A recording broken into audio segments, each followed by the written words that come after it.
I'm ready as I'll ever be. I hear them coming, I hear them coming down. I'm ready as I'll ever be. Don't give up, don't give in.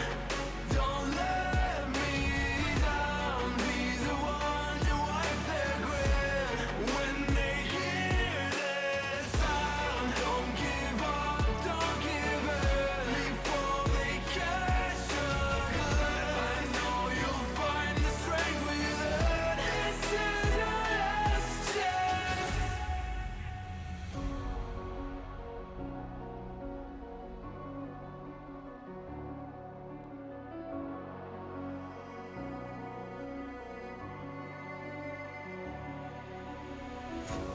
This is it, this is not a drill. Hold nothing back, it's sure to kill. In this leap of faith that you're in me too.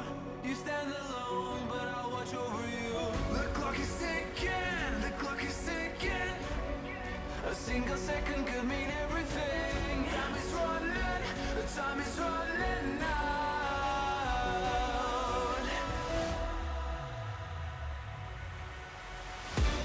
Don't give up, don't give in.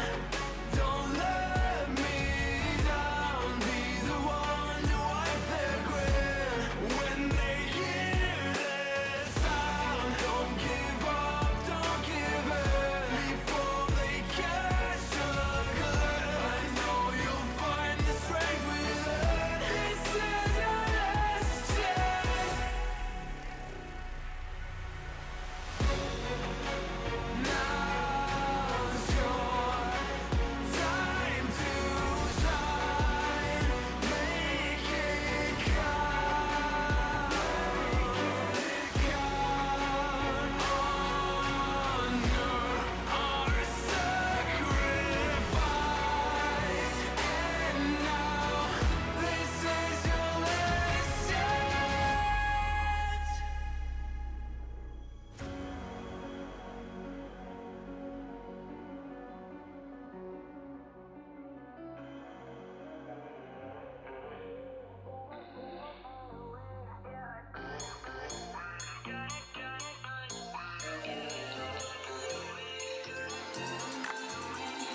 Said I'd find a way to turn my heart into something gold.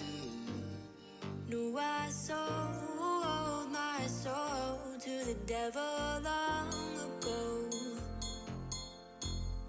I rode it all along on your wave right before it broke. Time was thrown down the well, so I let you go. What I do, what I do, what I do right now. What I do, what I do, what I do right now. For you, for you.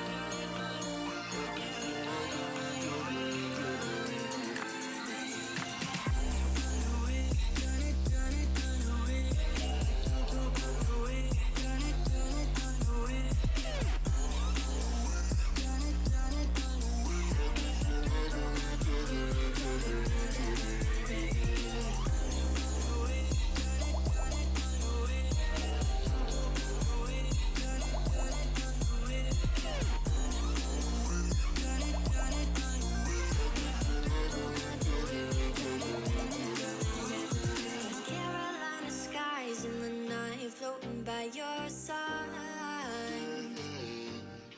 I fell up when you fell down, but we stayed in flight. I'm laughing to myself, 'cause I know that I can't deny. I can't find what you can't hide right inside my mind. What I do, what I do, what I do right now. What I do, what I do, what I do right now. For you, for you.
you I feel alive, now I'm feeling like up to the fine, will it stand the test of time? Right now I need a sign.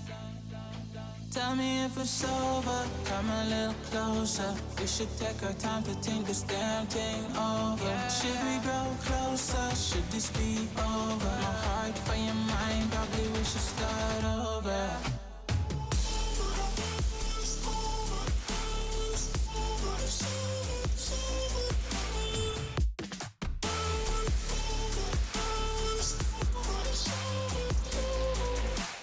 Tell me if it's over, am I your lover? Are we going solo?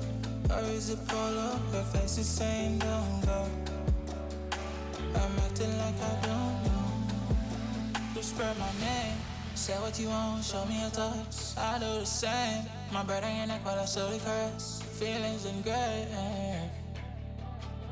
it's still the same. Tell me if it's over, come a little closer.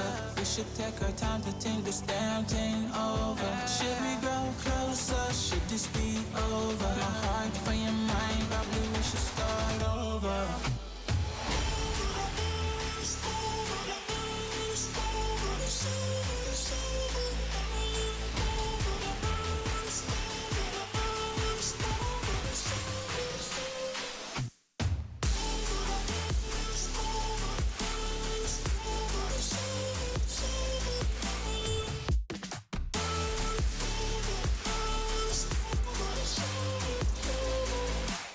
Tell me if it's over, am I your lover? Are we going solo? Or is it polo? Her face is saying don't go. I'm acting like I don't know. Tell me if it's over, come a little closer. We should take our time to think this damn thing over. Should we grow closer? Should this be over? That's when you can see all my flaws, and I could tell you don't mind that. Oh no, you said come a little closer. Come here and I can show you. So I came a little closer. You said I'll show you how to love you, how to love you.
We are now past the halfway point of Six Masters 2020. Hello and welcome to Playday number 9. It's Guz and Raven bringing you all of tonight's action.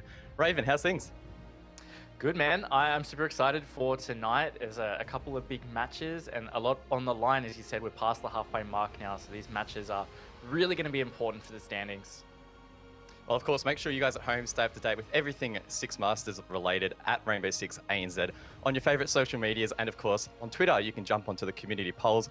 And Raven, if the polls have taught us anything, it's that none of these matches are set in stone. There have been plenty of results that have not been black and white. Yeah, it's been really tough. We've seen lots of 1-1 series, and it's not just a matter of teams winning their own maps. It's actually been quite a lot of teams winning their opponents' maps. In fact, a majority of the matches have actually gone that way. So it's really tough. It's hard to call. So yeah, good luck with your predictions. Well, of course, those close matches are made for very close standings. Let's have a look at how everyone sits heading into tonight. And man, oh man, Raven, that mid-table battle is fierce at the moment. It really is. First place to sixth place. They're all so close to each other. Wildcard do have a bit of breathing room, though, at the front there. But really, for top 4 for playoffs, it is so heavily contended. Even Ferox down in 7th. They're only one game behind that chunk leading into 4th. So it really is going to be pretty much anyone's game, besides poor little KANGA down there at the bottom. I know, poor KANGA. Yeah, they've had such a rough season. But hey, they're still trying to fight for at least one win in this season, so not all hope is lost. They still have time. Yes, they do still have time. There is a chance, and that's a big thing for these other teams because they are really all in it with a chance for playoffs. KANGA could pull an upset that could end a playoff run for any one of these teams. Yeah, that's what makes it so interesting. Despite these matches maybe going into them looking a little bit easy for these teams, I don't think that alleviates much pressure because there might even be a little bit more. I mean, if you're going against KANGA late in the season, if you lose those critical points, you could be done for. So that's going to be in the back of these players' minds. And I mean, yeah, you don't want to be slipping up against a team that hasn't won a map yet. That would not go down well. No, and there's such thing as complacency as well. You could be one of these contending teams and you might just feel a little too comfortable leading into that game. And sometimes that's all it takes. KANGA not feeling the pressure, they could surprise you and it will really come back to bite you hard. I mean, one of those teams that can't be complacent tonight is Team Sinister. They'll be taking on KANGA first, and despite them being in some pretty good form, continuing that on from the last season of Pro League, they're coming into tonight having to basically take 6 points. If they don't, that could be a massive blockage on them making those standings as we have a look at the schedule for tonight. Yeah, Sinister do have a little bit of pressure on them. I mean, you could say they should be comfortable, right? This should be the easiest match of their season, but at the same time, like we've been saying, it might not be. I mean, KANGA could come out with a massive surprise. They might choose a map that Sinister haven't prepared for, that KANGA have hard worked on over the past week, and that could mean big things when it comes to these final couple of weeks. And then, of course, later in the night, we will have Elevate taking on the Pittsburgh Knights. A match that, on paper, is probably looking a little bit closer. And again, these teams are fighting for those top 4 positions, trying to cement themselves. And again, if they lose critical points here tonight, that'll have a massive impact on how the rest of their season plays out. Elevate in particular, they're in touch with that top 2, top 3 section at the moment, but it's still close within 4th place, and they're going to have to be a little bit careful with the matchup against Knights. They're also vying for top 4. They've been going 1-1 for the past couple of weeks. That's Elevate. So they need to be really careful, and they need to secure some 2-0s. All right, well, let's start talking about the matchup tonight. It is Sinister taking on KANGA. Let's bring up that Sinister lineup and see who they'll be bringing to the table tonight. becoming a pretty familiar lineup. Of course, Luna not in. Derpe is taking her position at the moment. But Raven, this team starting to really develop some nice synergy, and it's been a pretty decent season for them thus far. It really has. They've had some fantastic performances. They didn't manage to get a map off Wildcard, but both of those were close. They've also taken maps off the likes of Elevate and Okami, the two teams that are ahead of them in the top 4 there. So keep an eye out. Vincia also managed to get the Snowball Esports MVP of last week. So they really are starting to steam forward into that top 4 position. Well, KANGA, they're yet to win a map this season. Let's see who they're bringing to the table tonight.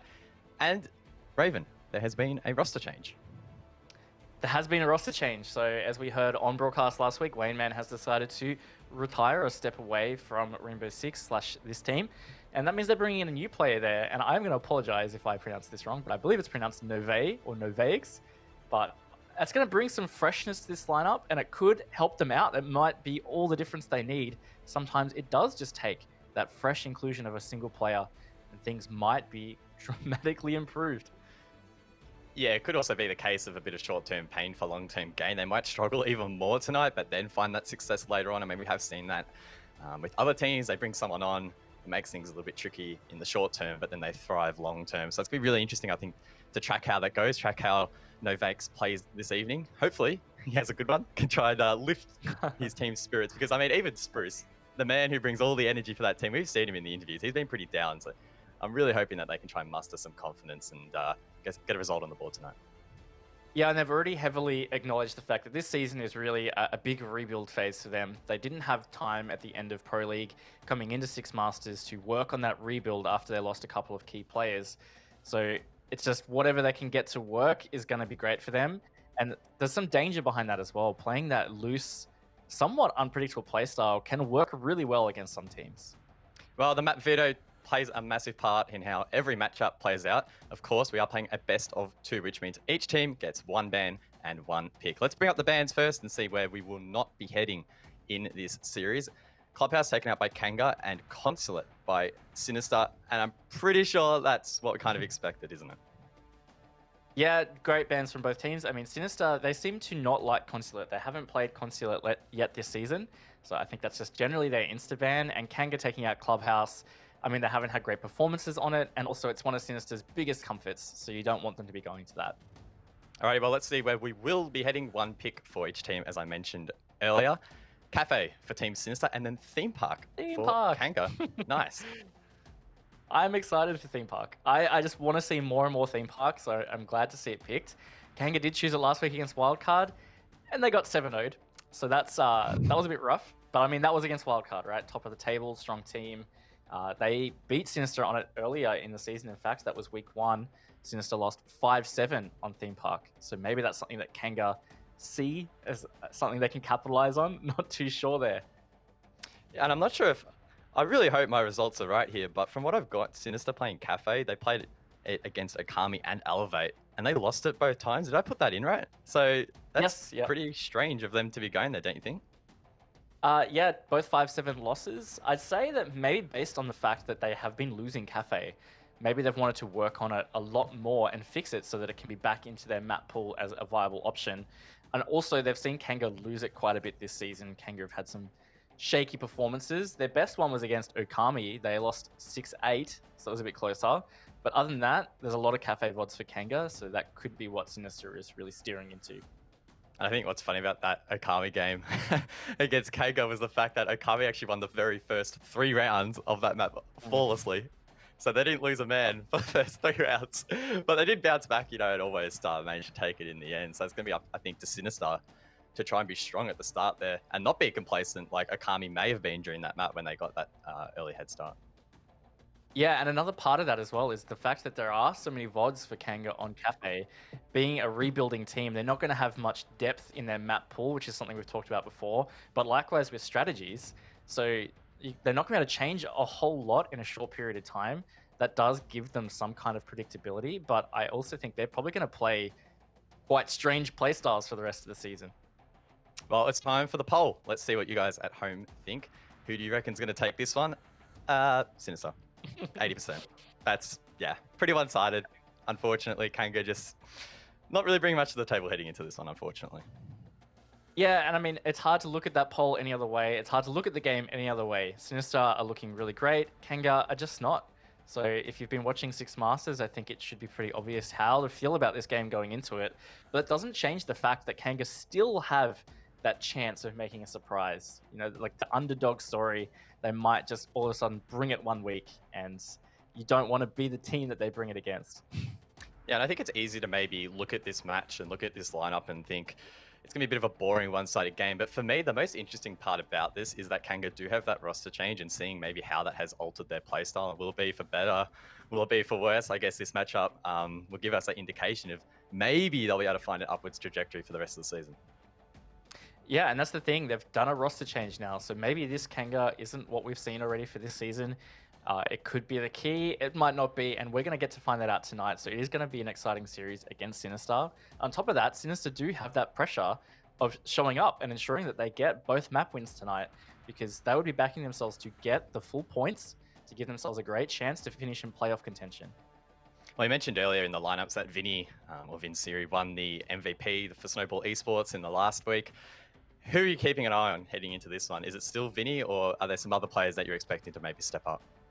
I mean, that's the great thing about Sinister this season, is it's not just been one player that has been fantastic for them. Almost all of them have stepped up individually in certain plays or on certain maps. Nico has, Derpe has, Milo has, Fisher has. Like, all of them are capable of doing so. So it's really hard to pinpoint which one you would say keep your eye on. It's just all of them. And then even their team plays have just really leveled up in Six Masters. And then, I mean, when you flip the coin and look at KANGA, they have players that at times can sort of step up. I know recently Spruce, for example, has been playing like some crazy entries on Ash, and he brings that experience to the team. Who needs to step up for them? Because it feels like even when someone does, maybe it's not having a big impact on sort of how the rest of the team is playing as well. Yeah, well, they seem to be struggling a lot with just their general team play. They just lack that deep coordination, a lot of synergy. So in terms of who's stepping up, it needs to be all of them to an extent. But they've had some highlight players. You said Spruce, but also Campo and Leb have had some pretty good matches as well. Leb's probably been their most consistent, I'd say, where he's had some pretty big clutch situations, top fragging on a couple of maps. I think he's probably, for me, their most consistent player. Yeah, well, let's start talking about the maps. Of course, we know that Cafe will be the first one in this series. It's a map that we've established both teams don't have the best form on. So how do you think that's going to play out here? How's that going to translate to tonight? We've seen quite a bit of Cafe across ANZ so far. What are some things that we need to keep an eye out for? I think we need to keep an eye out for how KANGA's playing it, because like we've said before, they've had a few VODs on it this season. I think Sinister are playing into that, looking to read how they play it and just straight hard counter. So it's a straightforward match. If I was KANGA, especially with the new roster change, I'd be playing completely different, almost a really loose playstyle. You do see some teams just favor, you know what, guys, like let's just throw our strats to the wind. We'll play loose, play on instinct, and that can make it hard for a team that is relying on structure and relying on counter-stratting. If a team isn't able to adapt to that quick enough, then that could spell the doom for the map. I think it's interesting that you mentioned that, because Sinister, watching them and talking to some of their players, they do seem like quite a structured team and like counter vodding and really looking into their opponents. And as you mentioned, if KANGA just decide to throw it out the window, that might throw them off a little bit and really force them to adapt quite quickly, which could be a struggle. Yep, it can. And so they have to be on their toes and they have to be ready to adapt really quickly. Well, we're ready. Let's see if the teams are ready. Sinister taking on KANGA. Cafe is the map. Let's jump straight into the action. Quite excited for this one as we enter the ban phase. What sort of bans are we expecting here, Sir Raven? We've seen a few different trends. Thatcher and Ying are probably the most prominent ones. Habana is also a great ban on Cafe, because as hard breacher, there are certain walls that you want to open, and they can be a little unsafe doing so up close and personal with operators like Thermite and Maverick. So getting that Habana off the board means that as a defender, you can create little traps around those critical walls if the attackers are trying to open them. Thatcher banned out there by Team Sinister. A ban that's had its ebbs and flows so far this season. And Mirror will follow shortly. Mirror, definitely a strong ban also on Cafe, denying direct intel that you get from that mirror quite safely as well. I mean, the most famous and common one that people would play is the one through backstore in towards piano, opening up that soft wall in towards piano. You get really big line of sight there, and it's huge communication that you can give to your team. So definitely getting rid of that. And more intel denial coming out here from the Maestro. It's going to make it a little bit tougher on that defense, which is usually a comfort. Probably expecting a lot more Valkyrie and Pulse probably to come out on these defense halves. Alrighty, nothing too crazy in the ban phase there.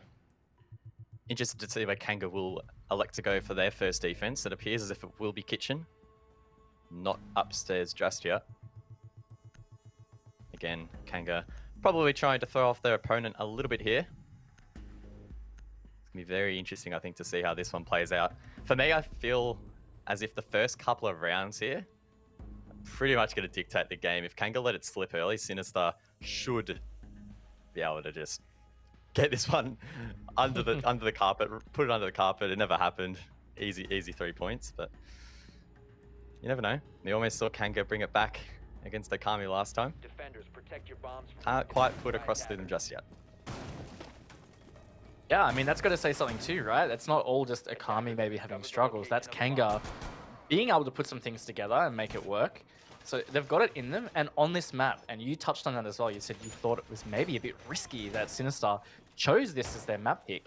And that's where the danger might be. KANGA might be ready to play somewhat consistently on Cafe. And that could be a big issue for Sinister.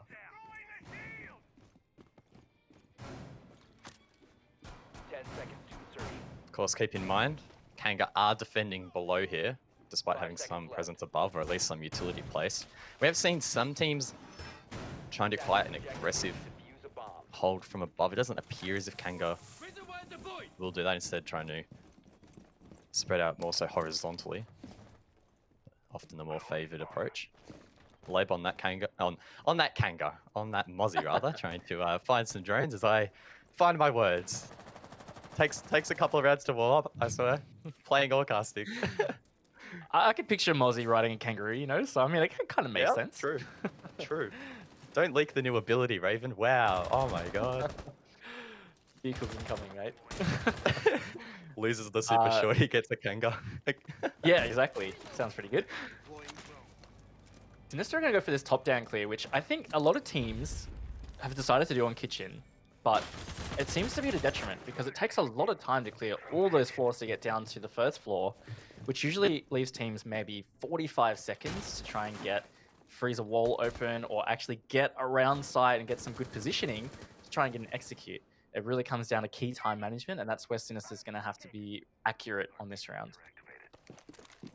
Can I just say, I am so happy to see Fisher guy playing on Zofia, not some crazy Monty or Finker. Feels like he's often just been thrown onto that wildcard operator. Excuse the terrible use of word there. Of course, wildcard is another team, but looks like Fisher guy is on that comfort pick. Hopefully he can find some frags here. It's definitely one of the stronger fraggers on this team, so someone to keep an eye out on for sure. Yeah, definitely. He has been playing some pretty strange operators, and sometimes you just got to favor maybe giving those that can gun an actual gun to shoot people with. I think whether it pays off for Sinister in this instance. Nico's going to put a lot of pressure on the side here with the sledge opening these holes. The C4 not hitting the mark either, so that's some wasted utility there from KANGA. And this is looking pretty good from Sinister now. They're getting Freezer Hatch open.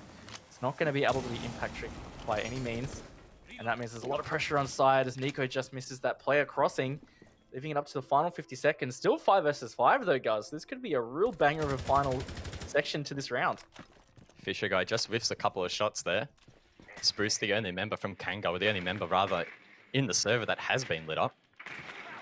Final drones go out to try and locate these players as Sinister prepare for the execute. Freeze wall has been open. It looks like it will be where they head this attack from, but the nade will be shut down. That's Derpe taken out. Novax with his first kill in 6 Masters will eventually be downed.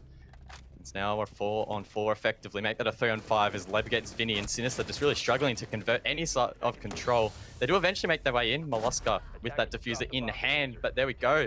Two more players shut down, and now Nico is forced to salvage the round. He doesn't have time as he gets lit up by that smoke.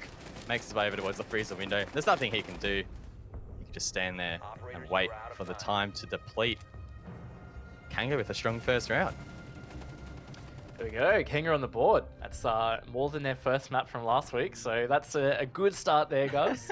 And Yep. look, I've got to say, their defense was great because they didn't try and overextend. They didn't play into the Sinister roam clear. They just stayed nice and patient, disciplined on site, which is the strength of the way Sinister, or the weakness, sorry, of the way Sinister attacked. Because they didn't have much time. They still didn't have that much map control. They had some angles from above, but that was it. I think the concerning thing for Sinister was that they had a lot of time to displace those defenders from above, maybe try and find a pick or two, and players such as Nico, for example, finding it really challenging to inflict much damage or put much pressure on those KANGA players who literally just stood there and waited for them to all filter through Freezer. Wasn't the most challenging defense by any stretch. It's just nice and simple, and Sinister seemingly played straight into their hands. Of course, this objective will play out a little bit differently, and both teams will have to adapt.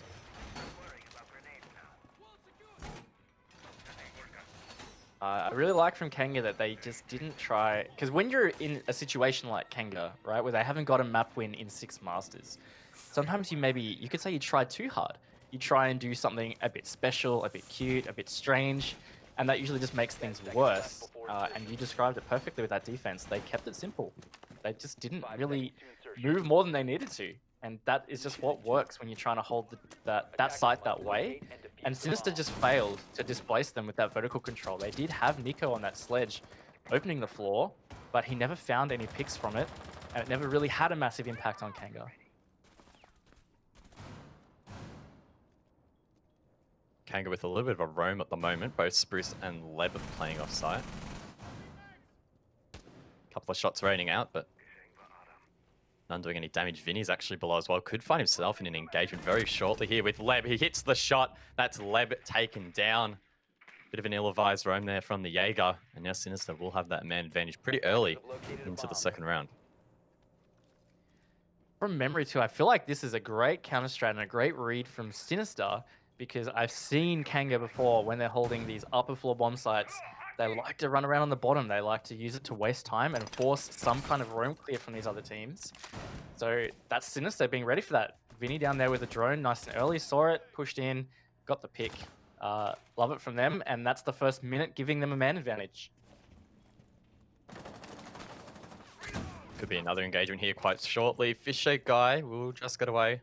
Spruce Alex not to follow his prey, instead just wait over at the top of white.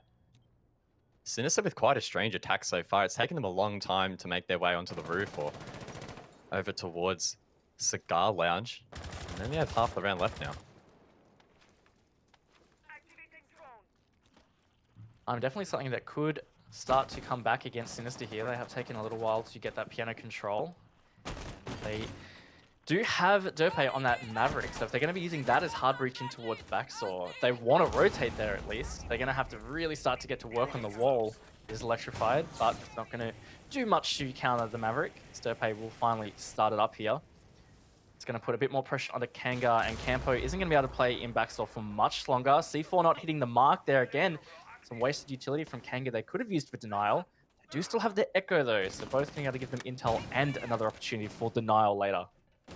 Oh, Milo wasting an Ash charge there on the wall as it was electrified, so Fair will clean that up though. Fisher guy helping to open the wall. Flashes now will be sent out.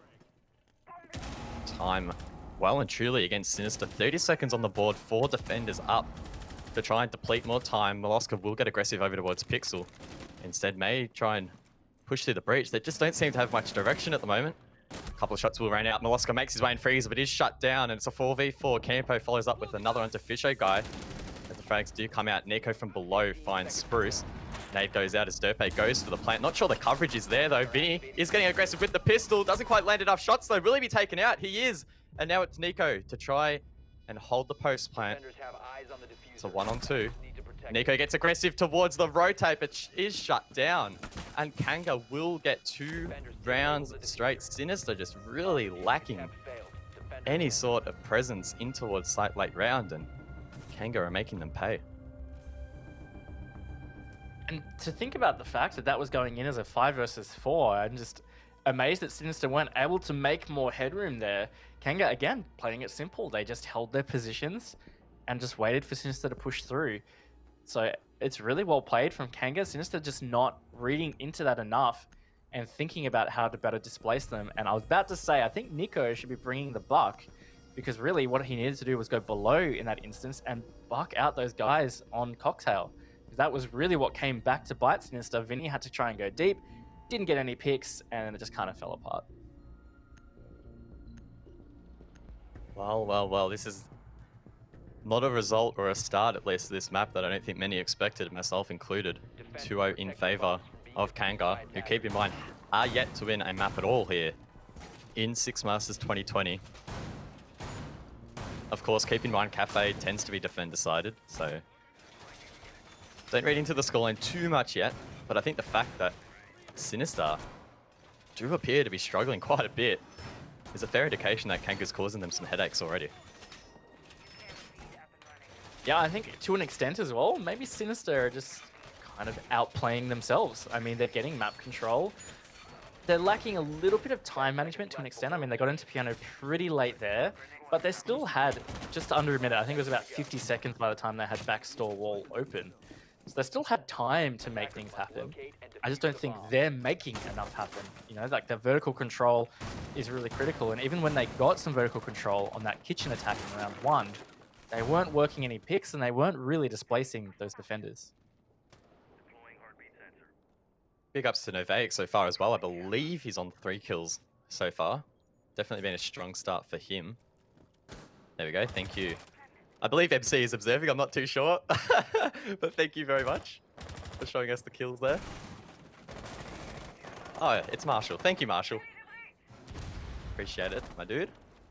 But yeah, he's been showing up so far for his team. And look, I don't think he could come into more of a pressure situation versus a team that's in form on a team that isn't. Maybe it's the sort of motivation he needs to perform here. Might just be. Sinister again, going top down, as are most attacks on Cafe. Nick on the buck, we'll see what kind of work he can do with it. For this vertical control, not as helpful, I guess, from below on attacking the site, but if they do get Cocktail, that's really where he can tear it up. See whether KANGA decide to contest, but it looks like they're again playing a very simple hold their line defense. Oh, Leb gets a pick there onto Derpe. So Sinister, once again, not getting that opening pick, which will make things trickier late in the round here. Fisher Guy getting aggressive as we've eclipsed the halfway point of the round, trying to get some headway in towards Cocktail. Leb is holding that. Spruce as well below with intel. Goes for a C4. A little bit too early there. Fisher Guy's actually made his way all the way in towards site. Is shut down though eventually. That was pretty aggressive from him. Vinny as well with some aggression above gets one, but the C4 will down him. Sinister just falling apart at the moment. I don't really understand what they're doing. I'm not sure if even they understand what they're doing at the moment. It just looks like a little bit of a mess. I'm not too sure either. Fisher going solo straight into reading. I mean, it did provide some kind of opening for Vinny to take over Cocktail, but it's done a lot of damage. I mean, Vinny and Nico are both one shot. Milo's the only one on full HP, and he's yet to find a kill in the map. So KANGA just playing really well. It was good teamwork as well. Spruce didn't overpeak. Leb was the one to peek out from Laundry, and I think Novaix also peeked out onto Fisher Guy. So we're seeing some really great stuff here from KANGA. 30 seconds now on the board. Sinister with a massive HP deficit here. Could cost them late round. Nico on the buck is holding above. Vinny will dunk on one. That's Campo. As Moloska was prepped for the plant. Keep in mind, he's the only player with full HP. If Vinny gets taken out here, surely they can't win the round. He's holding such a fine angle. Oof, but from above, Nico gets one. There's one more on the board as well, as Novaix gets a triple in this round. And with the diffuser dropped, Sinister will once again be left to watch Nico try and clutch up a round that can't be won. And there we go, KANGA will take 3 straight. Man, oh man, it's just not clicking at the moment. It's really not. It's looking very disjointed from Sinister and great from KANGA. They're just really not overextending. I think that is the biggest point here, is they're not trying to do anything dramatic. They're not trying to make something special happen. It's like I was saying earlier, they're not trying to play cute, anything like that at all. It's very simple. They're holding their positions and they're doing their best to play really nice, cohesive, team-oriented Siege. Yeah, it doesn't feel like anything special is coming out. It just feels like every time we're observing Sinister, it almost feels like they're looking at each other a bit too much, trying to work out what everyone's doing. It doesn't feel like the Sinister that we've grown to love recently, where they've flowed as a unit. It just appears like they're a little bit disjointed. KANGA just sort of sitting there, waiting, couple of picks, and they win the round. They're not doing anything. There's not been any massive plays yet from KANGA at all. No, exactly. I mean, Novaex had a pretty good instrumental effort in that previous round because Sinister were in planting there, but he just went off. And I think that again points to Sinister struggling with their teamwork. They had Nico above with perfect angles. He did manage to get one pick, but he allowed Novaex to come around and got two. That was the two players that were there and reading. So things aren't working out for them, whether it's comms, whether they're just, I don't know, just messing up. It's not on for them at the moment. Either way, they're asleep at the wheel. Yeah, I mean, the concerning thing for Sinister, let's have a look at, or talk about the standings at least. They're on 12 points at the moment, so they're equal with Pittsburgh Knights, who are in 4th, and LFO, who are in 6th. Ferox are trailing by only 3 points. They're in 7th. So if they manage to lose a map here... Oh, here we go. Here's the standings. Thank you. There we go. So if they manage to lose tonight, that is not going to bode well for them. Even if they lose the one map, that puts them at a big disadvantage at that mid-table. Yeah, it really could be incredibly detrimental to them. I mean, Knights, LFO, and Ferox are all yet to play. And if Sinister struggle to get all the points required tonight, all those teams could essentially leapfrog them. And they could be looking at all of a sudden being in 7th place. I mean, that's a bit of a reality. Not quite as dramatic, I'd say, but regardless, they could see themselves really struggling to stay in touch with playoff contention. If they continue the form they're showing so far in Cafe, I mean, it's been 3 rounds, but it hasn't been great. It's not like Sinister are making terrible errors, but they're not also making big plays. And KANGA also aren't doing anything to excel. It's just, I don't know. It's just KANGA being simple. And I guess it's always one of those classic storylines where KANGA, all the way at the bottom there in the standings, almost don't have anything to fight for. I mean, mathematically, they might still be a chance to make the top 4 just if they win like every map from now on in. But let's be honest, it's not probably going to go that way, or it's very unlikely for it to go that way. So I think KANGA, they're just out here having some fun, testing some new stuff, testing the roster change. And I mean, look, we're only 3 rounds in, but so far, it's looking pretty good.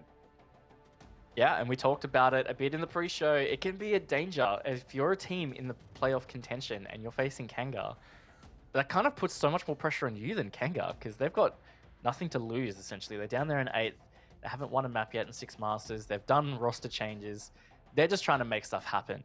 And you're in a playoff contention spot. You're trying to secure these points. KANGA might be able to gel something together, and that could really just end your chances. Well, we are back from the rehost, so both teams have had a chance to collect their thoughts on the first 3 rounds. Sinister really looking to try and get some on the board and maybe even even out the half. Terrible choice of words. Wow, that was so bad. Oh, wow. We should be in for an interesting rest of the half, shouldn't we, Raven? Yes, we should be. Look, I gotta hope that Sinister had a bit of a quarter time spray there, since we're about a quarter of the way through the map, depending on where the scoreline gets to. But they need to wake up. Like things need to be happening here. One great change again, Nico on the Buck. He did a good job with Sledge last time. They had that vertical control, but he didn't manage to work any picks. And now with Buck, the Skeleton Key is a little more efficient at opening vertical holes. I think they can have some more success with that. They just need to be careful of C4s. 10 seconds left before insertion. Maybe the missing piece in the puzzle is Fisher guy needs to jump on a Monty or a Finker. Oh, no way. I was just about to say he's yet to get a kill yet, but obviously the kills reset after the rehost, so that is null and void. But yeah, it doesn't feel like anyone from Sinister is having a massive impact so far. Need one of them or 2 of them after this rehost to really step it up. Try and give their team some momentum. Or look, this map could start to slide away. Keep in mind, it is Sinister's map pick as well. So that would be even more detrimental to their momentum. And speaking of players stepping up, I mean, the one from KANGA that's stepped up the most, I've got to say, is Novaex. So it's his first game, and he's having a really good one. He somewhat single-handedly saved that previous round for them on reading. So that's really good to see out of their newest player.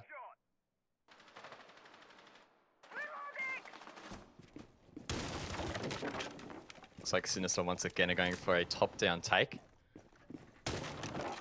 There are some barricades up here and hatches reinforced. So there has been some utility invested by KANGA in an attempt to slow down this take.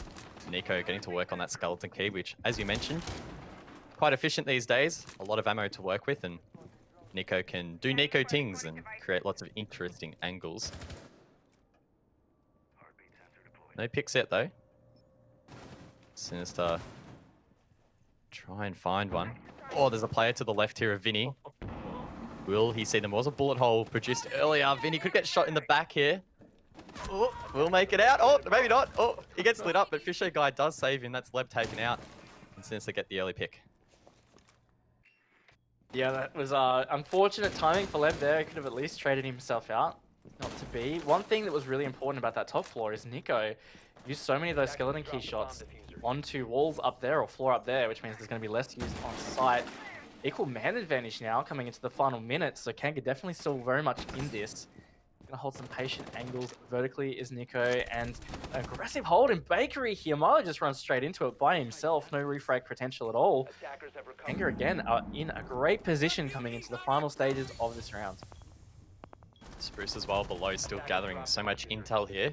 Vinny gets one, is traded out there by Campo, leaving it up to Nico and Fisho guy.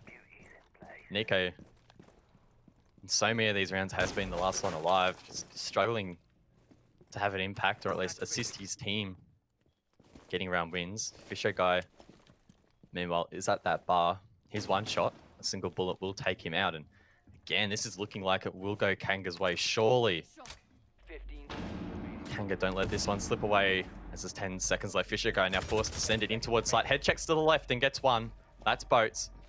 Can he find a second? Keep in mind the diffuser is down. They need to go for kills. He will. That's Spruce taken out, and now Campo on the castle inside of Bakery. Just needs to play time. Do they find him? They don't. I think Nico ran straight past him potentially. I'm not too sure what happened there. He ran outside. Was he outside? Was he? Oh no. Yeah. Well, that is unfortunate. Wow. That is, yeah. Smart play though. Smart play just to run Very outside and ice the time. I didn't see where diffuser was, so I'm not sure whether planting was an option for Sinister. Maybe that's what KANGA capitalized on. They knew where diffuser was, so they just got out of dodge, got outside, and iced the round. And look, KANGA, 4 rounds in a row, guys. They're up 4-0. Yeah, it definitely sounds weird hearing you say that, to be completely honest. Did not expect that at all.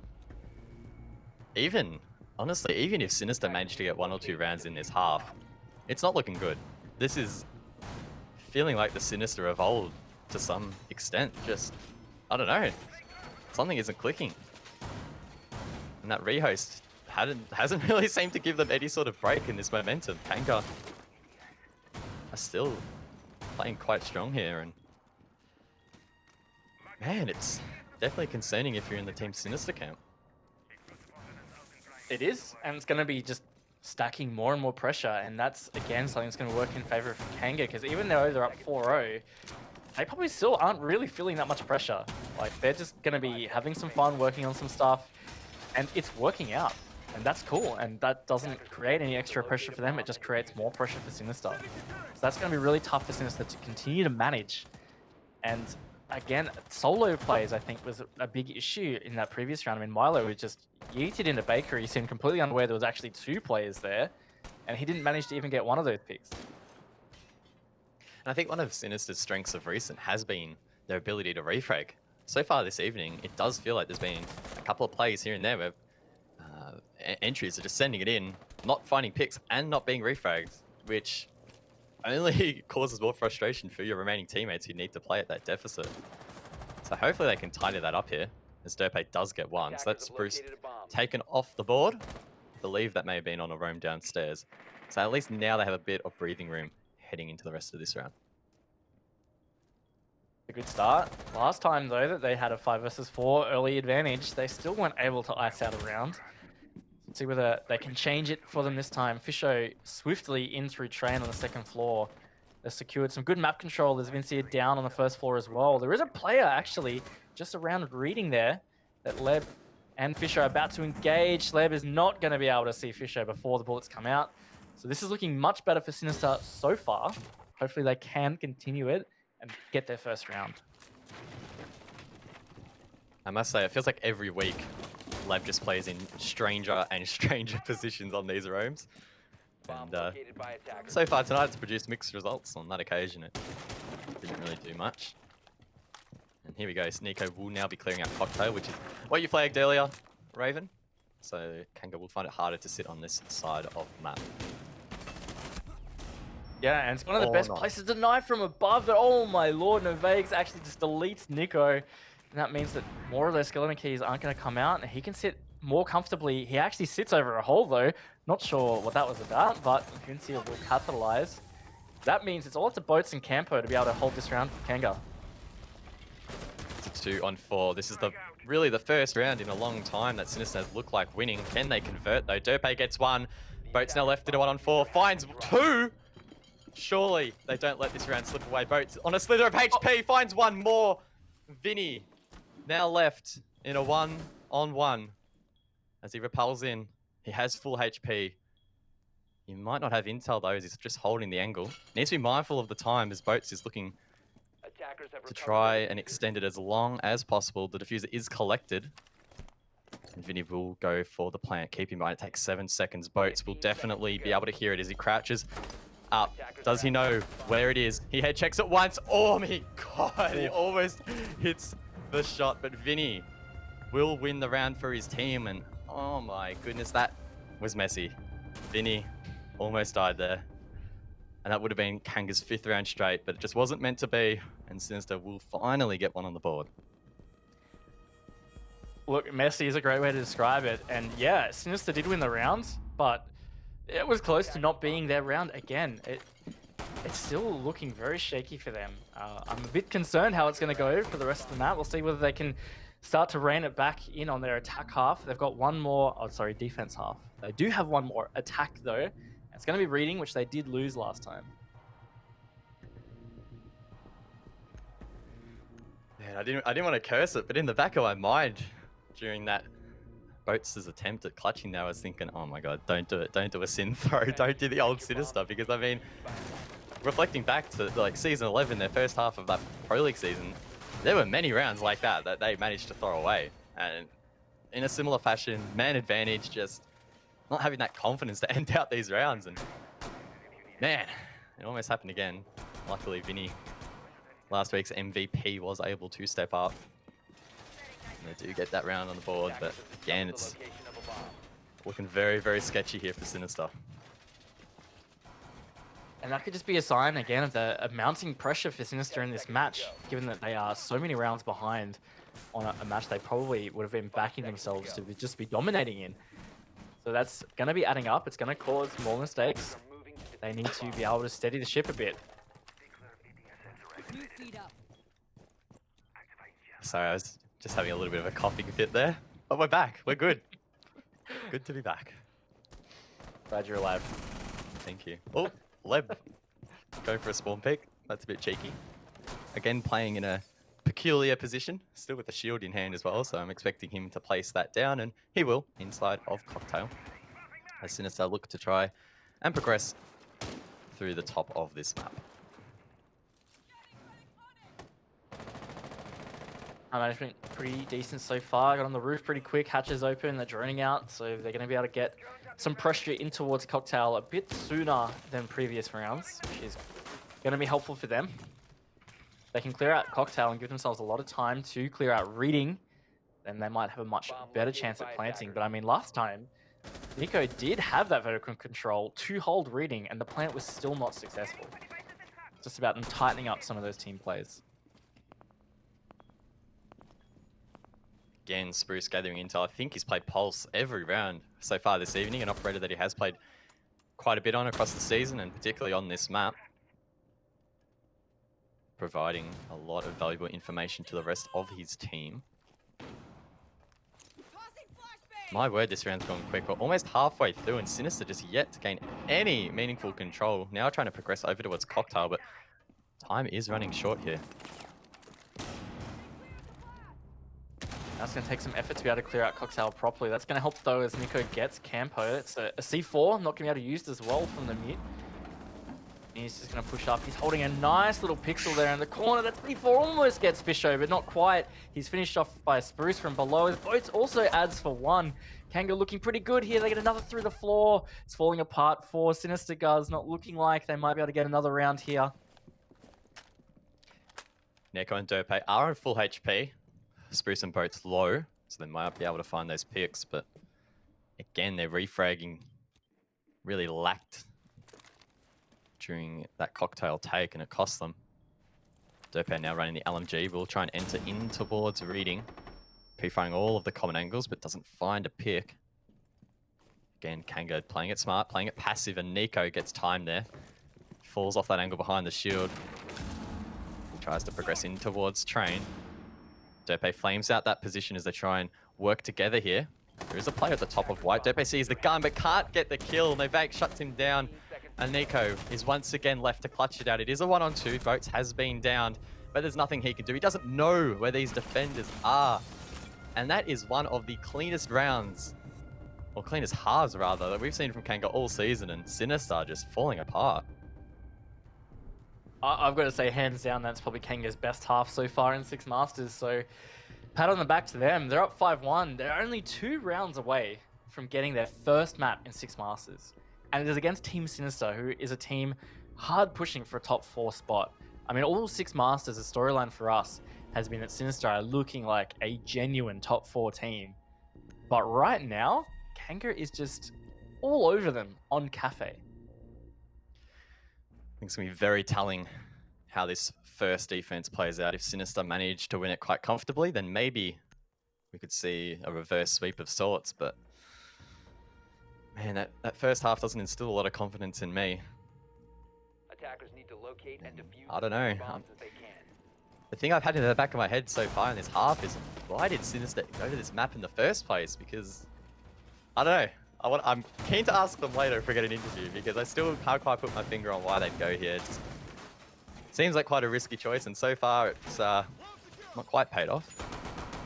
Me on to them to try and bring this one back now. Yeah, I've just got to assume that it has to come down to the fact that KANGA's played this map a lot. So maybe they just felt, you know what, KANGA's played this a lot. They've never won it. We can just counter that. They're not going to change much, and we should be fine. It also gives Sinister an opportunity, because if they did manage to win it, I mean, Cafe doesn't look like it is one of Sinister's best maps. So it allows them to, you know, hold on to some of their stronger maps for later in the season. You know, hide some strats, you could call it. But if that is the case, wow, it's really backfiring. Time will tell. And Sinister are of course now defending. But they have a big deficit to catch up on here. Early shots raining out from Nico. Bomb has been located. Won't find his target. KANGA are setting up, I believe, for some sort of horizontal take, potentially, just straight in through Bakery. Campo has actually... Is he in sight? Okay, so Campo's in sight. Not sure where the defenders are. This could be very costly, but Vinny shuts him down. Lev gets one back, though, and that could have been very, very concerning for Sinister. As no Vags is actually going for the plant. He will fall off it, though, as the frags will come out. Sinister managing to shut down this aggression as Noloska tries to flank and gets one more, but he is air jabbed, I believe. And now it is a 2-on-1. A lot going out here. Only 1 minute into the action phase, and it's a 1-on-2. Novakes, the newest member of this roster coming in for tonight. Waste landing some shots there. Both Dope and Vinny are basically on one shot of HP, as Novakes is getting lit up by the wall behind him as well. And he is taken out by the Electro Claw. Team Sinister manage to take the round. Oh, what a kill cam. Oh, yes. Elite gameplay. Well done. What was that round, guys? I don't know. Just that was nuts. I mean, KANGA, I guess, trying to just keep some momentum in their favor. I mean, look, you got to say, if that worked out, sure, they would have only been 1 round away from match point. The big payoffs, though, would have been the mindset, because if they managed to secure a rush against Sinister and won it, that would have been so detrimental to Sinister moving forward, even to the next map. But it didn't work out. I mean, that's how it is. It's a risk to do rushes. Yeah, that was a very quick round.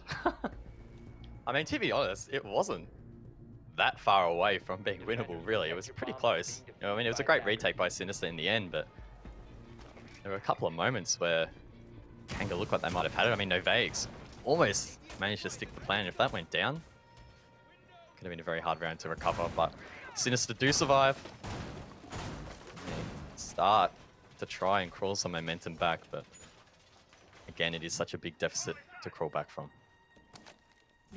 On top of that too, I mean, like if I was Sinister, I still wouldn't be overly satisfied with that round because it was a rush, and whatever you want to call it. I mean, like you said, it did almost pay off. It came down to a 2v2. Novakes was pretty close to making that work. I wouldn't feel comfortable as Sinister. I mean, it's not like they had dramatic strategy changes or did something beautifully as a team to win that.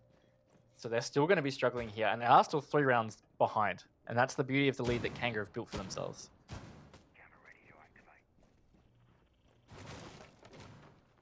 Nico roaming all the way down in kitchen. This could be interesting. Not quite sure what he's doing down there. Maybe preparing for some sort of bakery run out. That could be interesting. He is looking for any drones, but elects to maybe not go for that. And KANGA again. I feel like I've seen this before, trying to clear cocktail from the windows and have a player below. I could be mistaken, but I feel like they have done something similar in the past. Yeah, no, they have. It definitely seems to be the way KANGA like to attack this site, which is pretty different to the way of a lot of teams. And it could work out. I mean, the hardest part of attacking this top floor in general is usually flushing out those cocktail positions, because that's where you can comfortably anchor in. You've got those denial-style operators that can just sit there comfortably. If you are able to clear that out early and even get picks from it, it should, in theory, make the rest of the attack a bit simpler. I was really hoping Nico was going to C4 out that door. He might have been able to find 2 picks, but this wasn't meant to be. Spruce, meanwhile, playing on Buck, trying to clear any players inside a cocktail from below. I don't think anyone from Sinister will be sitting there. I mean, if Sinister have done their voting, they should know this is what KANGA will attempt. So they should be well prepared. And how they deal with it. Nico is the only one that's really directly trying to deal with this. He's the one on the roam. And he's got a chance to sneak up white stairs, which nobody is watching. I mean, I thought Leb from reading, oh, he is now. He just misses it, though. Vinny does find the opening pick on the Campo. Nico has been sneaking around here for such a long time. And the longer that KANGA are unaware of this, it really could come back to be super detrimental. Spruce as well peeking towards the stairs. Both players do fall off in the end, and Nico could be in a great position for a couple of late round kills. And there we go. There's one. That's Spruce taken off, and it's a 4-on-2 as Vinny gets Novakes as well. Leb forced to repel in. Will surely be shut down. He is lit up and will be taken off the board. And Boats is now the sole member on this attack. Left to try and salvage the round, but he's getting lit up all the way from the new Balk. Now 1 shot of HP, and this strategy from KANGA hasn't paid dividends as Sinister will close out the round. Again, still trying to salvage some momentum. It doesn't quite feel like they're back on top yet. However, it's starting to feel a little bit more winnable now. Yeah, it was definitely better from them. I like they had the confidence to just straight up peek directly back into those bucked holes.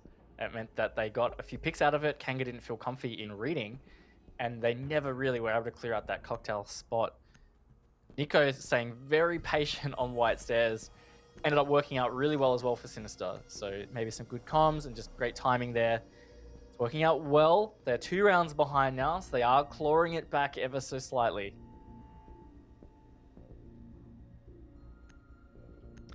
Reading and Fireplace will be selected here by Team Sinister for the first time in this second half. Attackers need to locate and defuse bombs. It's an objective that has been played twice so far this evening, both in fact going in favor of KANGA.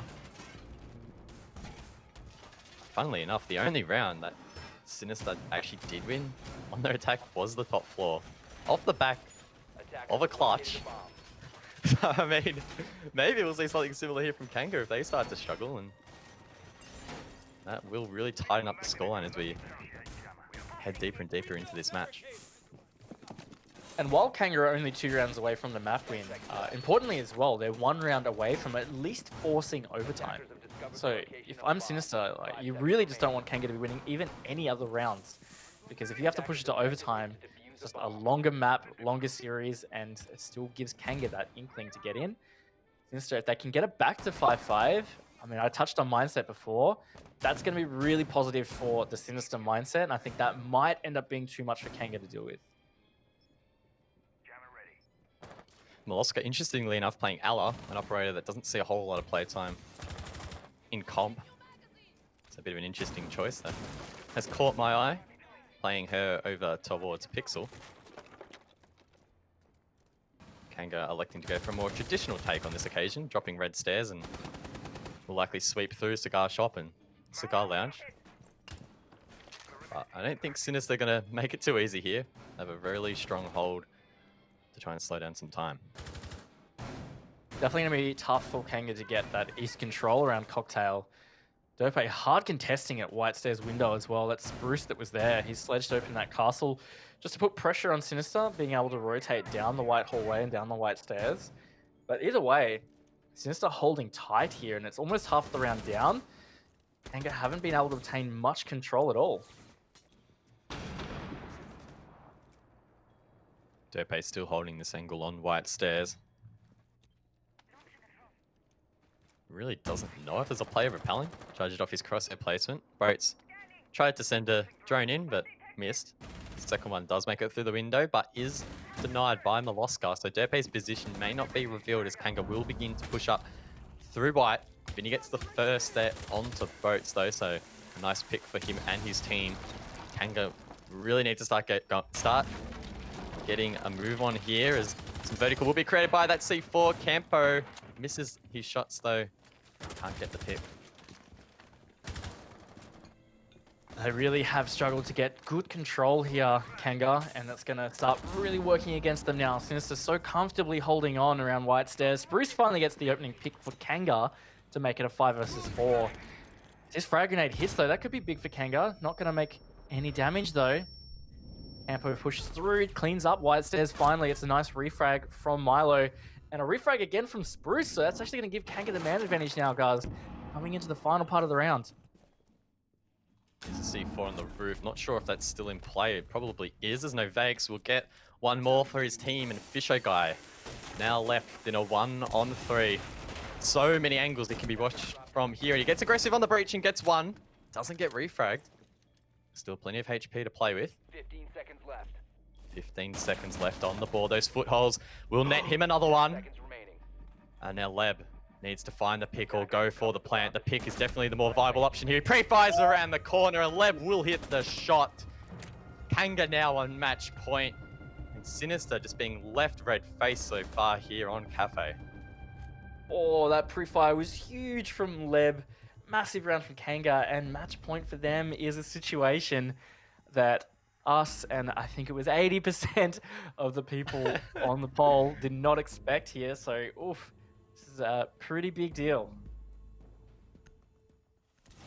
Oh, wow, I cannot believe this map is as close as it is. Valiant effort here from Fisher Guy.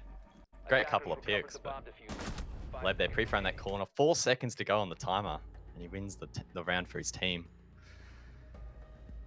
So much pressure on Sinister at the moment. I can't imagine how they're feeling at the moment. I mean, losing any map at this stage in the season is massive, but against KANGA of all teams, that is going to hurt. They really, really need to step up here, or this is going to be a really bad situation for them. Absolutely, this really could be detrimental to their season.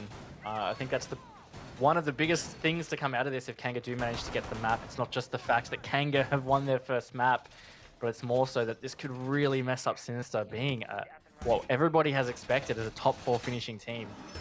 This could really hinder their chance to hold on to a top 4 spot. 10 seconds to insertion.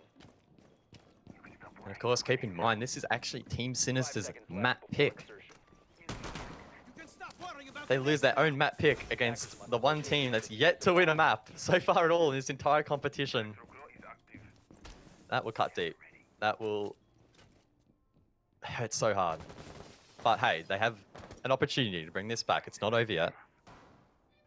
There is overtime here in Six Masters. So if Sinister win the next 3 rounds, we will head into that phase. And I mean, so far, the rounds that Sinister have won on their defense have looked pretty strong.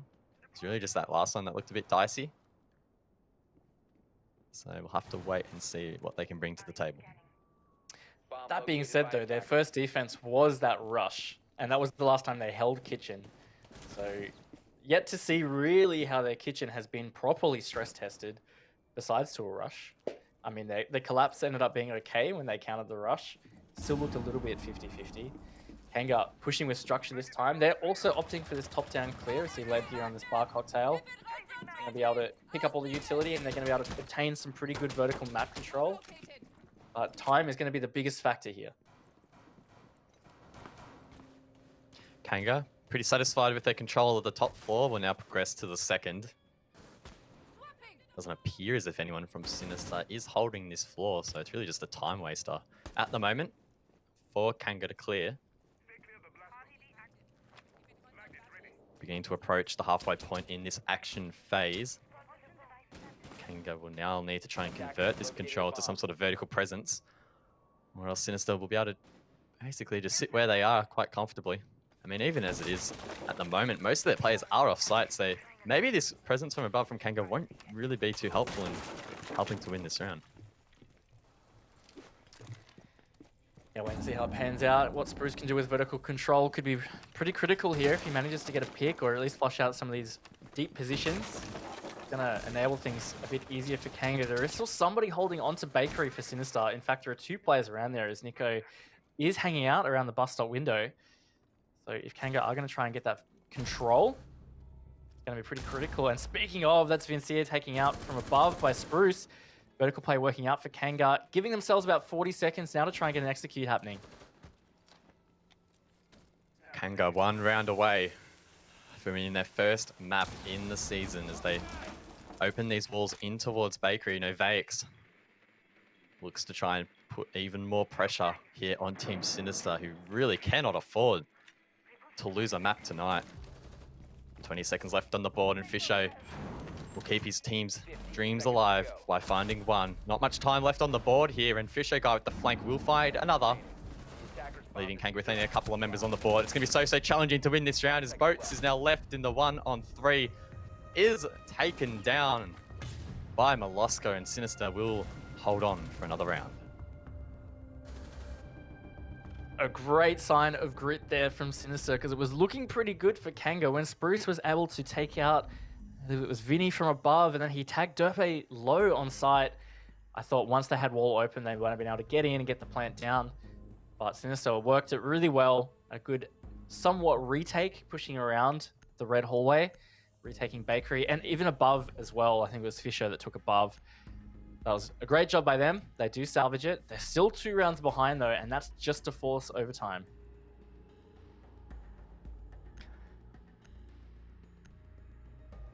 Bar and Cocktail will be the battlefield for round number 11.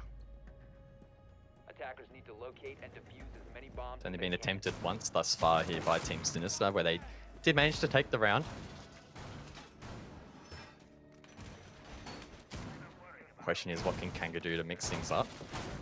Last time we saw them go for that Eastern attack Raven over towards Cocktail. Maybe something more traditional this round because it didn't quite pay off in that last attempt. Yeah, I mean, I still like the idea behind it, but they need to do more than just focus on that east side, because even if you clear out Cocktail, if you have no pressure on Piano, no one at Skylight, well then those positions all just get pushed towards Bar, and there's still so many angles in towards Cocktail, there's no way you'll get a plant down just by simply doing that. So I think there needs to be more added into it, but I do like just the increased emphasis on clearing it out, because it is usually what comes back, or is the difficulty for a lot of teams on attacking this top floor. Well, there are a couple of members of KANGA that have spawned on that west side. Diffuser in hand as well. But maybe we'll see a bit more pressure. They will be greeted by Molosco there inside of the lounge if they go for it. Spruce putting some pressure there over towards the Christmas tree. Molosco, does he have a bullet hole maybe Oh, it looks like it's a punch hole. There we go. Yeah, punch hole. So he's able to watch the window, but Spruce thinks better of it and will head to the roof. So far in the first minute, not seeing a whole lot in terms of KANGA's intentions. Looks like it might be more of the traditional push thing as they are just stacking on the roof. I do hope that they create something on the east side though, seeing as they've invested so much practice into pushing that side. But if they do get this piano control, then they're going to have a pretty good chance here. Looks like there's an aggressive player from Sinister though in Cigar. I believe it's Fisher with a shotgun, so they're going to have to be careful about that. Fisher guy, very proficient with the shotgun. Derpe covers the first drop, so that's a 5 on 4. KANGA well and truly dedicating to this push from Red as Leb gets one back. Fisher guy in close quarters will miss the first shots, but hits the second. That's Spruce taken down and he'll try and find another. Oh, flash comes out. Will he be white? No, but he gets shot in the back. No Vagues. We'll bring this back to a 3 on 3 with just over a minute to go. Yeah, that could have been really detrimental there, and he's going to actually have to use an exothermic charge just to get into piano. Still has one in the pocket though, if he wants to use it on backstore, which I imagine is the intention. There is a player still at Pixel. You have to think about flushing that. Leb is looking to peek around from the new balcony here, and actually they're just going to leg it into bar. They're not even going to bother with piano. They're going deep here, and if Sinister don't have the intel, this could come back to bite them. It's a 2 on 2 as the frags come out. It's actually Leb now left in a 1 on 2 against Derpe and Vinny as he's behind the bar now. Attackers have located a Doesn't bomb. have the diffuser in hand, trying to find utility, so he's likely being spotted at the moment. And if that's the case, Sinister can just sit back and wait. Then they have to wait out another 30 seconds. That time depleting quickly. Doesn't look like Leb has a lot on his end in terms of intel, instead head checking a lot of these common angles. 15 seconds to go. Forces himself in towards Freezer. He's getting lit up from both sides. Sinister have the perfect pinch here, and surely they can't lose the round. They won't.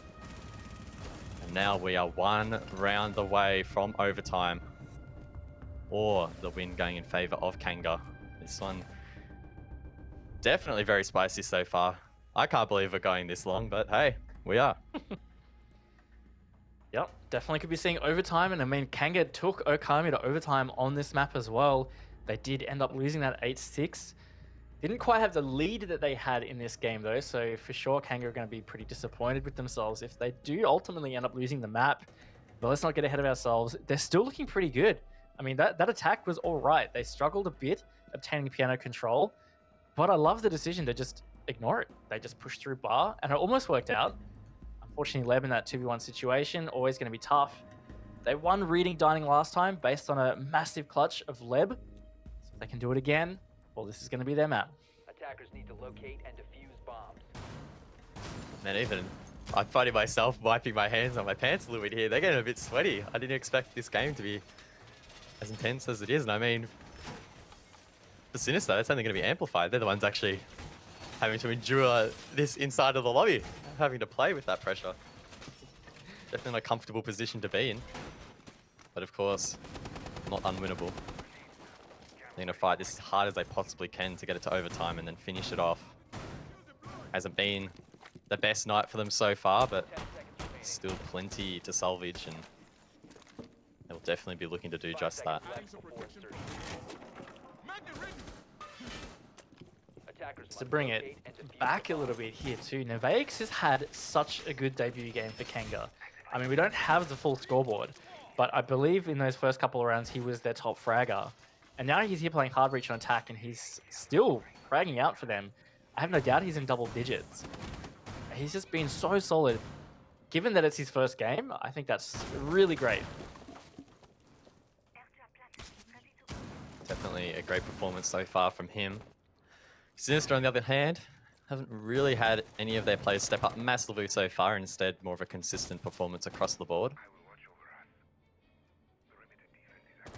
Molosk again, sticking the Ella over toward Pixel. You saw him have a little bit of an impact last time he played that position.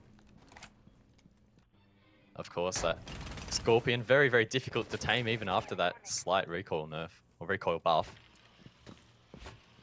As he is finding himself under pressure early here, but will retreat over towards Cocktail.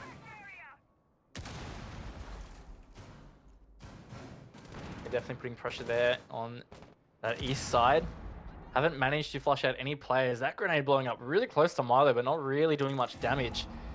Gonna help them a whole lot. Almost half the round gone. Still struggling here. They're in piano, trying to flush out these positions. Nothing going. They're gonna have to get some pretty solid vertical control in order to have a better chance coming into the late round. Sinister can sit patiently here and just ice the clock for as long as they want to. Well, that's a cheeky angle from Vinny. Sees that breach get open, will shoot, and will score. That's Campo taken down. Spruce as well will be shut down, and this well and truly could be heading to overtime. KANGA need to try and find a couple of picks here as time is running out as well. C4 goes out, but won't find its mark. 1 minute now left, Raven, and KANGA starting to fall apart a little bit here.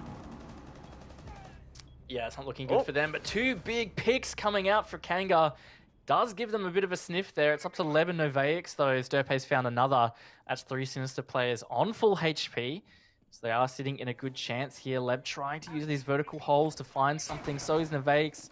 They do find another and get it to 2v2. Well, it's very much possible, but with only 30 seconds, time is working against them. Fisho in a great spot with the shotgun.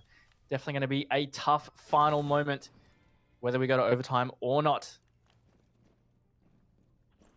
20 seconds will decide the fate of these teams here on Cafe. As Novaics and Leb will progress from the west. 15 seconds to go. Novaics gets lit up as he tries to find a pick, but he can't. The footholds will shut him down, and now Leb is left in a 1-on-3. He finds the first there onto Nico, but with 5 seconds left, surely he won't be able to do it, and he doesn't. Sinister will win the final round here in regulation. And now it's time for overtime. Man, I am shocked that we are at overtime. I think a lot of people, us included, were not expecting KANGA to be performing as well as they are in this series, let alone this map. And look, this is fantastic. It's been a great contest. And Sinister are going to be the ones staying on defense here, which has been the heavy favored side. I mean, statistically, now you would have to back Sinister. There's only been 2 attack wins in 12 rounds. So surely, if the statistics can stay on their side, they will be able to close this one out. But, I mean, I don't think we expected to go to overtime, so nothing at this point is certain. Defenders, protect your And bombs Sinister, I'm from sure, will be by attackers. taking a bit of a deep breath. Managing to bring it all the way to overtime. It was a great effort in itself, but now it's time to seal the deal and get those 3 points. On top of that, I don't think KANGA have necessarily been playing that terribly with their attacks either. I mean, some of them have actually looked half decent, and it's just come down to a matter of time in the way that Sinister have eventually played them out. So KANGA can hold confidence coming into this. I mean, all it takes is if they just win an attack. I mean, if they win this round, well, they're in a huge position to be able to close the round out on defense. Attackers are moving out to locate a bomb and defuse it. Final preparations going up here from Sinister as they continue their campaign here on Cafe. Their first half was pretty terrible, really, by their standards. 5-1 in favor of KANGA, but they managed to crawl back there in that second half. As we find ourselves now in overtime, of course. But pressure is definitely not relieved yet. A bomb has been Sinister with located. a big weight on their shoulders as they try and close this one out.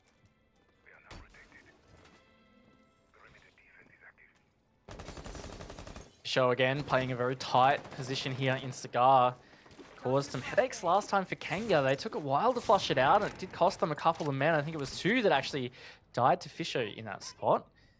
We'll have to think about a different way to clear it. Milo persisting with this frustrating little position there at the piano stage. If someone on KANGA dies to that, I'm sure they aren't going to be too happy about it. Well, the flashes will come out to try and deter him. Milo spinning it around, trying to dodge their effect. The worrying thing is that no one from KANGA is there to follow up on that utility, so it's a little bit of a utility dump gone to waste. Fisho, meanwhile, is holding that close position.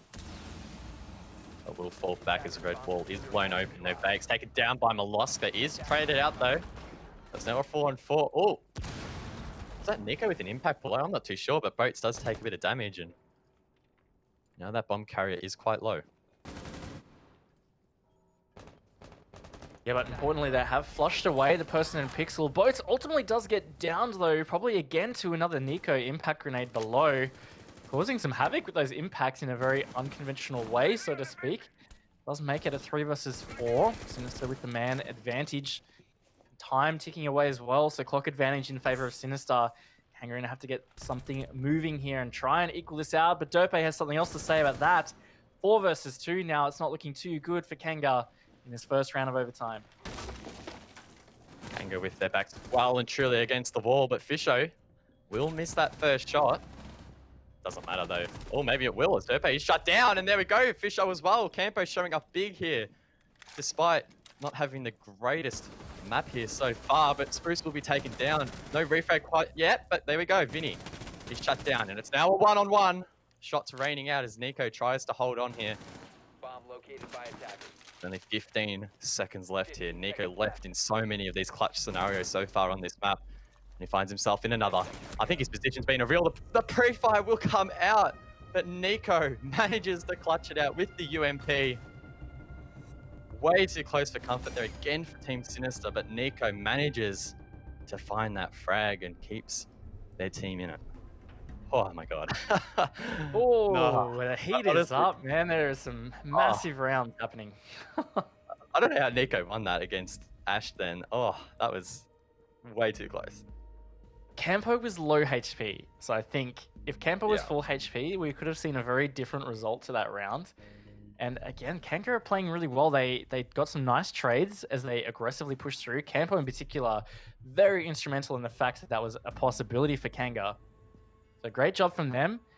And now they get to rotate onto defense, which is again have been heavily favored. They secure this, well then it all comes down to that final round.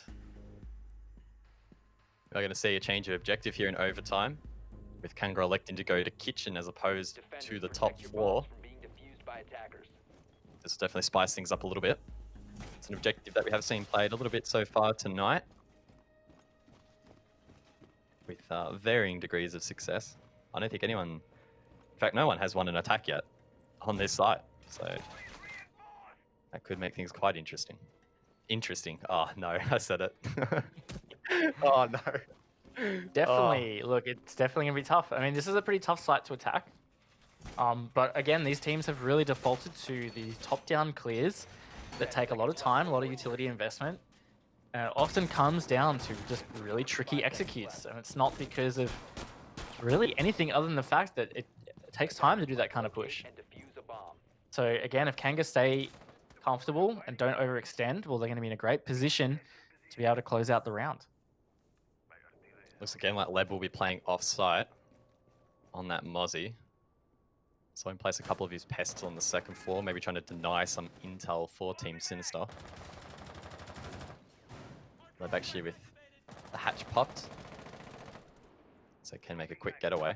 Spruce as well playing below, barricade himself off, so quite an aggressive setup from KANGA so far. And I mean, time and time again, we have seen Sinister try and clear out these positions, so it could work in KANGA's favor if Sinister aren't careful here. Yeah, this is definitely a bit risky. I mean, something that worked out so well for KANGA on their defenses was that they were playing patient, disciplined, and not really overextending to get picks here. And if Sinister are able to give themselves that opening kill early, it's going to put a lot of pressure back onto KANGA. Oh. Some damage inflicted there onto Nico. It's both Leb and Spruce will scurry away, and it looks like they have made the position known. But, I mean, they're already on the bottom floor, so Sinister need to be mindful that that is the case and not waste any more time here on this second floor. We have eclipsed the halfway point. I think so far, their time management on the attack has been terrible, but this is the point where they might start to get stalled out. A bomb has been located. Yeah, and most importantly, it is needing to be Nico that is the one that needs to be putting the pressure vertically here as the Buck. Needs to be opening a lot of holes, flushing out these positions, even finding a pick if he can. We've seen before, KANGA aren't too afraid to be able to re-peek them. He almost sees Spruce with the scanner out. Could have caught him sleeping, but caught sleeping is actually Nico running over the top of a C4. That's a big start now for KANGA as they enter the final minute on this defense. 50 seconds left in the round. If Sinister take it, the map will be theirs. But it looks like KANGA might well bring it to that final round as it is a 3-on-5 in the defender's favor. Oscar with the diffuser looking like he might try and go for a freezer push. Interestingly enough, Vinny is rotating all the way towards Bakery. Maybe trying to pinch from either side, but at this stage, it's not looking great here for Sinister. Oscar not satisfied. The drop is safe. He's hesitant. More Drain's heading out here from Derpe. He has control of Bar. Knows there's a player in small Bakery, but there's no reason for that player to peek. And 15 seconds left. surely he can just patiently wait as time is ticking down. Derpe forced to get aggressive. Misses the shot there. Oh my god. Will eventually get it. And now it's a 2-on-3 as they enter in towards site. Milo gets one, but is refragged out, leaving it all up to Derpe, who can't find the pick. And KANGA will win the round. Boats closing that one out for his team. We're going all the way here. We are all the way, 7-7 in overtime. It was a good defense from KANGA, but also a good attack just then. It could have gone either way in those final moments. Sinister did a great job to bring it back. And it means that Sinister are going to be on defense. So KANGA are going to have to win their second attack for the entire game to be able to win this map. 5 seconds. I'm sorry. Attackers request the I'm bomb. sorry. Can't believe That's they alright. did Whip Derpe was like good. that. Oh, that was a bit mean by production. That was terrible. I don't know. Yeah, that was... We'll just skip past that. We didn't say that. All right. that could have ended so badly for Derpe. He did actually get the kill in the end, fortunately. Oh, that would have been quite tilting. Many bombs as they can. Either way, though, let's move on. 7-7. The final round here on Cafe. Sinister do have defense on their side. And so many of these rounds have been incredibly close, and KANGA definitely won't go down without a fight here. Oh, and their kitchen attack that they got really close on was actually their rush. I'm not thinking that they're going to rush here, but I think it should be an indicator that maybe they could try and simplify their attack a little 10 bit, seconds remaining. because that top-down clear does take a lot of time. To an extent, some coordination as 5 seconds well, to go. especially to flush out these positions on site. They can simplify it a little bit. Maybe that'll work into their advantage. Also depends how Sinister's holding it. Looks like they're extending a little bit here. Fisher holding on Brown stairs as Milo's also going to run around his VIP side. Attackers drop the diffuser. I think you're preparing for a West take. Be interesting to see if they try and flush out above. They didn't really do that on the last occasion, and maybe again they'll head in straight from Bakery. Walls are electrified, so utility will need to be cleared. Ampo with a concussion in towards prep, takes out the default. And I mean, so far they're already getting some decent presence. Keep an eye on Novak. So he's the one on the Maverick. Once he starts to work on that wall, that'll help open up the round here for these attackers.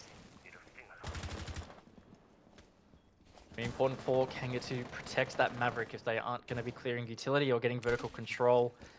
It's going to be totally key for this attack to be working out. Spruce may be able to do a late rotate up, buck some holes, as the Maverick is now going to be opening this wall. It's a real key part to how this round could play out here. If this Maverick is successful, it's going to put a lot of pressure on the Sinister inside here. A lot of control still. Nothing going as almost half the round has started to tick away. Derpe aware that Maverick is trying to get the wall, will try and counter peek it. Attackers have recovered their diffuser. Very dangerous position for both teams here. Derpe in a fantastic position to give his team the edge. There was a player holding that angle, but no longer. Such an awkward engagement. Derpe thinks better of it as Vinny will get the first on the Valkyrie. Perfect intel here for him and the team.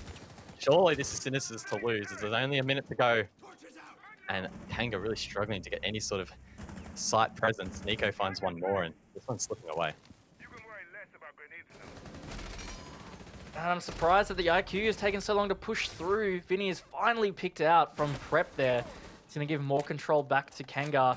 they are looking to just funnel straight through prep, and they're just going to go long. Sinister are very much aware, and this is going to start to get real messy, guys, as they funnel through to site. Well, Oscar does find one though, and another there from Derpe. Sinister will close out the map. It was scrappy, but they managed to push through and get the points on the board. Man, Sinister will need a deep breath after that one, because that was looking pretty sketch for most of that map. Oh, they've somehow managed to get away, guys. I thought for sure that was going to be KANGA with the dub. They've managed to get another overtime map on Cafe, but they still didn't get the victory. KANGA have got to be happy with that to some extent, though, right? I mean, given last week against Wildcard, they went 7-0, 7-2. Coming out strong this week against a team like Sinister has got to feel that much better. And I mean, that is the longest game they have had in 6 Masters, so they definitely put up a good fight. And I mean, as you said, for the majority of it, it actually looked like it was going to go their way. And even the fact that they lost the game isn't necessarily a reflection that they choked or anything like that, because even those rounds that they were losing, they were pretty tight as well. And Sinister just had the edge, I think, in the end, with a little bit more coordination, a little bit more synergy, and it paid off. Yeah, to wrap it up for KANGA, I think that is hands down their best map of Siege they've played in 6 Masters. So that's a really great sign for them. Sinister, on the other hand, that's up there with one of their more shaky maps for sure. I mean, the first half looked pretty bad. We ended up seeing a defender-sided Cafe, but even then, their attacks didn't look that close. I mean, at least KANGA actually looked like they had some chances with their attacks, whereas Sinister for a long time there just didn't look in it. Well, map number 1 just going in favor there of Team Sinister. But on the other side of the break, we will have the second one. We'll see you soon.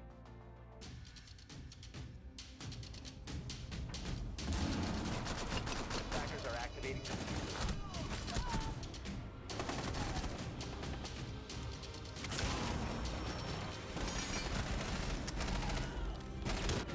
bomb diffuser. 10 seconds left. 5 seconds remaining. 10 seconds remaining. 5 seconds remaining.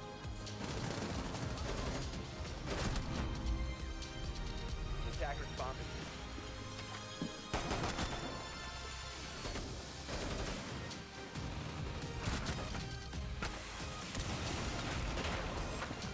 Attackers dropped the diffuser.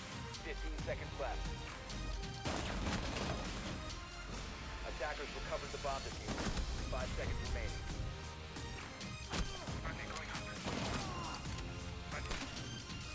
Attackers dropped the diffuser.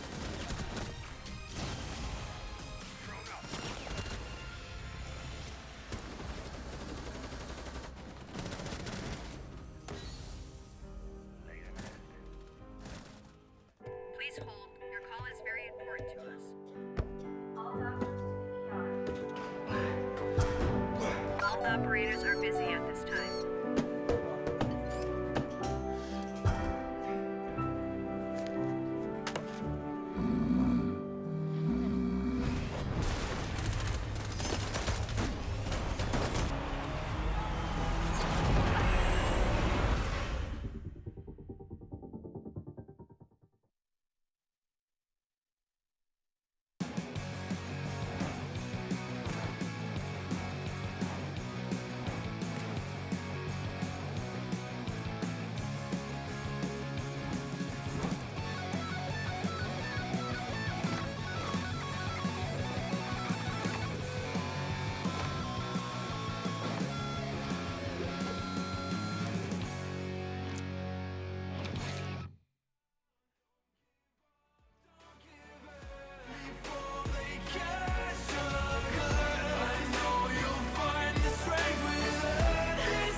your eyes, I can't seem to focus. It doesn't matter cause you live a lie.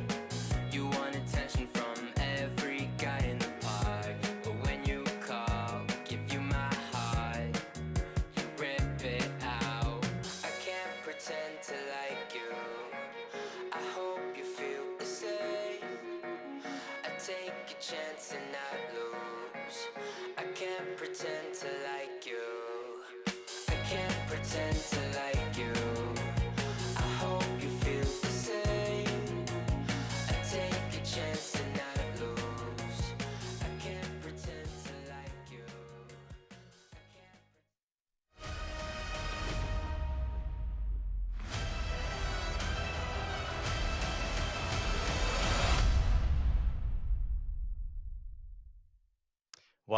Well, Six Masters once again providing the goods. We just had an absolute onslaught there on Cafe with Sinister edging out by a single round. Raven, what did we just watch? Put it in words because that was pretty crazy.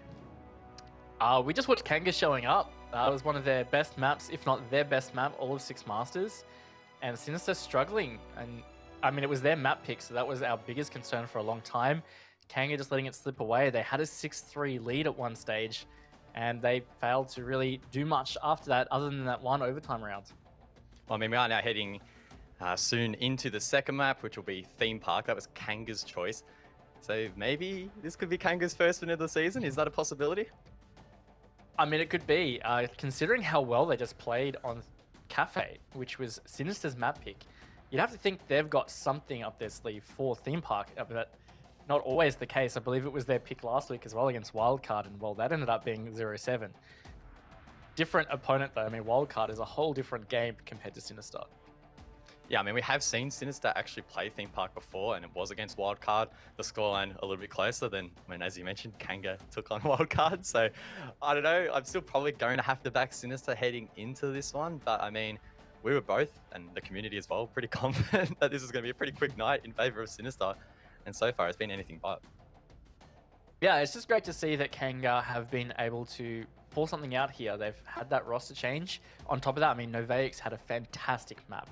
I would love to see the final stats of what he ended up on, because I think he was really instrumental in how well they played. So I think that leaves map 2 so open. I'm still leaning towards Sinister as well, but KANGA have now shown they have what it takes to pull together some coordinated siege and go toe-to-toe with Sinister. Well, let's have a look at that poll vote that I touched on and see how many of you guys at home are already wrong, and it will be, unfortunately, 13%. KANGA fans out there having another rough night so far, but hey, there's still a chance for the draw, which, again, could be on the cards if KANGA show up again here on Theme Park. And when you're a team that's struggling like KANGA, though, you take what you can. And I mean, to have an 8-7 map against Sinister that on a map that wasn't your map pick, I mean, that is a huge positive compared to a lot of their other maps in Six Masters. So if they're able to string stuff like that together and bring forward some consistency, well, then there's every chance they can start to compete with a lot of these other teams in this league. And I guess that sort of starts to make me question what's happened for KANGA here tonight, because it feels like we're seeing a fresher KANGA.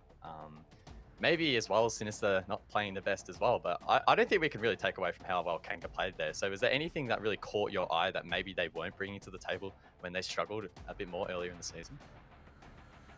I saw a lot more team play, it looked like, on the hand of KANGA. I saw heaps of good refrags and trades, which was just not something that we saw. In fact, it was usually just a flurry of kills against them, and then it was a tough situation. But tonight, yeah, it was different. I felt like the team play was a lot tighter, and they weren't often overextending. I mean, in previous weeks, we saw Spruce often trying to really make some things happen. Like, I think he'd played Vigil a little bit on Cafe previously and tried to get a lot of runouts, but that just wasn't at all their game plan tonight, and I think it just worked so much better.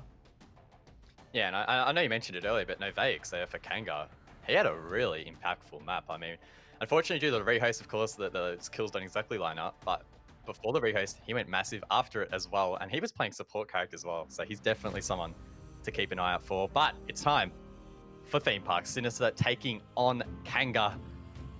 If the first map's anything to go by, this will be another banger, so hold on to your seats. This should be a great one. Let's jump into the ban phase, Raven. What are we expecting to be taken off the board here? Again, the real traditional band's going to be Thatcher Ying, maybe another hard breacher. There's the Thatcher at least. But Theme Park being a pretty important map to be able to bring hard breaches on, you want to try and mess with that as much as possible. And there's a few different ways. Directly is obviously banning a hard breacher. Indirectly is going to be that Thatcher ban. This is KANGA pulling out the Montaigne ban. So, I mean, they've seen that Fisho in particular has played quite a bit of Montaigne on Sinister. And I believe that was on Theme Park against Wildcard. Indeed it was. I mean, on the last map, Fisho stuck to the more, let's just say, traditional operators, not saying anything too crazy on that last map, and it seemed to work out all right in the end. Mira will be the second last ban, followed up here by the Maestro. So again, quite a bit of intel denied here for the defenders, but it's not going to make life a whole lot easier with that Thatcher ban off the board, as we mentioned earlier. And Mira and Maestro were both the defense bans on Cafe as well. So we haven't been able to see either of those operators at all tonight. Yes, Fisher Guy, that's a great point that you brought up, that he was playing more comfort ops or more traditional operators on Cafe. He actually, he had a big map for Sinister. I'm pretty sure I saw he was on double digits as well. A couple of really instrumental rounds. These SAS shotgun operators, he has shown many a time he is very comfortable and proficient in playing. He's quite a dangerous man with that shotgun. Sinister electing to go to Initiation and Office first up here. Quite a spicy choice. I feel like Initiation is a point that's basically contested for any objective, regardless of where that's the bomb, where the bomb site is. We often see a lot of defender utility placed in that area of the map to deny map control. Expect something similar again here, as of course Sinister have picked that site. The Omega combo has also made an appearance, Raven. Something we haven't mentioned yet tonight. I believe you have trademarked that term, or Omega. at least intending to. I don't know whether I'd say I'm proud of it, but it works. I'm happy with but it. yeah, look, I'm content. Sinister have been using that a lot. I mean, they used it a lot on Cafe, and now they're going to be using it a lot here. And it seems like it worked out pretty well for them. It catches so many projectiles. On top of that, KANGA were bringing a bit of Capitao, so that's the great thing about Wamai, is that his magnets catch those arrows and redirect them. Yeah, I feel like maybe we should clarify that Omega stands for Wamai and Jaeger, in case there was any doubt. Clear that up. Vinny and Miley playing those two operators. Well, as you mentioned, be looking to deny a lot of that enemy utility. And it looks like KANGA once again maybe going for a bit of a off-meta push from the west here, potentially.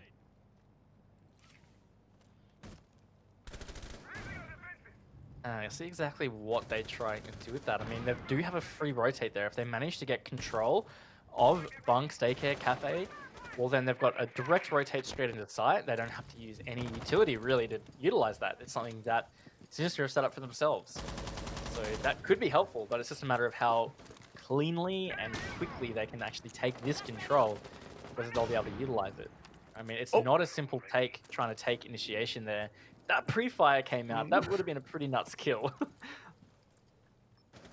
Unlucky there for Novakes.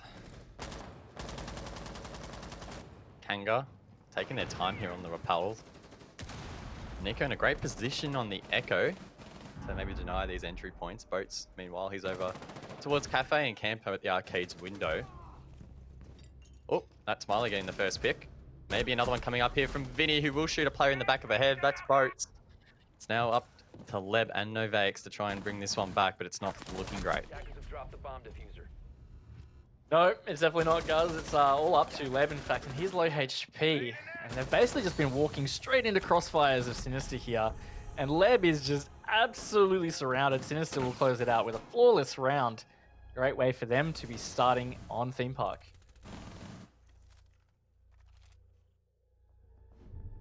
We may well see another pretty heavy defender-started map here, potentially. We have seen in some regions where it hasn't been the case, but so far in ANZ, it seems to be trending that way, at least in the meantime. So even if Sinister have a good half here, we could well see KANGA bring it back in a similar fashion to their opponents when the switch of sides occurs. It's a long way away though, as Sinister will now head to Armory and Throne Room on the first floor. Again, they will bring Wamega and expect that initiation room to again be hotly contested. It's interesting that Sinister are only bringing one real true wall denial there with the mute. Traditionally, you might see Kaid or the Bandit trying to deny more of those walls. You can, of course, impact trick, but one thing about Theme Park with impact tricking is that the roofs are quite high. So it's not as simple as just throwing at the roof like you do on a map like Villa. You kind of have to bank it on a wall on some of these. So the maintenance one is a great example. You have to try and hit it on the side or above the door. Other than that, some of the other rooms, it's not as clean cut. So this might enable KANGA to get some of these walls open and actually get some pretty good direct pressure to site. 5 seconds to go. Nico here on the Valk. Probably using some of those coconut bra angles. Of course, coconut bra is actually a part, I believe, of Team Sinister Org, so I'm sure there's some exchanging of ideas going on there. So expect to see some spicy Valk cam positions potentially here from Nico. They try and gain as much intel as they can. Of course, both Mirror and Maestro were taken off the board, so that will impact the ability of these defenders to gain some of that crucial intel.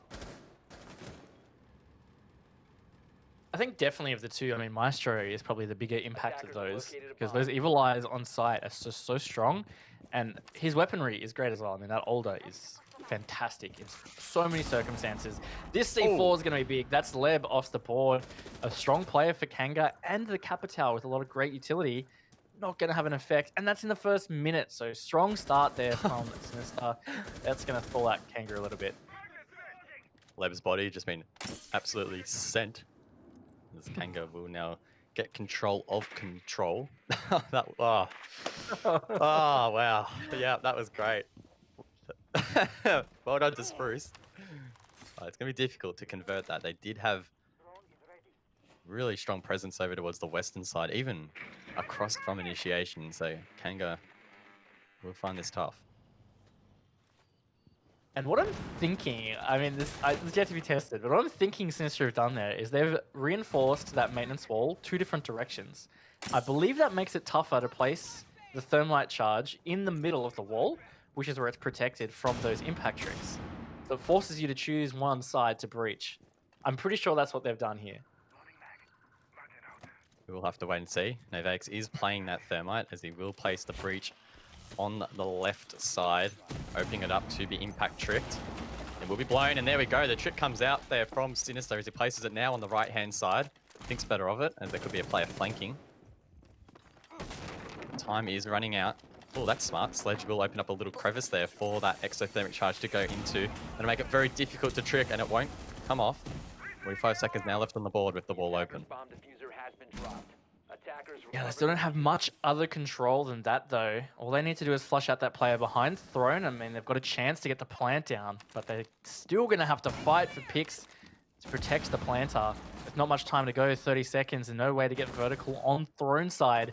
It's definitely going to be tough for them. Oh, shots raining out there. Campo will be shut down, and our Boats and Spruce are left to clutch it up. Spruce will need to try and make an entry as time is running out, and he does. He gets the first there with the SMG.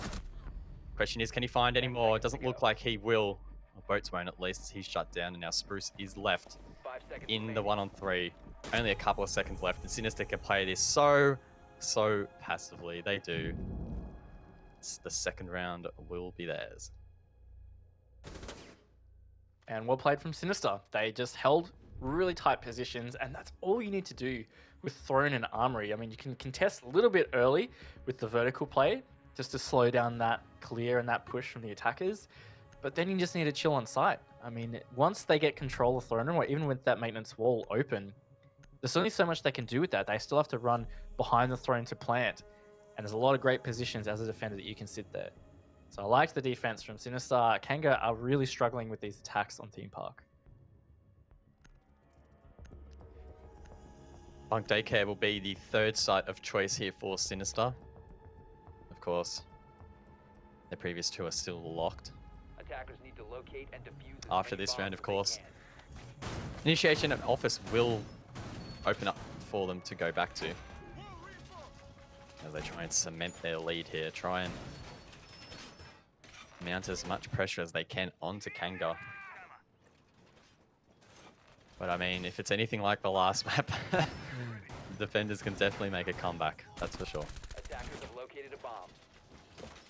Yeah, it's entirely possible, and I believe that's actually what Sinister did in their match against Wildcard. They had a huge deficit to overcome after the first half on Theme Park back in week 1, and they brought that back. It was so close to being an overtime match. Fortunate that it wasn't. So definitely well within the realm of possibility here. If KANGA just managed to get a couple of attacks, I think that puts them in a great spot to be able to do a lot with their defense half. The Omega combo once again will be activated here by Sinister. And as always, it will be Vinny and Milo playing those operators. Bit of a scary combo when they're both on their game. So far, it's been a little bit of a quieter week for Vinny, at least, than it was last week, where he did win the MVP. I wouldn't say he's necessarily had a bad first map here, / early second, but definitely a little bit quieter. Yeah, he definitely still had some impact on Cafe. I think it was just a bit more spread out this week in terms of how Sinister ended up bringing Cafe back and who was the one stepping up. KANGA, on the other hand, have had a lot of difficulties with these attacks, so no one has really been able to step up thus far. But of course, we're only 2 rounds in. They're trying to push in to take Cafe control here, which can be not easy. I mean, there's some great long angles to contest, and there's also the vertical play below, which there is a player actually playing in the bathroom but downstairs. Which Leb looks like he's now on the hunt for. It's Vinny actually on the stairs, not quite in the bathroom. But either way, this contest could happen quite soon. Vinny does have the default up. Doesn't spot Leb though. Leb in response will actually spot that camera. Drone heads out to make sure there isn't a player on these yellow stairs. Vinny has vacated back to the top. Drone taken down as well, so Lev will be forced to push that blind as Vinny blindly peeks that angle in towards Cafe. Does survive, isn't taken out quite yet. Might be able to provide some additional intel as frags now start to come out. Fisher guy with the C4 gets a big kill there onto Leb, who was again below, as the diffuser is now recovered by KANGA. More utilities sent out here. It is captured though by a magnet. That flash goes out and will make boats white. No Vegas though will cover, getting Milo, and now it's a 3-on-3. They're just staying in touch so far, KANGA, but they don't have a whole lot of tangible control here. They have around Arcade and Cafe, but that's about it. Sinister sitting in some comfy positions on site. There's 2 of them there in bunk and 1 in daycare. They can just hold out time. KANGA are going to have to flush into positions. Fisher is going to get aggressive there. He gets 1 or 2 no Vegas. That's a strong pick because that's the diffuser down. And a hot player for KANGA. This is looking better for Sinister now. Boats and Campo left to clutch up. Diffuser drop, it's not looking great for them, but a player will sweep wide west. Nico needs to try and refrag it. Will eventually. That could have almost ended badly. And now it's a 1-on-1. Boats with full HP. No diffuser in hand. He's going to go for the frag. The flash comes out, but Nico shuts him down again, clutching up big here. 4 teams Sinister, and that will be 3 straight. Oh, how did he dodge that flash? Oh my. Wow, wait. Great pre-fire though. I mean, if he hadn't pre-fired that, he was low HP. I was totally backing KANGA to be able to get that round. So really well played from Nico. And we have seen so many 1v1s in this series so far. I didn't actually keep full track of it in that first map, but there was definitely a huge chunk of 1v1s. These rounds have been quite tight. KANGA still struggling though to find something here on attack in Theme Park. That was their best round so far. So maybe they're starting to gather a bit of momentum and get a good gauge on exactly how Sinister is playing the map out. Well, the Nook has been activated there by Spruce on the 6 pick. Attackers need to locate and defuse I as many believe bombs it was as they can. LFO that tried out the Nook here on Theme Park a bit earlier in the season. Paid off to a certain extent. So it'll be interesting to see how Spruce can incorporate it into KANGA's game. Fully expecting him to maybe go for some sort of late flank arcade, as that's often the side of the map that's a little bit neglected by the defense. But in saying that, Sinister are investing quite a bit of utility on that side of the map. 10 seconds to insertion. Look, last time that KANGA tried to push this, it actually ended up being a flawless round in favor of Sinister, so they're going to have to really change things up. Nico out there on 5-0. In fact, he hasn't died yet to Sinister.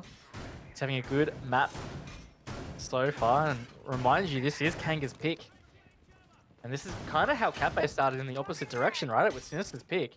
But KANGA were the ones that shot out to a strong 4-0 lead.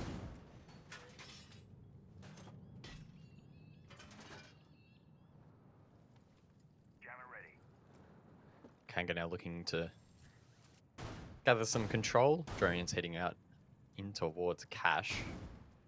There's been some prep done by Sinister to slow down this push. Spruce, interestingly enough, is shoulder to shoulder here with both and Campo. It's going to be very interesting to see how he uses his ability, maybe as an entry, which could be quite intriguing. I don't think that was really too effective at the start here, as he pings out the top of that little wall being broken out.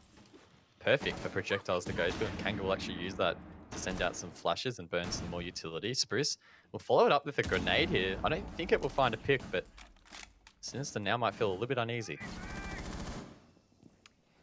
Yeah, it does just put a little bit of pressure. They have to think about things like that grenade and projectiles. But they can sit comfortably and hold these angles as KANGA don't have any pressure coming from the bunk side.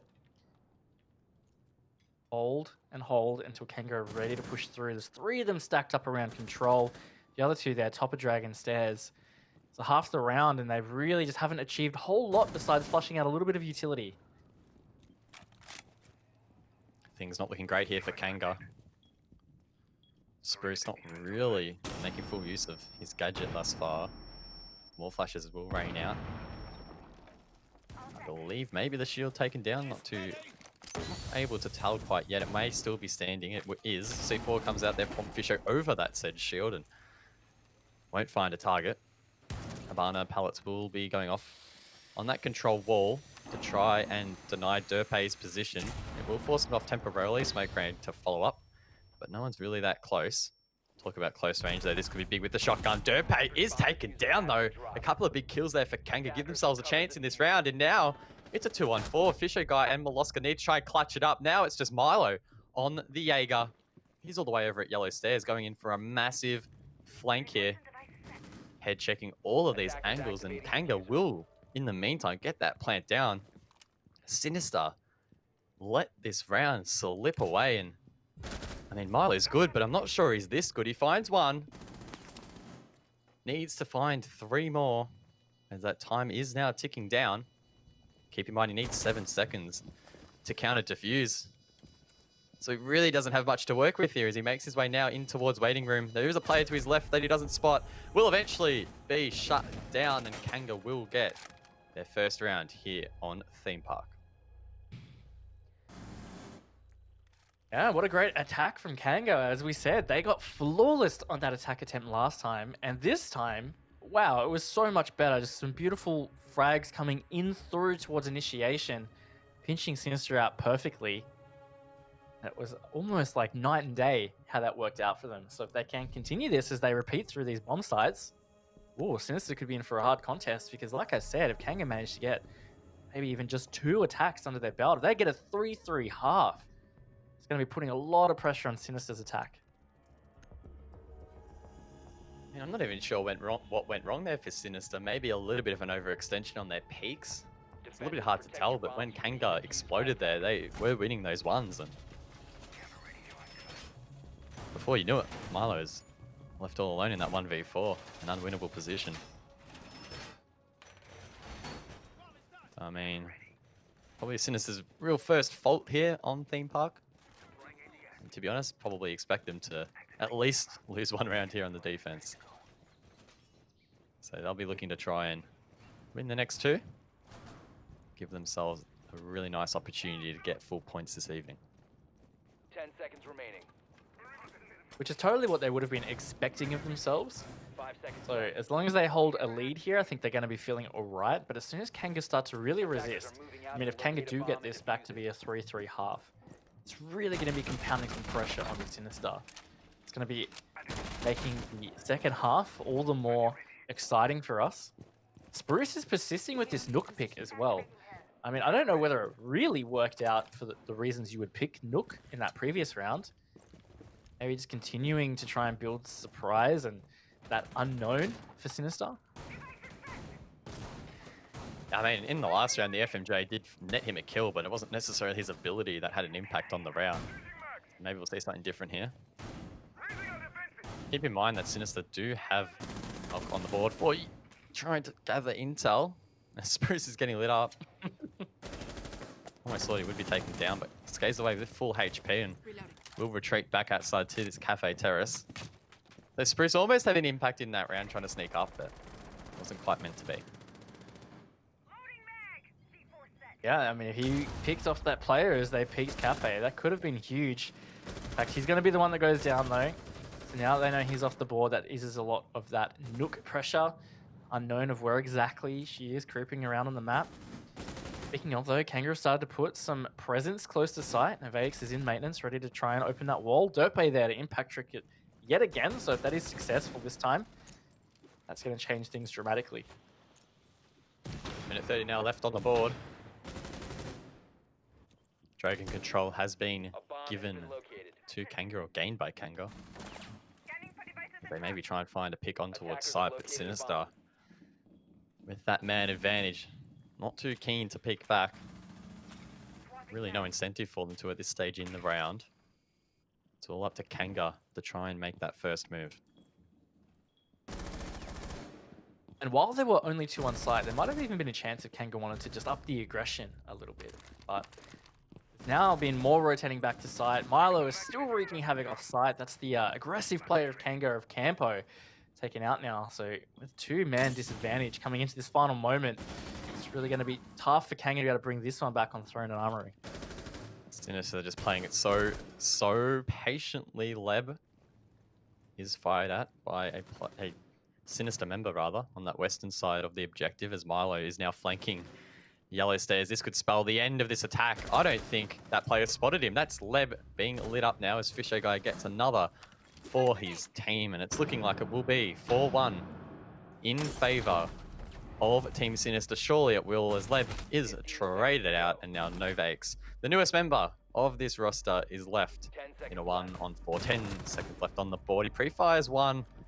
There's nothing he can do at this stage. This is just stat padding at its finest, and he will be taken down. A player picking through that bomb chassis will end his life. And Sinister will return to form. Yep, that's a pretty good looking Throne Armory. That means that they are looking at worst a 4-2 half, at best a 5-1.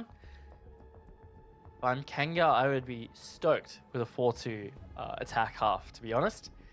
What I'm concerned about though, guys, is this was KANGA's pick. And right now they are struggling. I'm wondering exactly what they were seeing there. Maybe this is a map that they have been working on a lot of. Or maybe it's purely just that they saw that Sinister haven't played this map much and that they didn't beat Wildcard, so that they might have had some kind of edge there. I mean, it's definitely been a night of interesting picks so far. I mean, Cafe earlier this evening was interesting when Sinister went there. I mean, hopefully something we can pick at later at the interviews, but you're right, it's definitely thrown a spanner in the works as to where these teams have decided to go.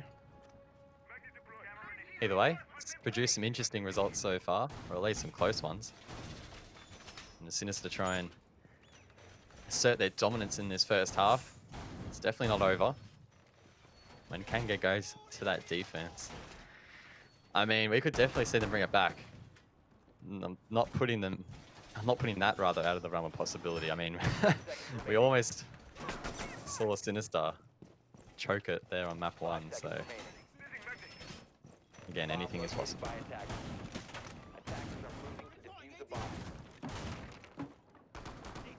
Thing is, Bunk Daycare was the one that Nico got the 1v1 clutch on, which looked like a pretty good round for KANGA. So we'll see if they can replicate some parts of that at least. to try and make this round more successful. And so far, I really don't feel like these bans have had a major impact on at least KANGA's attacks or Sinister's defenses. I mean, the Thatcher does have some kind of impact, right? Because you can't just simply use these EMPs to clear utility.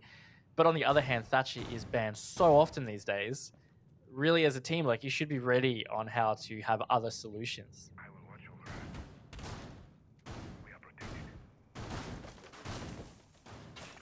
Novax with the diffuser in hand, trying to maybe find some early map control over towards Cafe. Looks like it's a split approach from KANGA so far. A couple of members on either side trying to pinch in towards the objective. I mean, you've got Leb and Campo on one side and Boats and Spruce on the other. Definitely setting up to be some sort of an interesting take. Much of KANGA droning at the moment as well, so expect them to have a lot of intel here on Sinister.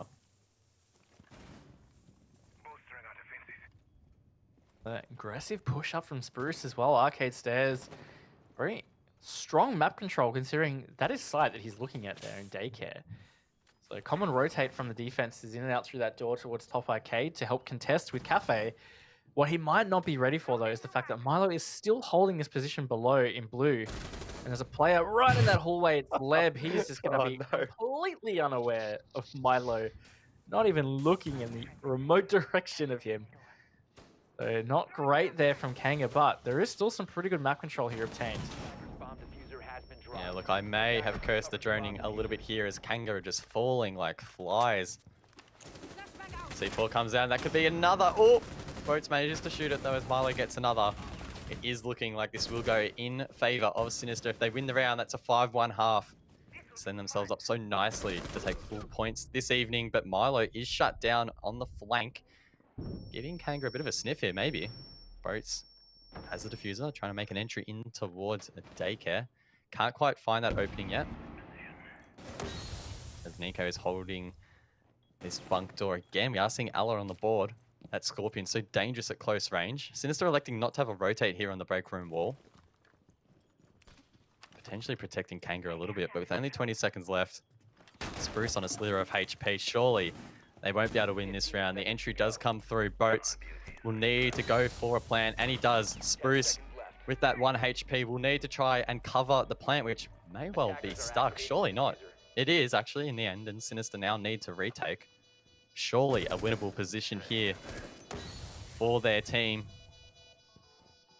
But time is running down. Sinister need to get aggressive and try and find these picks, and there we go. That's the first, and now Boats needs to hold on for a 1 versus 3. Surely this isn't possible, and there we go. Sinister will overwhelm him. Nico gets the pick, and it will be 5-1 in their favor. Coming out of the first half. Ended up being a really nice, calm retake there from Sinister. I was quite surprised that they let the plant down go so easily, but I also really like that they just never rushed to it. I mean, they seemed aware the plant was going down, but sometimes you see teams make the mistake where they're like, oh, he's planting, oh, I've got to run and deny. And then you actually end up in 1v1 gunfights, and that could have worked out really poorly. Sinister made it calm. You saw them rotate around in their positions through waiting room, and it was just a really great pinch for that retake. So well done from them to hold a 5-1 defense half. Pretty strong position to be in. Does put a lot of pressure back on the KANGA. Well, it's not the first time this evening we've seen a 5-1 half in favor of the defense. Of course, it was KANGA that had that lead on Cafe. And they did end up losing in the end. So, I mean, it's definitely a window of opportunity for KANGA to bring this one back. I don't know if it's necessarily the most likely outcome in this matchup, but I wouldn't put it past them. Yeah, time will tell. We'll see how they go with this first defense. Might be a great indicator for whether it is a possibility or not. And yeah, that's the third 5-1 half that we've seen so far. Both halves in the first map were 5-1. That seems to be the trend. And Nico, speaking of 1, he's 8-1. And he only died once, of course, on that first half. So great performance from him so far for Sinister on Theme Park. Attackers must locate and defuse a bomb. Nico definitely showing up not only this evening, but over the course of Six Masters as a whole, he's been playing quite well. It often feels like he's left in a lot of these clutch scenarios. There are many occasions tonight on Cafe where he's left in 1vx's and often performing quite well for his team when they need him most. KANGA, on the other hand, having some issues during that attack. Looking to correct that now on the defense.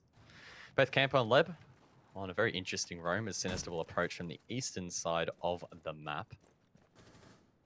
Probably going to end up being a lot of utility expended over towards initiation as they try and gain control.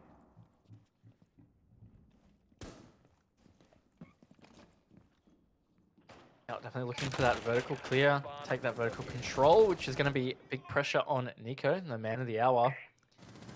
Open a lot of holes there in office.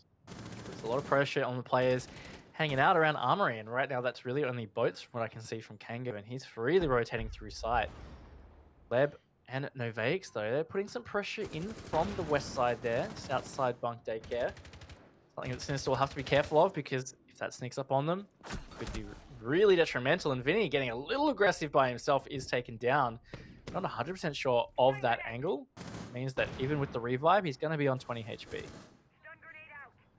KANGA now trying to rotate back towards side, and I don't think Sinister were in the best position to maybe cut that off.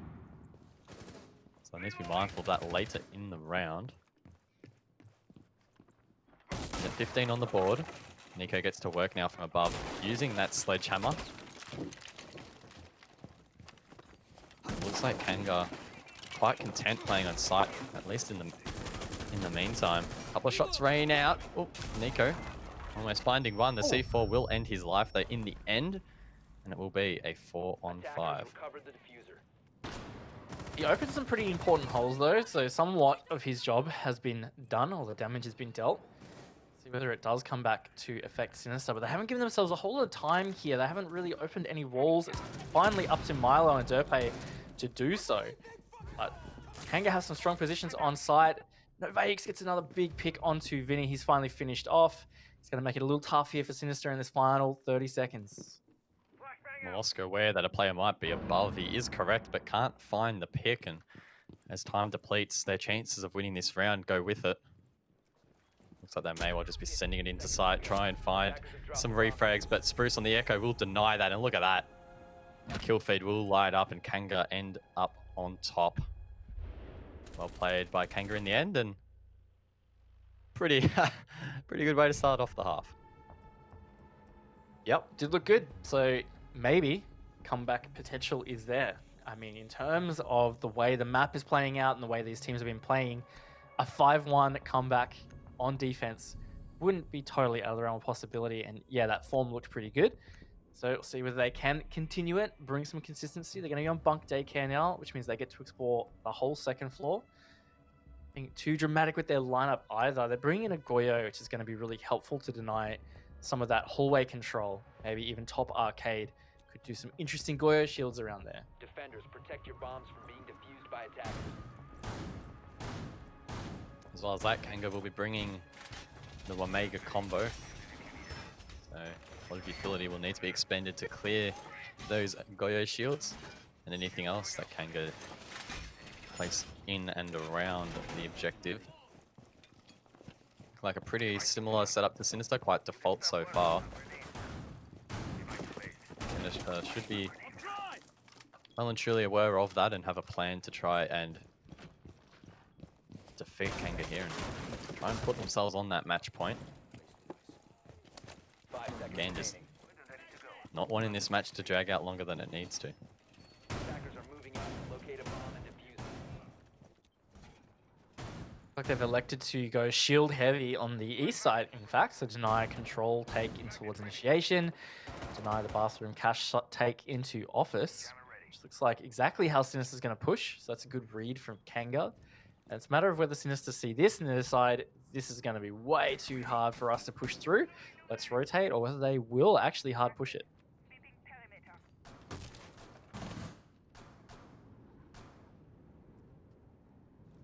Of course, 5-2 the scoreline. As Sinister again are looking to try and close this one out. Gonna be challenging though.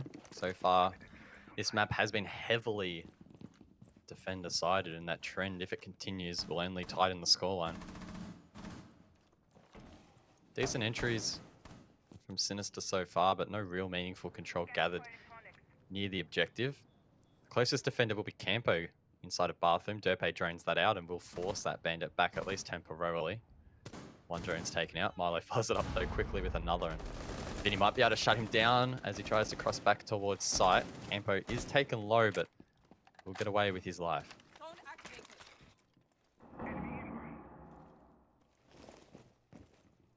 There's definitely some good advancement here from Sinister. Campo is just playing with fire. He's kind of stuck in that corner now based on the way that Sinister are re-holding this.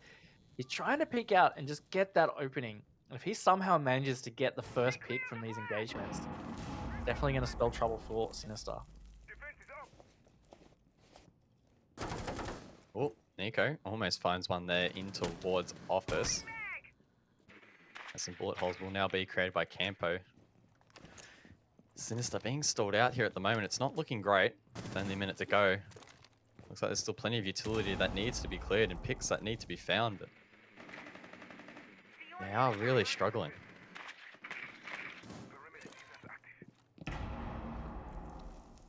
And they're not giving themselves much time either. I think that's the real critical thing here. Even if they do manage to get control of this east side, there's nothing that really facilitates them being able to have a solid execute onto site. They do have a rotate available, but the positioning is still there for KANGA.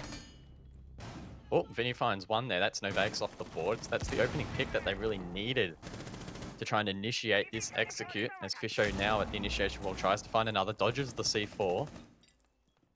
20 seconds left. Many more players that need to be cleared, but Nico will find one. Vinny as well, but Fisher guy has been shut down. The refrag comes out quickly though. That's Vinny with his triple. He himself will be taken down, but another retrade from Sinister will secure them the round. Their first attack in the half, and now they are on match point. A great round from Sinister. Really good attack. Vinny pretty instrumental in that one, getting some solid picks. Yeah, that is Sinister on match point. They're up 6-2 now, so a lot of pressure creeping back towards KANGA. No mistakes allowed now. They have to force this to overtime, and that means they have to get 4 rounds consecutively.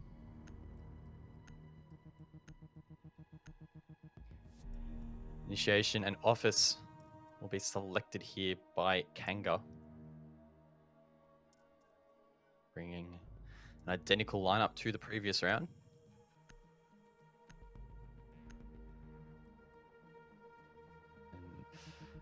Feels like it's starting to slip away a little bit here for KANGA. Attackers need to locate and defuse bombs. But on a map like this, I don't think you can confidently say that they have the map Team Sinister until they actually get those 7 rounds on the board. Yeah, and given like a lot of that round, that previous round on the bunk daycare attack, actually wasn't that bad for KANGA on defense. They ended up just losing those gunfights really deep into that round. They can hold themselves a bit better. Maybe the round will turn out differently. Throne Armory, for example, was a great defense for them. They can continue to replicate some of those successes. It's still possible, but it's 4 rounds in a row, which is going to be quite tough. Spruce maybe looking for some sort of spawn peak or trying to find maybe any drones. Doesn't really do either. We'll re-barricade up Cafe. Probably some of the most aggressive drone hunting I've seen in quite some time. Spruce unable to find his target though, and better make himself useful elsewhere. I mean, across the board, it's looking a little bit aggressive early round here from KANGA. Maybe trying to stop Sinister from getting any sort of control in these first couple minutes. I think it's always good to try an early contest. It's not like you're being overly aggressive and trying to get the pick. It's more so just about holding that space, shooting the drone, and delaying time. That being said, though, that player in Throne almost got himself cornered. I mean, Fisher has decided not to hold the doorway. Milo gets the player trying to come help him. That's Campo that's been taken off. Leb is essentially stuck here. Spruce has come to back him up, but this push from Sinister so far is looking quite successful.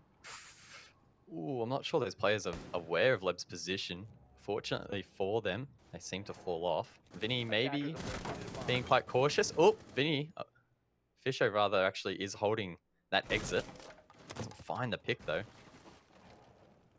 It is still a 5-on-4 in favor of Sinister. Both Spruce and Lebdown need to try and find their way back towards site as they head over towards Arcade to rejoin the rest of the team.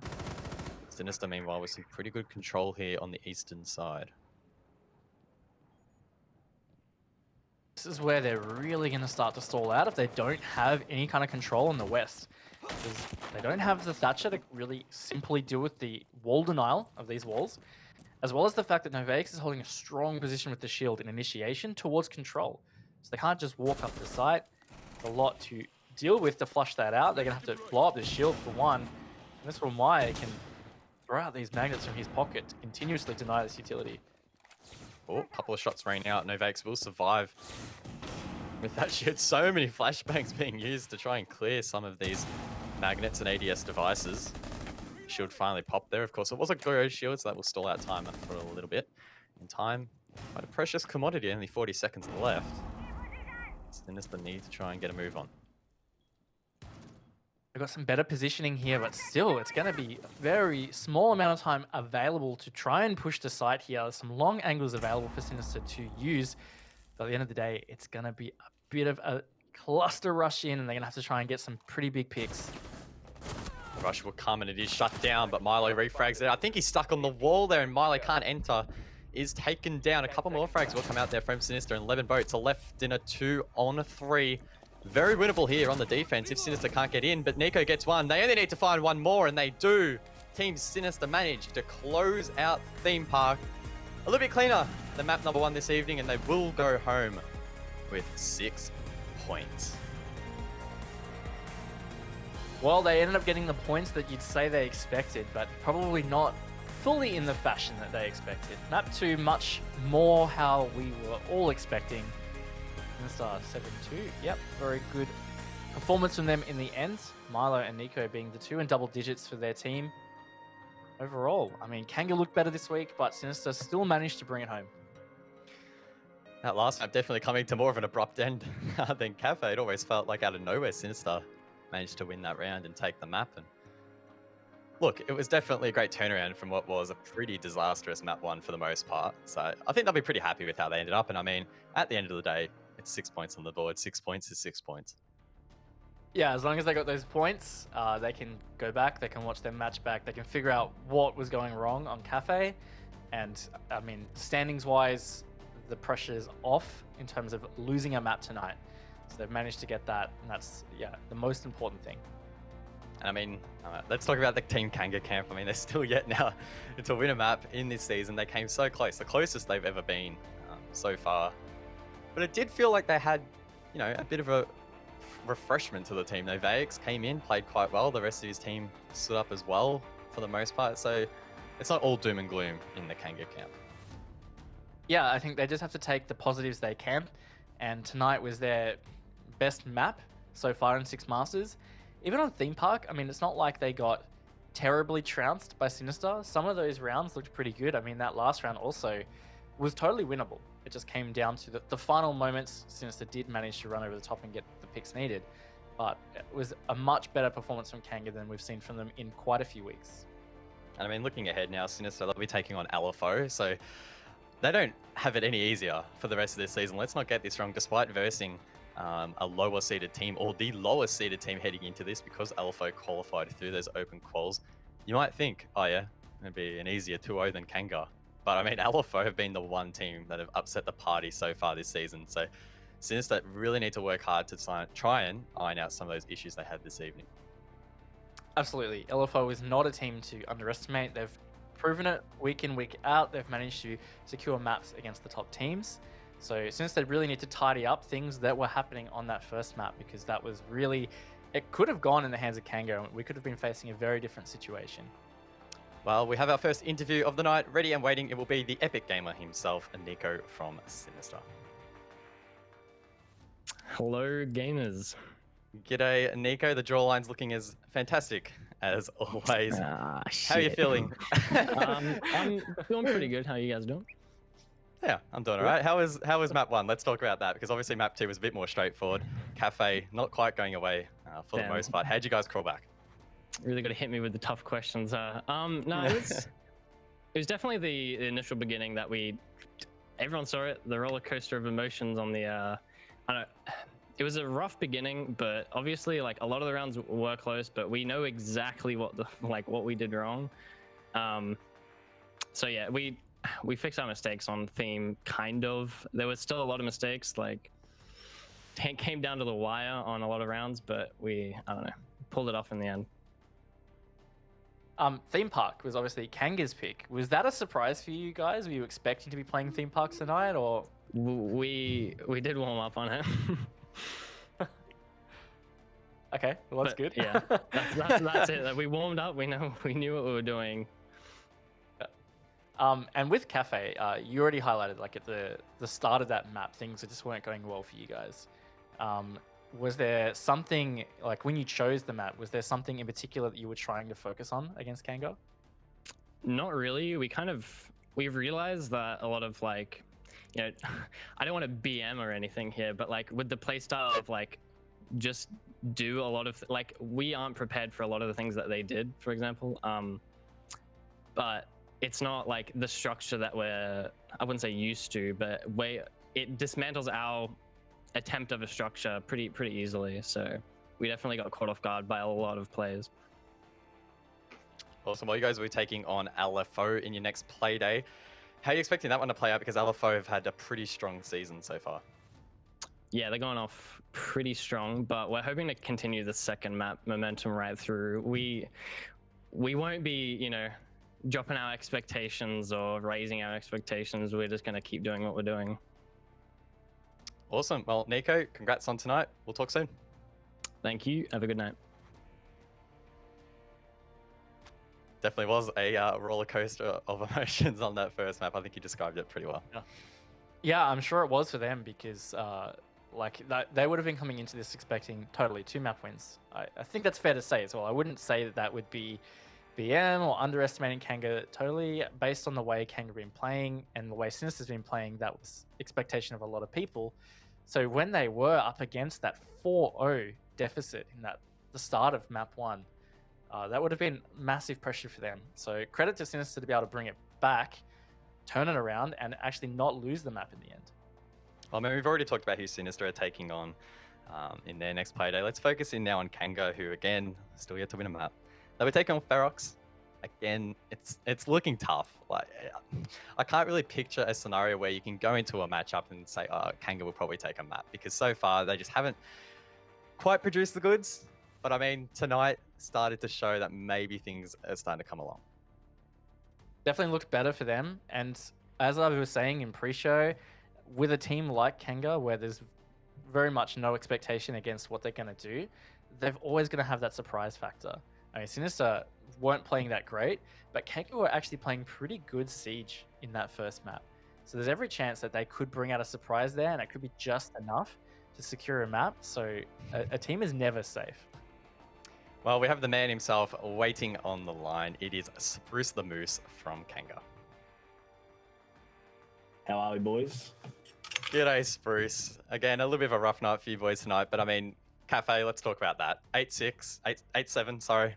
A close one in the end. Yeah, I played like poo, but yeah, the boys carried me, so that was nice. Shout out to Novax, really good on his debut. Proud of him. Yeah, we just kind of faltered off at the end, stopped doing our defaults, and kind of hurt us, really. Yeah, I want to touch on Novax. I mean, maybe just tell us a little bit more about you guys bringing him in, the decision there, and the role that he now plays. So he's basically our hard support. He's kind of helping out with the late round IGLing. So that's something which we really lacked. We're pretty good at taking ground, but using the ground to get anything done, we lack. So yeah, he's really helped with that. So yeah, shout out to Novax. He fragged really well on Cafe as well. No one really fragged one thing, but we won't talk about thing. Yeah, no, he was pretty nuts on Cafe. And seeing as you brought up theme, I mean, that was the map pick for you guys. maybe tell us what went wrong on theme? Why did it all go so bad? Yeah, we're attacking on theme. I mean, in our region it seems to be pretty defensive side, and other regions it's kind of been more even. But yeah, I'm not too sure like what went wrong. Our comms kind of maybe ran out of gas. I'm not too sure. Just started faltering on the teamwork. I expect getting into our heads about it all. So yeah, it was just disappointing. Theme.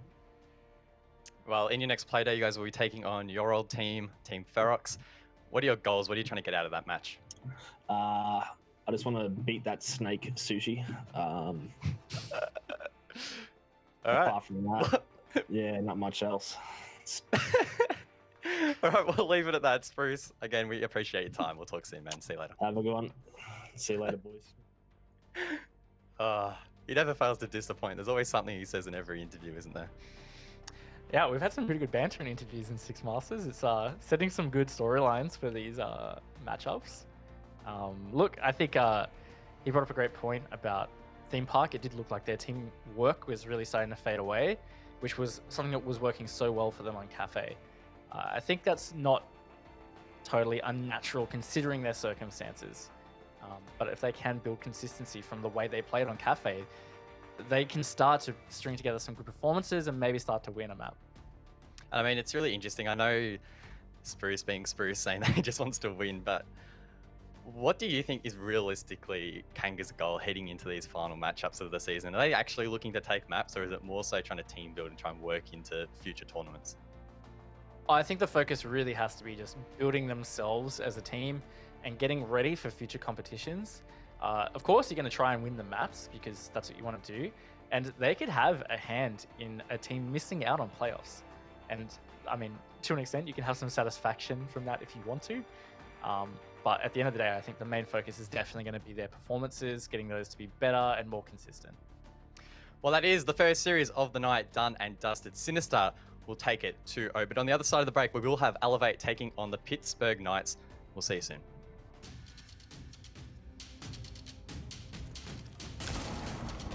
Bomb diffuser. Attackers recovered the bomb diffuser. 15 seconds left.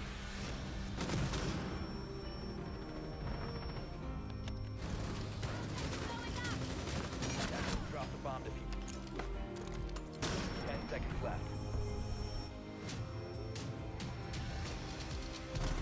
Hackers recovered the diffuser.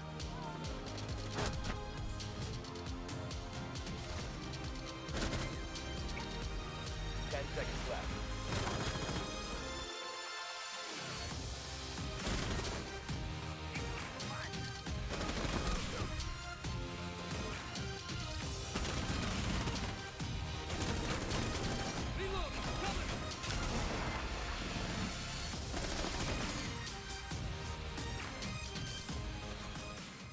Please hold. Your call is very important to us. All operators are busy at this time.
Right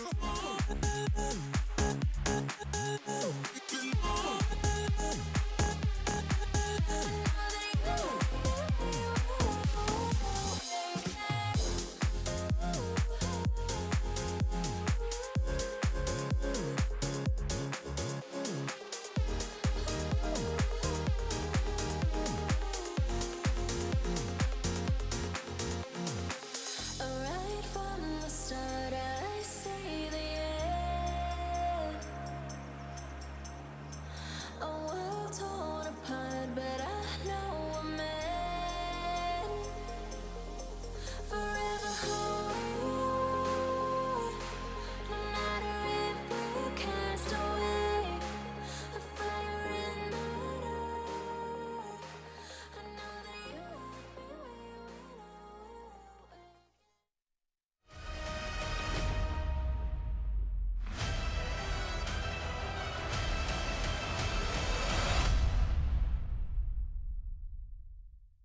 We're one series down, but there's still one to go. Welcome back to Six Masters 2020. Guz and Raven bringing you all of the action remaining tonight. That first series, let's talk about that, Raven. That was pretty nuts. KANGA so close to winning their first map, but they fell just short. Yeah, I think a big focus is going to be map 1, which was Cafe 8-7, and it was theirs for the taking. They had that 6-3 lead at one stage. Looked like they were finally going to get their first map in Six Masters, but not to be. Sinister stomped all over that, and then the second map, well, they just never really looked in that one. Well, let's not talk about the second matchup. It's Elevate taking on the Pittsburgh Knights, and once again, this series is going to have such a big impact on those mid standings where these teams are fighting it out for the top 4. Really is. I mean, Elevate and Knights are both competing in pretty equal grounding at the moment. Elevate with a slight edge on the standings, but if Pittsburgh manage to win both maps tonight, for example, they can leapfrog ahead there and really put themselves in a great running for playoffs. Yeah, I think that's such a dangerous prospect for Elevate and could put the pressure on them. I mean, we saw Sinister already tonight feel a little bit of that pressure when things don't start to go their way. So it's really important that they don't lose too many maps tonight. Here is that Elevate lineup. Talk us through it, Raven. Yep, the Elevate lineup hasn't gone through too many changes since we saw in Pro League last season, and players stepping up for them seems to be shifting around. I mean, we've seen Vast have some pretty consistent weeks. Gold Legion has those matches where he just pops off, and Red, Worthy, Digital as well, all putting in when needed. So this is a pretty well-rounded lineup, and that's obviously a key feature of one of these top teams. And it's going to be tough for them because they have had a bit of a 50-56 Masters. I mean, they've been playing pretty well, but they have lost 3 maps, and that's just generally been on some pretty shaky performances from this team. Well, they've had a roster change this evening. Let's bring up the lineup for the Pittsburgh Knights, Elevate's opponents for this evening. And Josh will be a new name to this roster. Yes, so we have not seen Pittsburgh Knights play with this 5. They were using Arlo for 6 Masters. Of course, the story is there that Stiggs was on this roster until Fnatic decided to pick him up, which meant that they had to get Arlo into sub, but now they've settled on Josh. And I'm really excited to see how this shapes up for them, whether it changes the way they play and fixes some of the struggles that we've seen them have throughout 6 Masters. Yeah, and you mentioned struggles. I think that's definitely a word that can be applied to both these teams. As you mentioned, Elevate as well, having a little bit of a 50-50 season, which starts to raise some question marks. Which team's going to come out on top tonight? It only takes one of these teams to have a bad evening, and that could really ruin their season. Yeah, and look, there's a lot of pressure going on to both of them in particular, but I have to say Elevate. The thing is, they came into 6 Masters as the first seed. They're still hanging in there. They're a couple of games behind Wildcard, but they're equal second with Okami at the moment. I think the pressure is on Elevate because they have lost a few maps, definitely more than people would have been expecting. And they drop another one again tonight. They're giving themselves a hard run into the end of 6 Masters and playoffs. Well, we have the map veto ready and waiting. Let's see what the teams have banned out. Let's see where we won't be heading in this best of 2. Elevate taking out Clubhouse, followed by Consulate by the Knights. Yeah, Clubhouse banned from Elevate. They've had some difficulties on Clubhouse before. They lost to LFO 2-7, in fact, in that first week of 6 Masters. So they haven't really looked like they've wanted to play it since. Consulate, on the other hand, is a similar thing for the Knights. I mean, they haven't actually played it yet in Six Masters. Not a map that they seem to like to play. Awesome. Well, let's have a look at the maps that have been selected. One, of course, by each team for the best of two. Elevate will take us to Border, and the Knights will follow that up on to Cafe. So back-to-back weeks there for Elevate on Border. They played Border last week against Ferox, and they were victorious in that. It was a 7-4. They looked pretty good coming into that. A little bit asleep, though, in map number 1 last week. Cafe, on the other hand, for Knights, they've had mixed bag there. They beat KANGA 7-2. They lost to LFO 5-7. So it could be a real interesting shape up there on the second map. I'm always keen for Border. It's a map that I feel, despite sometimes being, you know, quote-unquote stagnated or whatever you want to call it, it has and it will, I think, produce a pretty interesting result here, or at least a fun matchup to watch. We've seen time and time again close matches. I mean, for example, if you want to go back to Elevate, they lost to Team Sinister, if I got that correct, 6-8 on Border, and then managed to take Ferox 7-4. So, I mean, these results definitely producing some good siege, or this map producing some good siege. Yeah, and it was a really competitive match against Sinister. I believe Elevate had match point for a couple of rounds on that. So really could have been victorious for them. With the Knights, though, on Border, I mean, running it back to Pro League Season 11, they had a really dominant victory against the current Okami roster on Border. That was actually 7-1. So it's not like the Knights are new to Border or weak at Border. It's going to be a really surprising outcome for Elevate, I think, on the first map. I'm expecting it to be close. Well, 80% of you guys at home got the first community poll vote correct this evening. Let's whip up the result for the second and see what you guys are expecting in this one. And Elevate will have a pretty convincing lead, but some strong support there still for the draw and the Knights to follow. Yeah, and it's hard to back against Elevate, seeing as they are quite a strong team. They've shown time and time again that they deserve that credit, but they've also been putting up some of those shaky performances, and it was described last week with their first map that they just seemed like they were asleep, and they need to fix those kinds of things against a team like the Knights, who are up there contending for top 4. You need to start strong on the first map, and I mean, it's their pick as well. If they don't, well, they could be looking at potentially not winning a map tonight. That's definitely a real possibility. Yeah, I think it's definitely fair to say that this could be Elevate's to lose. As we jump in now to map number 1, it will be Border. Elevate taking on the Pittsburgh Knights. Keen to jump into this one. It should be an absolute banger. Raven, take us away with the bans. Again, I'm going to be expecting Thatcher ban or maybe even the Ying. They are the persistent 2 most common within Six Masters. And then sometimes you see a cheeky little side ban. We've seen Bark, we've seen some other attackers that is a little more map dependent. With Border, though, I don't think we'll see anything that strays too differently from the norm. We'll see whether the Knights bring out something special. Maverick ban is going to be pretty good because it means that with an emphasis on wall denial, you can't just Maverick trick over it. You will have to clear utility to get walls open. That's the attacking bans done and dusted as we jump now into the defense. Echo taken off the board first. Again, intel gathering being prioritized by these teams, trying to reduce the amount that the defenders can bring to the table, which will be followed up by a mirror. Pretty standard here on Border. Again, just intel denial and strong operators that teams just generally don't like trying to deal with. On top of trying to clear utility and now having to do so to open walls, the last thing you want to think about is also saving hard breach or something else to clear a mirror, for example. Echo can be a pain in that late round, especially if you haven't brought an IQ. So just getting rid of that, it frees up some of those stresses. Well, it's only taken us 1 round, and we will see the return of the Omega combo. Worthy and God Legion teaming up on that one. Pretty dangerous team up. Both those players quite strong. Fast as well. We'll 6-pick onto Goyo. So there's going to be no shortage of utility that the Knights need to clear here in the first round. Definitely be making it tough without Thatcher. And then, of course, with no Maverick. Pretty strong emphasis on clearing wall denial for hard breaching. That being said, though, Elevate aren't bringing wall denial. I mean, they can impact trick, but it's not as common on Border. It's not really as viable in most circumstances, if not all circumstances. So we'll see what Elevate do work with this lineup. As you said, utility clear is going to have to be there regardless. And the fact that there's the Wamai and the Jaeger, it's a lot of projectiles that can be caught. 10 seconds to insertion. 5 seconds. Worthy trying to place down this shield, provide some extra protection inside of security. Expect this to be a hot point of contention as the round plays out. Maybe we'll see both the projectile deniers play inside of this room.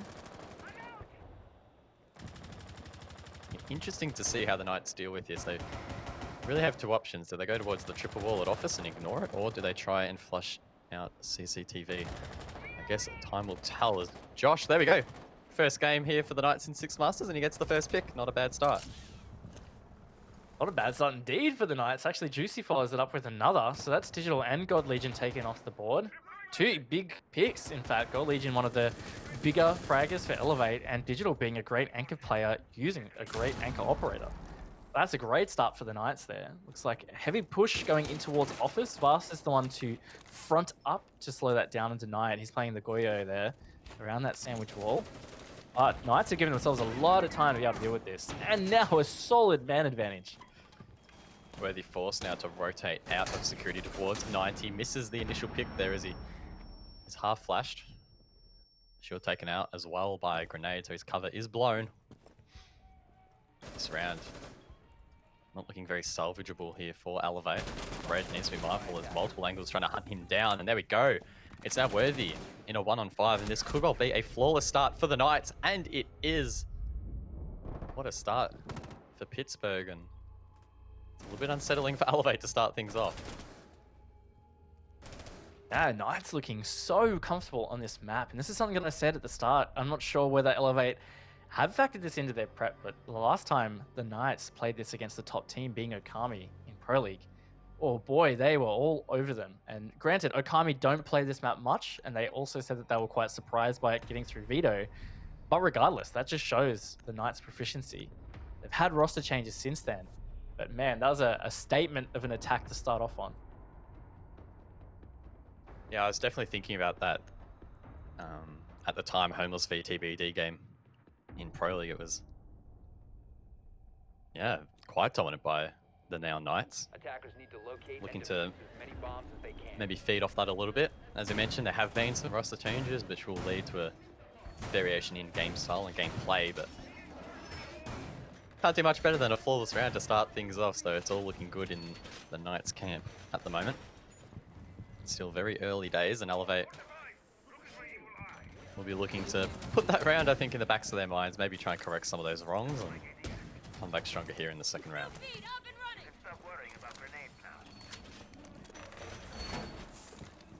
Again, Elevate have had some difficulties with some of the starts they've had on Six Masters. Last week was 5 seconds to an example. See whether they can bounce back here. This round, they've repeated the bomb site, so maybe some real clear issues that they feel were simple enough to fix. That's usually a massive indicator to a team repeating the bomb site. Sometimes it's obvious what you want to fix, and you can do that on the fly. But other than that, you will traditionally see teams rotate off.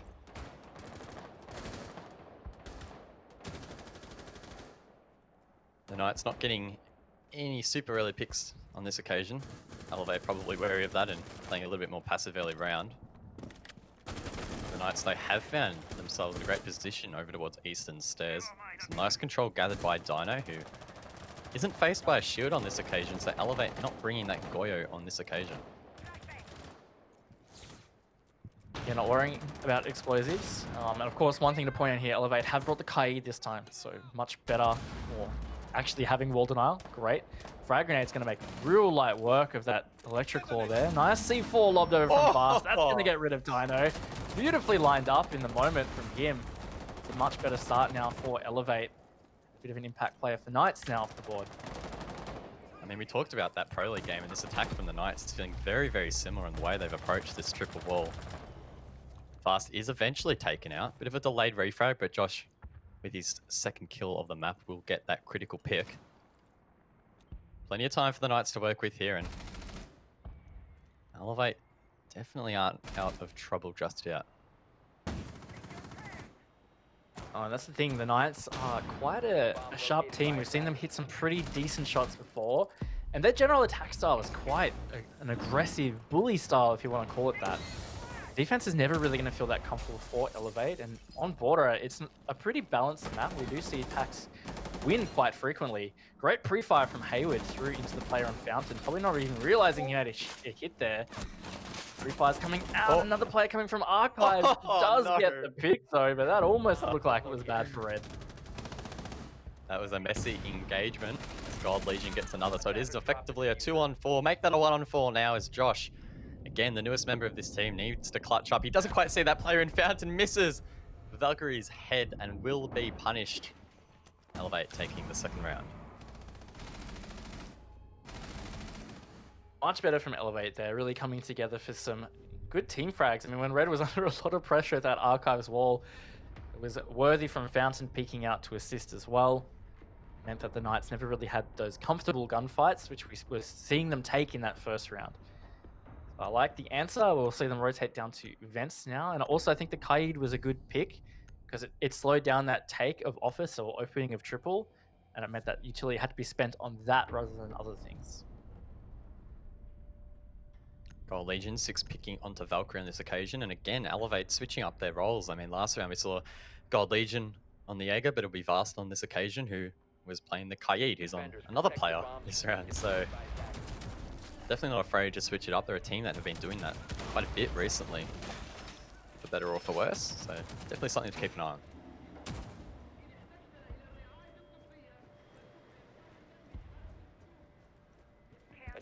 Relation going to be a vertical control name of the game. Usually you will not be wanting your opponents to take Armory. Archives gives them very important map control. You can't really stay comfortably on site once your opponent has that. Given the fact that the Knights do have both a buck and a sledge, while vertical control is super achievable for them and going to be such a pain for Elevate to deal with if it's given to them too early. Attackers are moving to defuse the bomb. That is an interesting Electro Claw, misplaced by Didge. He will reposition it there on the hatch. Keep in mind, those Electro Claws essentially will need to be shot out with Thatcher taken off the board. Teams in more cases are not electing not to bring Kali. And that opens a little bit of an interesting discussion. Kali is getting buffed in the new season with a very impressive secondary weapon, so maybe Kali will see a bit more gameplay in the future. Of course, her gadget's very helpful as a Thatcher replacement, so to speak. Not quite as useful as an MP, but still helpful in this instance, especially clearing wall denial. Defy Elevator doing a great job clearing these drones and denying the intel from Knights. Gonna have to start to get a little aggressive, especially if they want to get some map control here, because these Electric Claws are not being cleared out. Right, isn't able to do his job and open these walls. That's a great pre-fire from Josh. Refrag attempts there coming from Elevate, not to chase it though. Knights will have that man advantage into the first half of the round.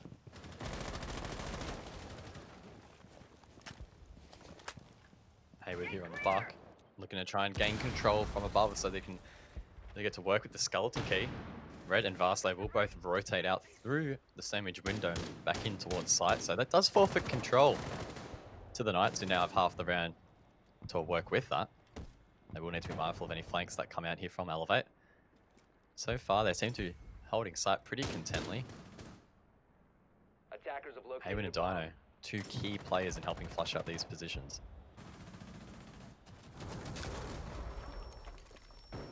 For missing the mark there. Could have been big to get Dino, and actually it's going to be punished now as Dino will take out God Legion. So far hasn't had much of an impact on the match for Elevate. Hayward's going to be also making light work of this floor here. Elevate are going to be under a lot of pressure on site. And as you pointed out, the Knights had so much time to be able to do so. They had half the round to start making vertical control. As Red starts to fight back for Elevate, the Knights are starting to set themselves up for an execute. Juicy does find himself down the hatch. Could be a dangerous position. The rest of his team lining up towards Vents as Juicy does hear a player to his right, connects the shots and will eventually kill Red. So now it's Digital and Vast left to try and deny this plan. As Strider will stick it. That's now a post plant. Oh, Juicy misses a couple shots there through the chassis. Misses a couple more, but will eventually net the kill. And now Digital, who has found himself inside of a ventilation, needs to find 4. But at this stage, it's pretty much unwinnable. Surely the Knights will be playing outside. Clearly Juicy wasn't, but a couple more players will be. And there we go. Knights will shut down the Kaid and win the round. That was a really great attack from the Knights. They got that vertical control pretty quick. Whether that was a fault of Elevate just rotating off early, I mean, it's great to always conserve the pick, but giving that to the Knights with the operators they had, that really was just so dangerous. And once the Knights had that floor open a lot, it was just really downhill for Elevate. So well played from Knights there. And again, we're seeing Elevate repeat the bomb site. That will be the case. Bring a pretty similar lineup. Red, though, will be playing on the Pulse, maybe trying to gather some more intel of the Knights above, who have been taking control quite quickly and able to generate quite a bit of pressure in on towards the site. Maybe something they're trying to counter here in the second attempt.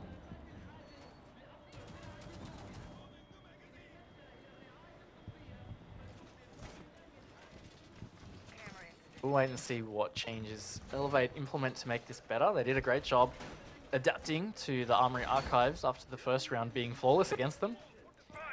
So hopefully they can bring similar adaptations here on this.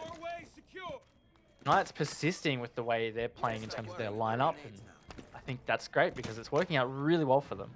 And most importantly here for the Knights is they're looking really confident against a strong team like Elevate. They are taking pretty mad gunfights and coming out strongly on top, and that says a lot.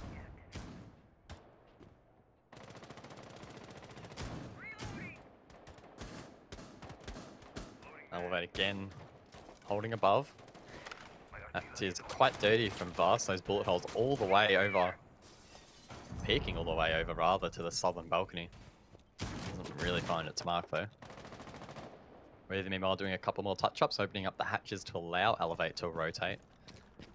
I mean, last round we saw them jump out the sandwich window back in towards vents. Didn't quite pay off. The Knights are again gaining some pretty early map control. I think it's definitely been a strength for them so far, but Digital will shut down Dino from a hole. Okay, good night.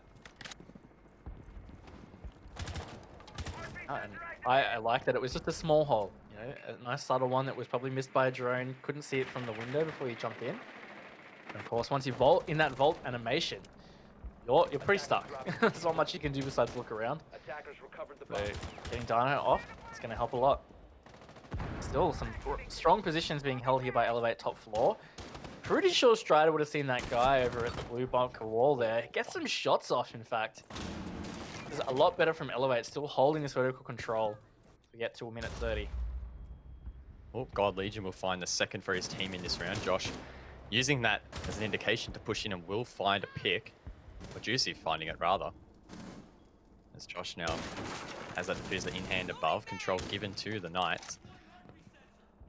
Feeling pretty similar to the previous round, albeit that Elevate do have the man advantage. Hayward again with that skeleton key. So much ammo that he can use to flush out these defenders. But Josh with a team kill. That's not the way to go about it, and Juicy will have to sit out the rest of the round. Josh misses the shots narrowly onto his next target, leaving us now in a 2-on-4. This is Josh with Diffuser as well. He's rotated around to waiting room, trying to get a position here. Vast is getting a lot of intel. That's Red, sorry, getting the intel on the pulse scanner. Free fires coming through from Customs, hitting the mark but not getting the kill. Hayward's found himself on site, but he's picked off from Customs by Worthy. It means it all up to Josh. 1-on-3, potentially winnable, but won't be easy. Worthy's his first target inside of Customs. Shots raining out from each player. The refrag not really quite there for Elevate if Josh finds the pick, but he won't. And Elevate will even out that scoreline to a piece.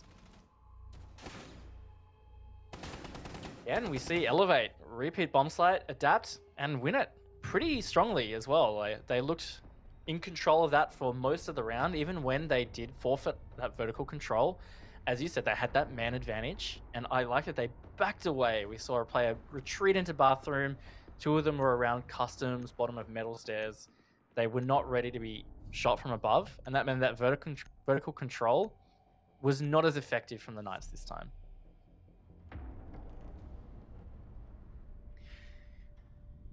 Second last half now of the round. Both teams looking pretty evenly matched, and I guess the scoreline reflects that. It's 2 apiece. Hayward again with a mind-blowing 6-pick. I swear that's the second time he's 6-pick back onto the same operator. We'll look past that. But I mean, so far it's really hard to split these teams, I feel. Most of these rounds have gone pretty strongly one way or the other, so hard to pick who's going to go out on top. Yeah, you're totally right with that. And 2-2 really accurately reflects it. So map is going to be forever giving gift here, I think, the way it's playing out so far. Might be looking at another overtime, guys. Let's go. 10 seconds remaining. We love our overtimes, or at least our close matches on Border. I know we talked about this a while ago, but who was it? Was it Fnatic v Elevate? We're really close in Pro League last season. Yeah, they played Border twice. It was back-to-back, and both of them were 7-5. Yes. So there you go. If you're looking for a long Border game, I'm pretty sure I said this on broadcast last time. If you're looking for a long closed Border game, just wait till Raven and I are casting, and it's looking like so far we are providing the goods. Still plenty of time left though. Talking about time, plenty of time left in this round as Elevate continue to finish their setup. Quite aggressive inside of Office at the moment. But it looks like the Knights might be trying to flush out God Legion here inside of Security. And he's just going to have to get out of there, and that he does. Luckily enough, because Dino was half a second from being able to cut him out of that rotate, and that would have been God Legion dying quite solo over in CCTV. That would have been very unfortunate for Elevate, so well played. They've burnt off about a minute, but the Knights do have this control over in Security Room and Break. Oh, the shot through the wall from God Legion. He might be out of the room, but he's going to get a pick. He might find the second, but not to be. Josh shoots back through the bullet traces. In fact, God Legion didn't even get a shot onto Josh. Yeah. Full HP, 4 versus 4. Worked out differently than I expected. I definitely thought God Legion was going to be on top of that gunfight, but yeah, somehow missing all his shots. Josh scathes away from that one, and we'll be able to use plenty of utility for the rest of this round, and of course have a very strong primary weapon as well. Halfway point of the round now being reached. Plenty of gunfight going down over towards Office. Digital as well aware that a player might be on that balcony as he flicks through his cameras. Bit of a stall out here at the moment for the Knights, expecting to get explosive quite soon here. There's some good crossfires here, trying to bait that through, but not covered well enough from the archives. It's Worthy going to die for free, and all of a sudden the Knights just take the round, guys. Out of absolutely nowhere. That was 4 kills in the space of about 2 seconds. I don't think Elevate knew what hit him. They just got hit by an absolute truck there. That was crazy.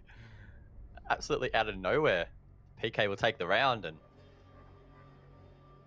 yeah, that's the Knights that we've come to expect.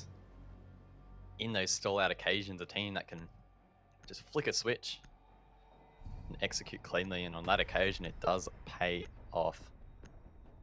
Bathroom and Tellers will be the final objective choice for Elevate in the half. And I mean, I'm still probably going to have to back a draw here. It's really too close to call. Yeah, this has been a very tough, tight first half here on the map. So Elevate are going to be wanting for sure to get this to be a 3-3. That would also justify the way this has been played out. We are seeing a massive change here, though. I mean, they've gone to Bathroom.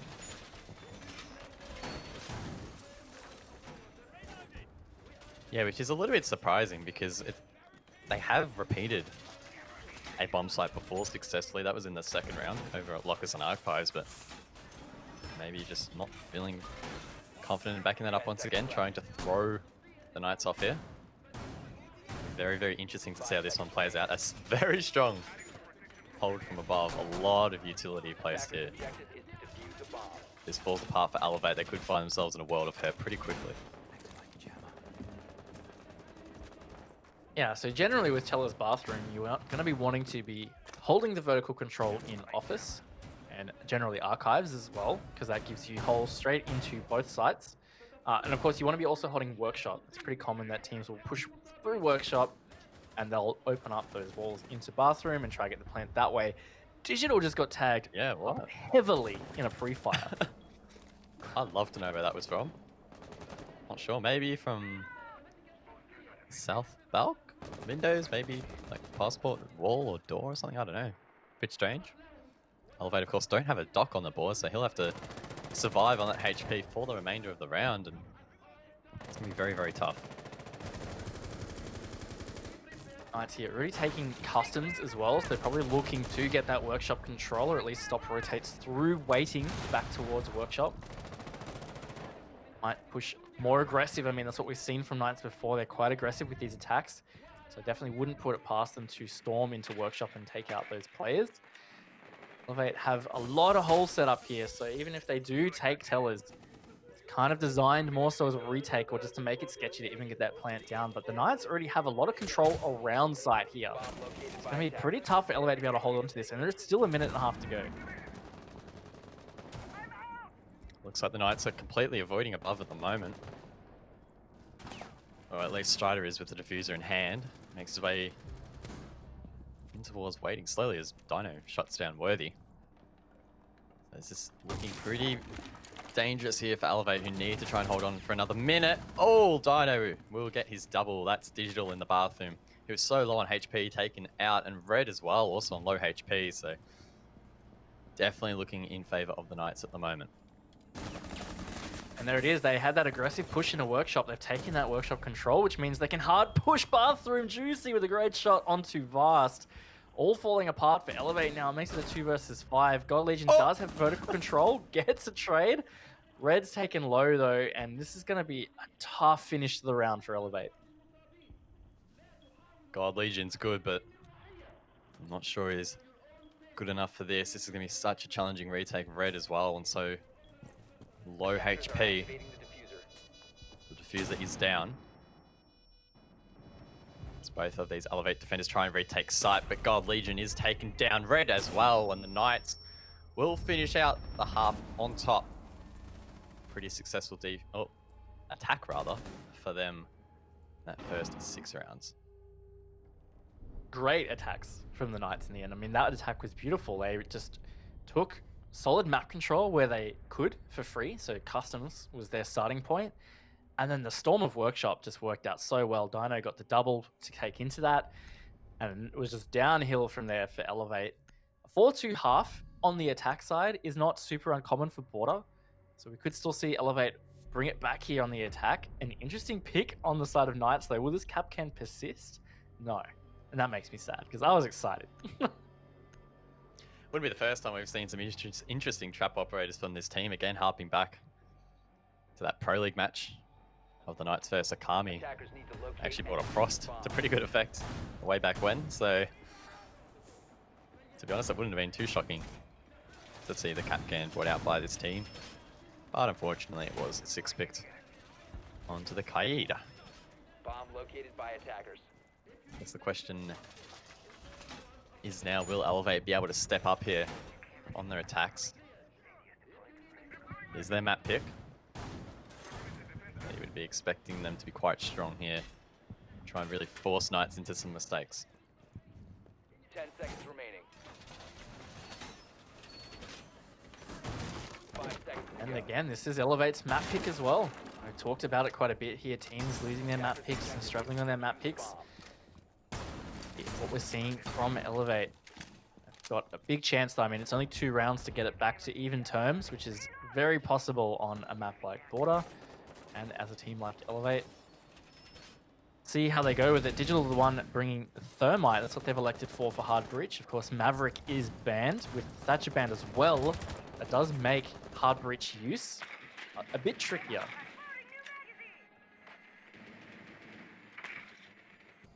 Digital, of course, is playing the Soul Hard Breach. Draining out office. We'll spot Juicy. Playing in quite an aggressive position, has the shield to help him out as well. He's staring down the barrel of at least 4 members of Elevate though. I think his main objective is really to waste time here. Wasting time he is. A minute into this round and Elevate really struggling to enter in towards office. They are. Minute ticked away. A little bit of time though. Around the next 40 or so seconds that you'd really want to start getting vertical control. That's what you're trying to get at least. Legion's pushing through into office double now as Digital's droning ahead. They're going to see that Archives is in fact clear. They can push through, but they have to be careful of players in armory. There's 2 there. Could be the thorn in their side. Legion's going to start making some work on the floor though, and that's one thing with Elevate. They've only brought the sledge this time. Knights are bringing the double kind of roof soft breach openers from Buck and Sledge. God Legion filling that void with breach charges. Crossfire is still being held above by the Knights. As Elevate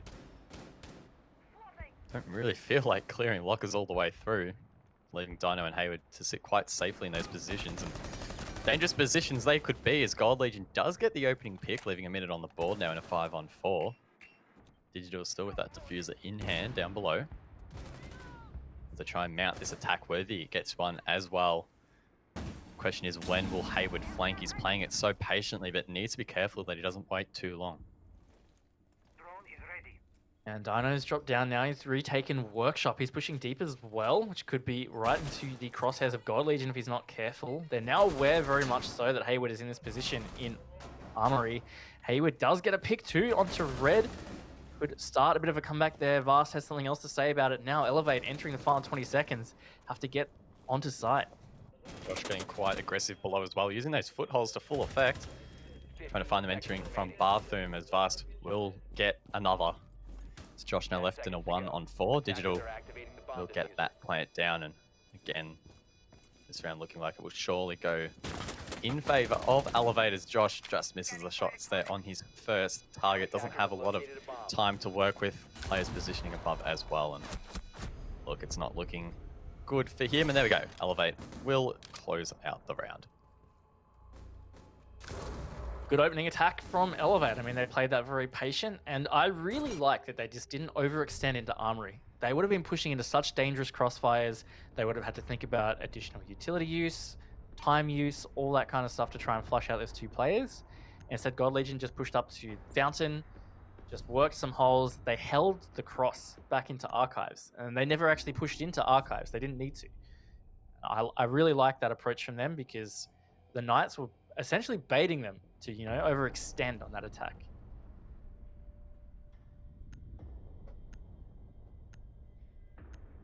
It's time for Workshop once again. The Knights reattempting that site.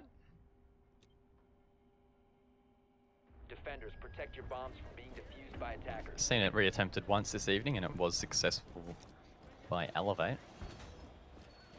Knights looking to try and replicate that form and keep themselves ahead in this matchup.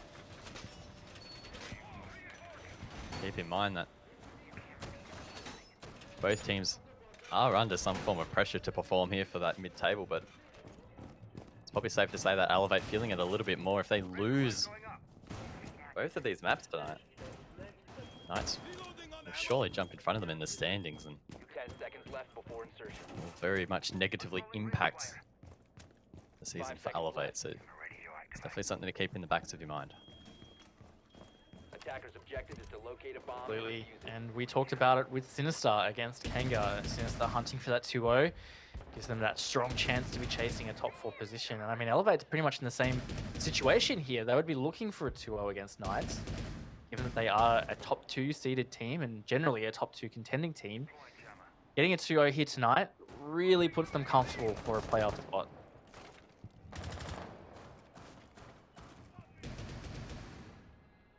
Juicy with a slightly less aggressive setup on the SAS operator on this occasion. Instead of using punch holes to try and cover that office push. Red will create the entry using that sledgehammer. Gold Legion with some pretty quick control over towards Fountain Bomb as located well. by attackers. It's up to Elevate to try and clear these positions. Maybe a little bit quicker than last time. Oh, I get the impression that the Knights will make them pay. Oh, sounded like there was a missed C4 there as well, just getting thrown out. So it's some wasted utility from Knights. Dino and Hayward still holding deep in Armory. Pretty similar hold in general from the Knights here. Elevate, pretty similar attack. They can get control of that Fountain again. Juicy's going to have to be careful because he was picked pretty early by God Legion, playing in pretty much that exact position. Minute 30 left on the board, so we're halfway through the round now. God Legion trying to get quite aggressive. As Digital's actually made his way inside of Tellers alongside Var, so they're trying to get to work now inside of Bathroom. Flash grenades being sent out there by Digital. Drone as well to try and scout for info. And lobby control now given to Elevate. The pre-fire there in towards Custom misses Digital's target as the wall will now be opened. Just under a minute to go. Yep, this is where it's going to start to get a bit hairy for Knights and even Elevate. I mean, they now have direct access to site. They could start to bait out a plan, but they have to be wary of these positions in Customs. Long angles held from deep in Workshop and towards Vents. It's really where the lack of Armory vertical control will start to come back against them. And given it's a 5 versus 5, guys, coming into the final 30 seconds, this could get super chaotic. We often see the Knights thrive in these late round scenarios. The question is, can they do it here? Digital gets the ball rolling and gets the first. Bomb has been Doesn't really located. seem to be big impact kill as the rest of the execute hasn't come out yet. 15 seconds now on the board. They seem to be stalled out. The Knights are doing a great job here with their time management.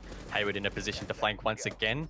Question is, will he be shut down as Digital goes to the plant? He is shut down. It's now a 5-on-2. The C4 doesn't quite deny the plant as Digital actually gets downed in the end, but no, the plant is successful. The retake now on the cards for Strider, who needs to find 3.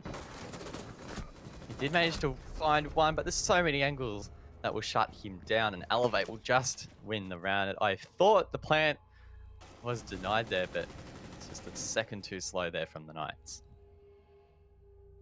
Yeah, that was a bit close there, but in the end, again, a very similar attack from Elevate. They never overextended, and beautifully covered was that plant. I mean, you saw it. It was a 5 versus 5 as the plant started to go down.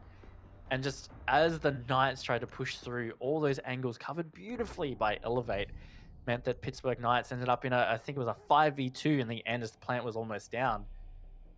Could have come back, but in the end, Elevate looking pretty good with these attacks, and Knights finally changing bomb site, going to Armory.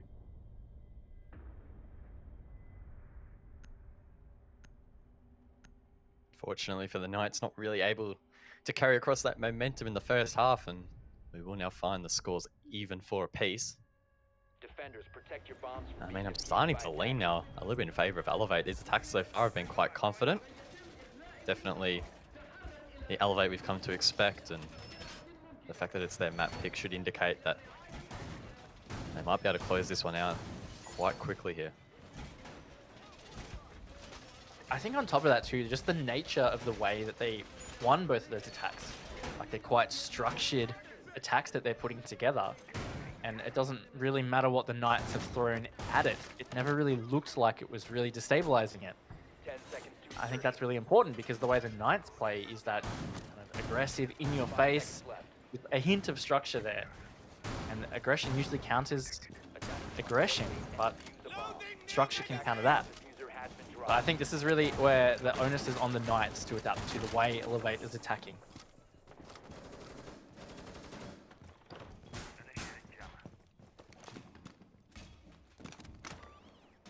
The Knights haven't really looked themselves here in that second half, or in this second half so far.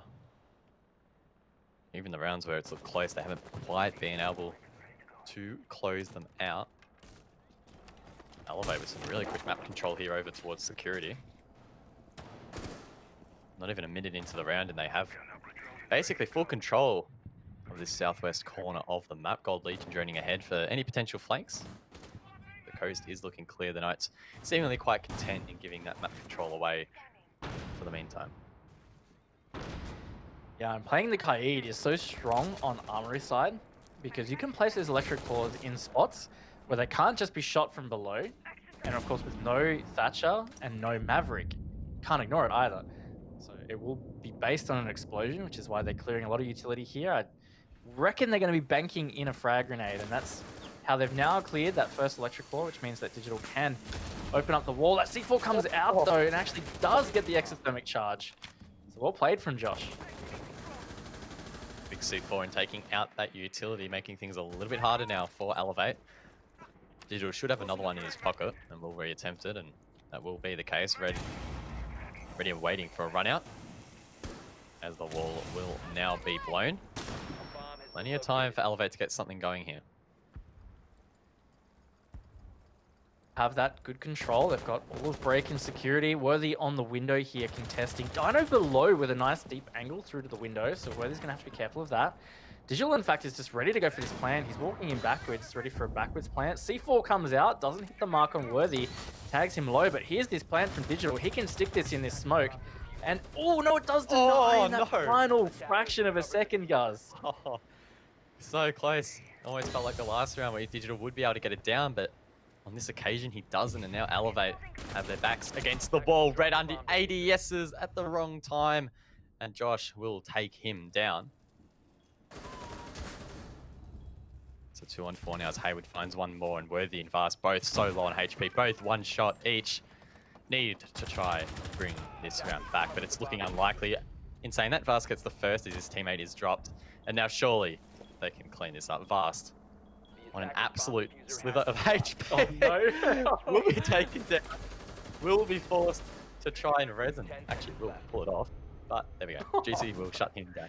I don't know what killed. Was it the electrified wall that took him down? Sure. Yeah, I think he tried to swing out deep in Armory and just tapped the edge of that wall, and it downed him.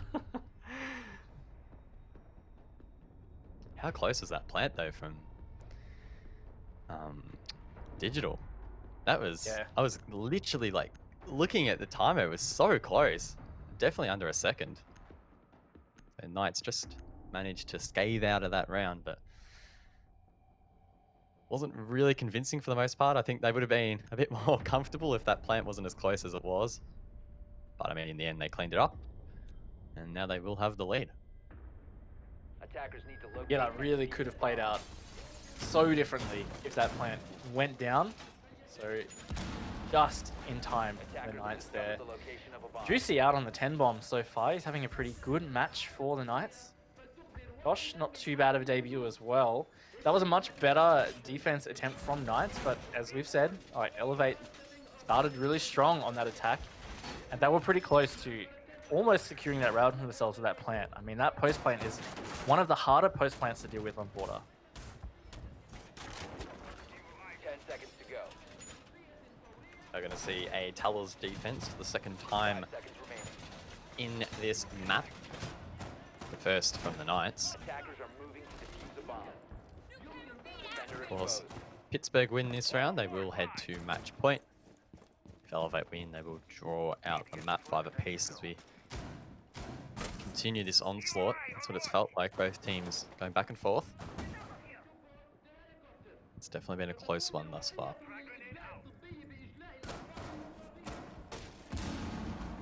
Another map 1 tight contest here. Dino with the P90 contests onto the east balcony there. There's 2 players of Elevate, in fact, playing out on that balcony, which could have been a really early exchange. Bullets connecting. Dino looking to get aggressive, playing around the hatch. But no, deciding against overpeaking that. He's going to play patient. Something that Elevate are going to have to be aware of. Again, the office control is pretty important for a Teller's bathroom attack. Helps a lot with securing a plant down. We saw the Knights actually elect more so for workshop control. Play there on the breach. Actually, he's crawling past it to not get shot, but Dino still finds a pick. So that will be Hayward. Oh, sorry, that'll be Digital taking off the board. Oh, another pick potentially coming out there, and that's Juicy getting red. Tries to find a second through the wall and will miss as Dino is finally taken out. But that was a very scrappy exchange there over at the office triple, and looks like it isn't quite over yet. Yeah, it was a little strange there at the triple wall, but 3 versus 3 as we enter the second half of the round. Worthy's pushed up aggressively to 90 here, trying to get the angle in towards Fountain. That is the maestro of Juicy playing in Fountain. He's the one going off for the Knights at the moment, so this will be important to get this pick. So strong anchor potential. There's no one really to crossfire with Juicy, and Elevator just going to swarm in his position. They will finally flush him out. Does give them that man advantage. God Legion was taken low though in that battle. Strider and Josh will have an opportunity to bring it back to a 2v2 if they do get at least one shot into him. Strider was in a sneaky position there on his stairs, but Worthy has the game sense to shut him down, and now it's Josh left in a 1-on-3. Barricade to his left gets hit. He tries to pre-fire it, but misses. Manages to get out unscathed. Full HP in the bank. Can he find this pick into waiting? No, he just gets absolutely deleted by Worthy. And Elevate will take the round. Another great attack from Elevate there. They hard contested that office, came out with at least an equal man advantage, and once Juicy was cleared out of Fountain, really looked in doubt. So yeah, another great attack. See what the Knights do to adapt here. I mean, they've lost Vents twice. They've now lost Teller's Bathroom. They don't have much luck outside of Armory, at least at this stage in their half.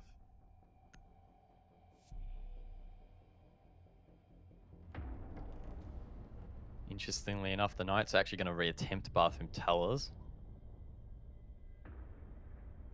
If they lose another round here, then Elevate will take match point. Pretty key round here. Whichever team takes it will be on that match point, as I mentioned. And means we are starting to edge closer towards the conclusion of this map. And on top of having match point, you also have that security blanket, right? You are going to be forcing overtime. So if Elevate do manage to get this round, not only they're on match point, it means that the Knights have to push it to overtime in order to stay in the map. Yeah, this really is a critical round coming ahead. See whether the Knights have been able to make some good adaptations, because Elevate dealt with this attack really well last time. 5 seconds to go. Attacker's objective is to locate a bomb and defuse it. Josh on that Valkyrie. Pretty good map so far, I think, for him tonight. Definitely seen players have worst first matches, but I think he's had a pretty decent performance thus far. Yeah, he has had a bit of an impact. He also had a team kill, so that's also a great way to start your debut at this level. But look, the Knights have been playing quite well. And I mean, Solve Elevate, it's been a great, tough contest. Could go either way. It's actually really hard to call at this stage which way it's really leaning. Based on round victories in this half, Elevate do have the most momentum though. Yeah, it does feel that Elevate do have the advantage. But I mean, as you said, like the scores are 5-5. You can't really pull them apart too much. It's tough. I really don't know. I'm expecting overtime though, to be honest. Even if Elevate do win this round, the Knights, I'm expecting will bring it back. And I mean, overtime is going to open it up. I really don't know who to put in front if it goes that far. It's really tough to call. It is. It's a tight contest. And look, if it goes to overtime, I mean, they had an overtime border match against Sinister, which they went on to lose 6-8.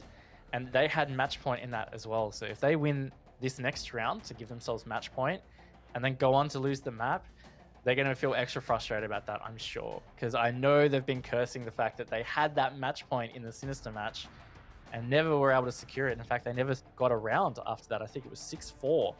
And they lost 4 rounds in a row. Yeah, I'm trying to think back to that match. I'll bring up the match tracker here. They had match point, yeah, for quite some time. I mean, after the 10th round, they had match point, and then Sinister went on to win the final 4 rounds. The last 2 in regulation, and then the last 2 in overtime. So I mean, maybe we can envision a scenario here where Elevate win the next round, and then the Pittsburgh Knights win 3 straight to close it out. It's definitely possible. Yeah, it's happened. And I mean, that's something about Border as well, is while we have seen generally the majority of the rounds won by the attack, it's not like we've seen or haven't seen defenses dominate on Border either. So all of a sudden the Knights might pull out some huge defenses and surmount some kind of victory run. But on the other hand, Elevate have looked pretty good with these attacks. And that's the difference there. I think they've looked very structured, and the Knights have really struggled to adapt to that in the middle of the round.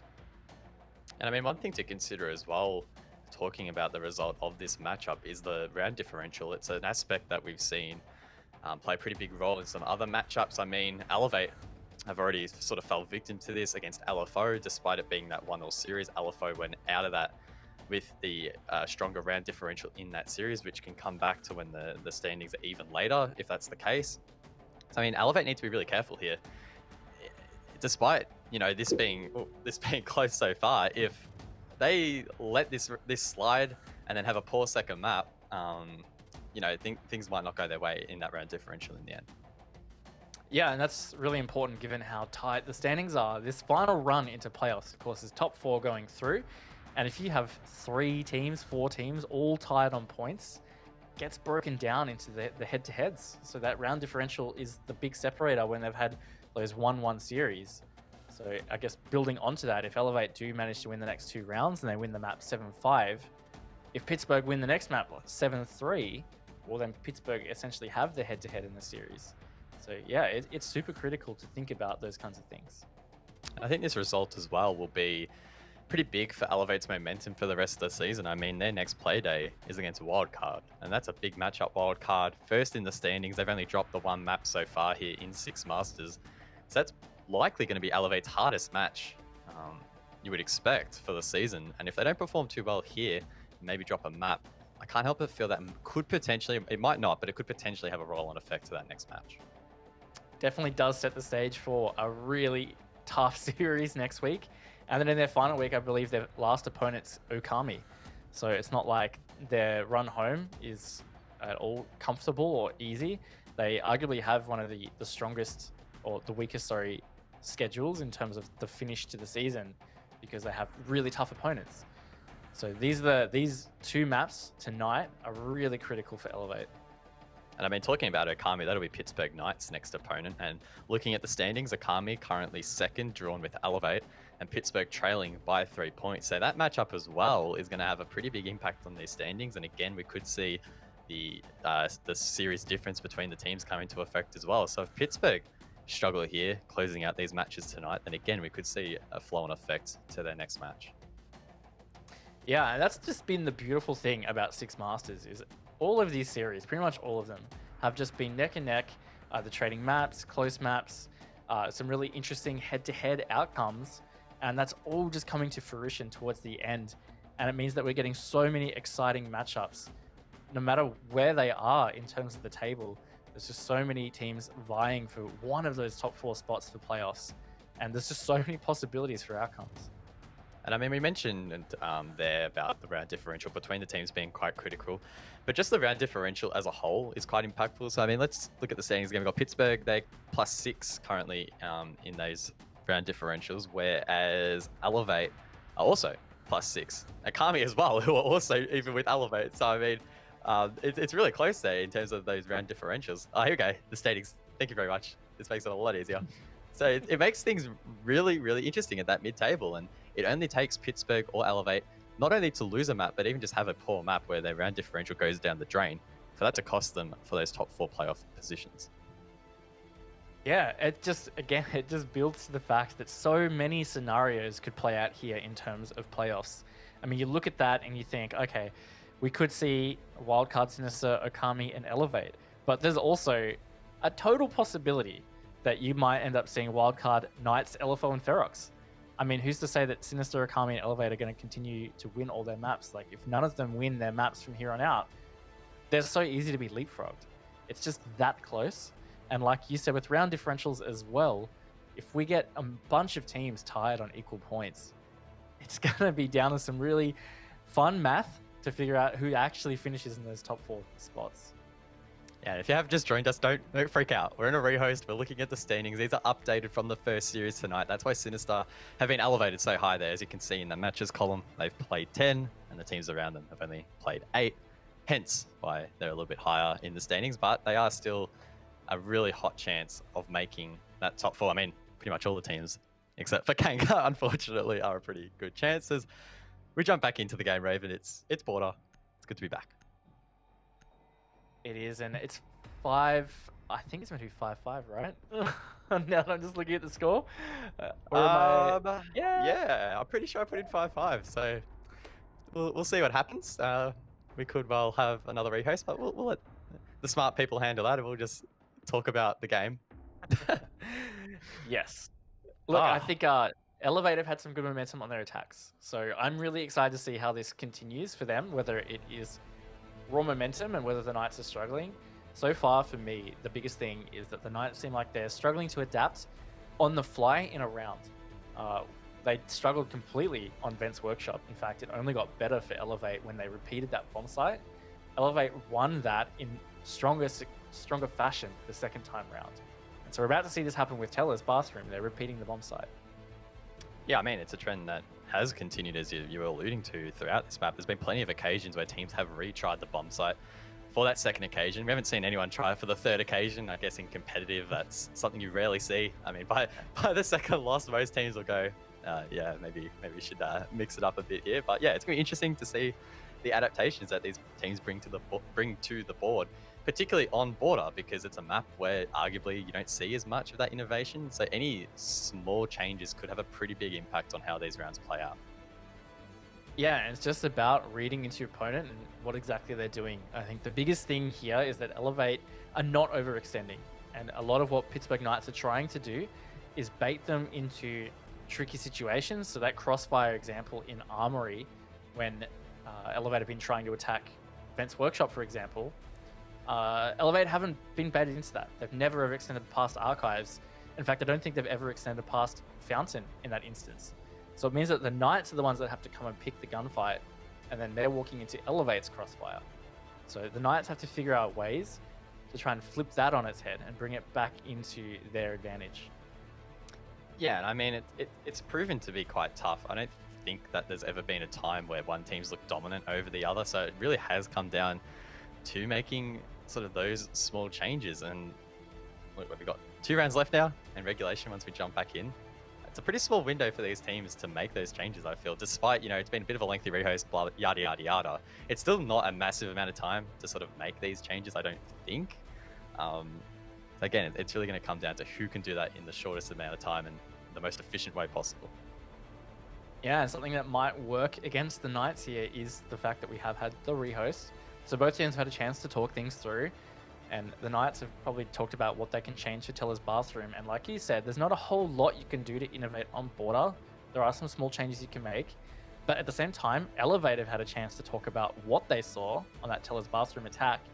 And they can start to try and forecast, some of the changes and the adaptations that Knights might make. So it does create a bit of an interesting scenario as we come back into the 5-5 situation on how this next round will play out. I feel like we've talked about everything border. I've been spending a lot of this time looking at your background. I must say, you have a very nice assortment of plants. I don't know, what is that statue behind you? Is that like a bear or something? I don't know what's going on there. Yeah, so it's a hand-carved bear from like Hokkaido in Japan. I reached out on Twitter, and one of the Japanese, I think he's a photographer or a translator. I'm so sorry. I can't remember what your actual position was. Anyway, he translated something on the statue for me, and apparently it was like a commemorative thing for a building opening in Hokkaido. And somehow I managed to find it here in Tasmania in an antique shop. You can find anything in Tasmania. That is the moral of the story. There you go. Yeah. Wow. Yeah, it's pretty cool. It's pretty cool. I have some photos on my Twitter if you can be bothered scrolling back through my Twitter feed. Oh, what's your Twitter, Raven? Give us a plug. At Raven_casts. Easy. Nice. Awesome. Yeah. Man, all right. What should we talk about next? What do you want to talk about, Raven? Bring up a topic. Go ahead. Anything. Look, I may as well go into it now. On Friday nights, it's been a consistent thing. True. We have a show on Rainbow Six ANZ called Late Night Siege. It's hosted by myself and Dev Mata, and we have guests on. It's been pro players. We had the guys from Snowball Esports, so Ducky and Nico, and we talk about heaps of stuff. We go over tips for the game, tips for maps, tips for operators and gadget use, loadouts, that kind of stuff. And we also talk about Six Masters and recap some of the things from esports. On the latest episode, we talked about Steel Wave and the new operators and the new house. So that will be, again, this Friday, 8 o'clock Australian Eastern Standard Time, so same time in Sydney. And yeah, we'll have a new guest, so keep an eye out on Twitter for who that will be. I guess that leads into what I was going to talk about next. I mean, you guys, of course, talked about Steel Wave, the new update coming to Siege in the coming weeks. Are you excited for it? I mean, I'm keen. I like the rework. House is looking pretty fun. The new operators as well. What stood out for you? Yeah, I'm actually really excited for it. Something I've enjoyed a lot of is actually the changes to Kali. I think she feels a lot more fun to play, and I think that she's going to have a bigger impact, probably at all levels, but definitely competitive, because being able to play her with more comfort means that you can now use her gadget as a viable Thatcher alternative. Well, we're back. The scores are set, 5 apiece. Has been achieved. It's good. It's good to be back. Bathroom and Tellers, of course, will be the site. As we jump into the action, it should be quite a spicy finale, or a conclusion rather, to this border match. And so far, it's provided some excitement. It's probably the best way to describe it. It has. 5-5 is totally justified of the performances that we've had from both of these teams. It's hard to create separation in general, because even when Elevate looked like they were getting some momentum, they got the first 2 attack rounds of this half. Pittsburgh Knights, against the grain, got one back, and then Elevate got one back. So that's just the story of this matchup. Just waiting to load in here.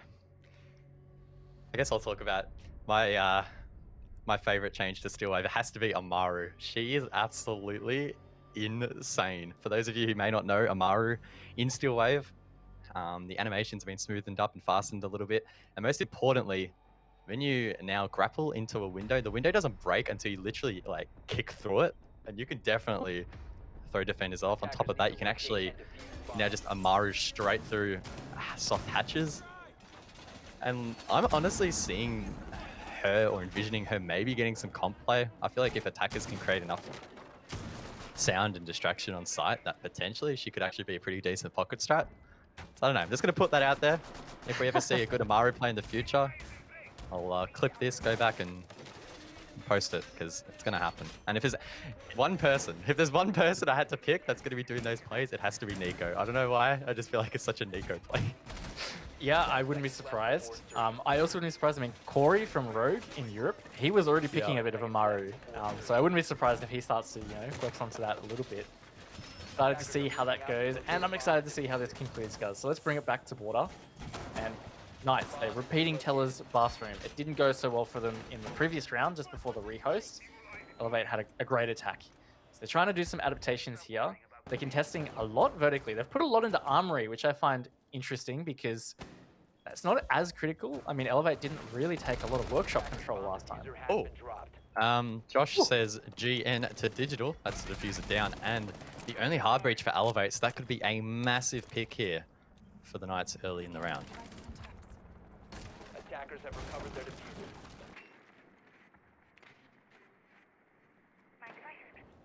Not a whole lot of hard breaching duties though when you're attacking this site, unless they have fully reinforced bathroom off. I don't think they have. It looks like they've got a player playing around workshop.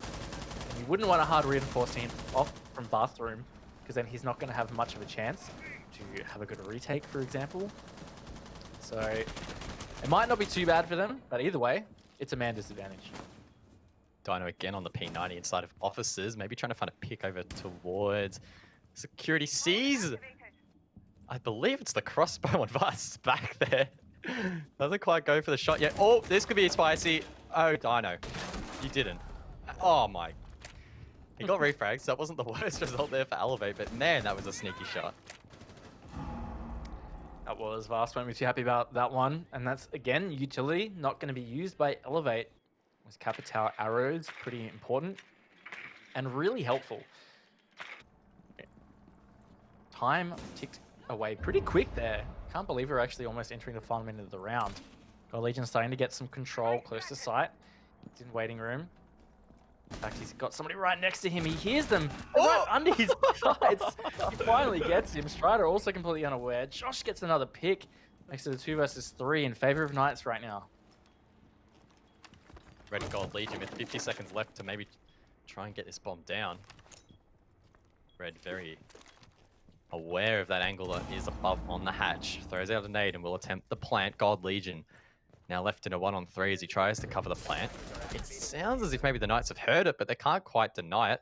And it's now a post plant. Josh, inside passport, will find one. That's his triple for the round as Red will make his way up the eastern stairs and will be shut down. And the Knights on the retake will take round number 11.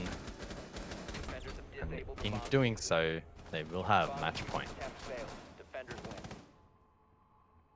I was a bit worried for them when the plant went down because I thought that would have been a simple enough denial from above. I mean, the plant was not being covered, right? Not from vertical, at least. So it could have gone in the way of Elevate, but a good retake. As you said, it puts Knight to match point. So for Elevate to salvage their map pick and these map points, they need to win this round. Man, this has been such a crazy night.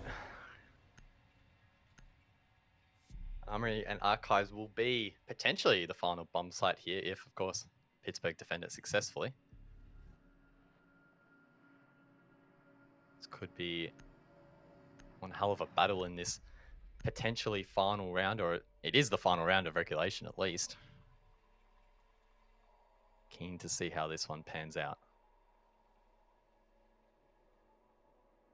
Armory we've only seen once from the Knights in this half, and that was successful. In fact, up until the last round, it was their only successful defense in their half.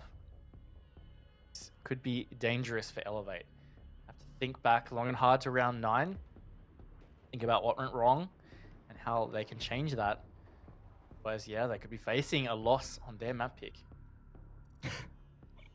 I don't want to call you out here, but were you eating some cinnamon buns there when I threw to you? I don't know. What are you eating? I saw the picture. We have a Discord. I don't know. What are you eating, Raven? Talk us through it. I'm not eating cinnamon buns. I do have some fruit in front of me though. I have grapes and melon. I also have cinnamon buns in front of me, but I was taking a cheeky grape.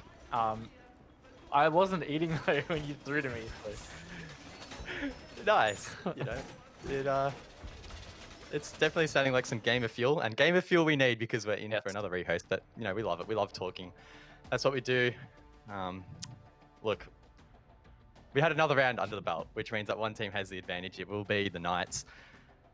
Maybe I should backpedal on what I said earlier. Maybe the Knights will take it. I don't know. It's still feeling for me like it'll be OT though. Yeah, it feels like OT for me, but I'm a little worried for Elevate. I mean, they lost this pretty firmly last time they tried to attack it. They did almost get that plant down. It was digital in that final second of the plant, where I guess that could have changed the way it went. But outside of that, Elevate didn't really look in that round. So it's definitely going to be tough for them. These rehosts as well, it's a bit of anti-momentum. So that could help because Pittsburgh just won that round pretty strongly. So that could stunt some of that momentum. It's hard to say how it's going to play out. OT feels like a real possibility though. Yeah, and I mean, on that case, if it does end up going in the Pittsburgh hands, Pittsburgh Knights hands, that'll be another matchup in this tournament where a team has taken their opposition's map pick, which I think is pretty important because it means that you're not always safe on the map which you may actually feel the safest on. And I guess maybe that can be attributed to the fact that each team can only have one insta-ban, so it opens up the map pool a little bit more in this best of 2 format. But I think it is reflective as well of the fact that, as we mentioned earlier, Six Masters is incredibly competitive. The results have shown it, the standings are showing it, and this matchup so far is showing that as well. Yeah, on top of that, you'd kind of think with the way the veto goes, being ban, pick, and that's it, that would be favoring your map pick a whole lot more than normal. But the fact that we're seeing so many teams lose their map pick, yeah, it just shows that it's a pretty competitive league that we're in here. And yeah, you're not safe in your map pick. You have to be extra prepared. Sometimes you can be as prepared as you think you need to be, and all it takes is another team to either bring out a surprise or just really level up their adaptation on the night. And I guess we can talk about preparation for a little bit. What do you think these teams have done sort of going into this? Because we know that Elevate, for example, have a pretty recent VOD when they lost to Sinister. Pittsburgh Knights, on the other hand, have some pretty aged VODs from way back when they were doing some crazy stuff. So how do these teams actually head into this border match? Or were they even expecting a border match, I guess is the question as well. Yeah, well, I mean, Elevate, they chose this map, so they would have been planning it. They would have, I'm sure, done VOD research, dry runs, scrimmed on border to try and probably change some things, given that they do have 2 VODs and 6 Masters on this already. That's generally what a team will try and do in terms of preparation. And on the other hand, you also try to predict what your opponent's going to choose for their map pick. It's different in this way the veto works because you're only trying to predict one ban or one pick. Some teams, it's easy to know what they're going to ban. Wildcard, for example, they just always ban border. Seems to be what they do. So then you're just trying to read into what their pick is, and you try and prepare for a couple of those maps so that you're ready. I guess continuing on from that question, making that right decision on what to prepare for can be challenging because there's so many maps that could be open. I mean, as you said, if you have one insta-ban, that leaves another 5 to 6 maps open that the team can pick to go to, and you might not have the time or the resources to put into all of those maps. So, for instance, say you get a map that you're not prepared for. Let's say in this instance that Pittsburgh may not have been fully prepared for border. How do you actually approach a map like that? Because, I mean, so far, if the Pittsburgh Knights didn't prepare for it, it's not really showing, is it? No, and I mean, it was the same with Sinister. I remember in that interview with Vinny that we interviewed, I'm pretty sure he said they weren't expecting to play it.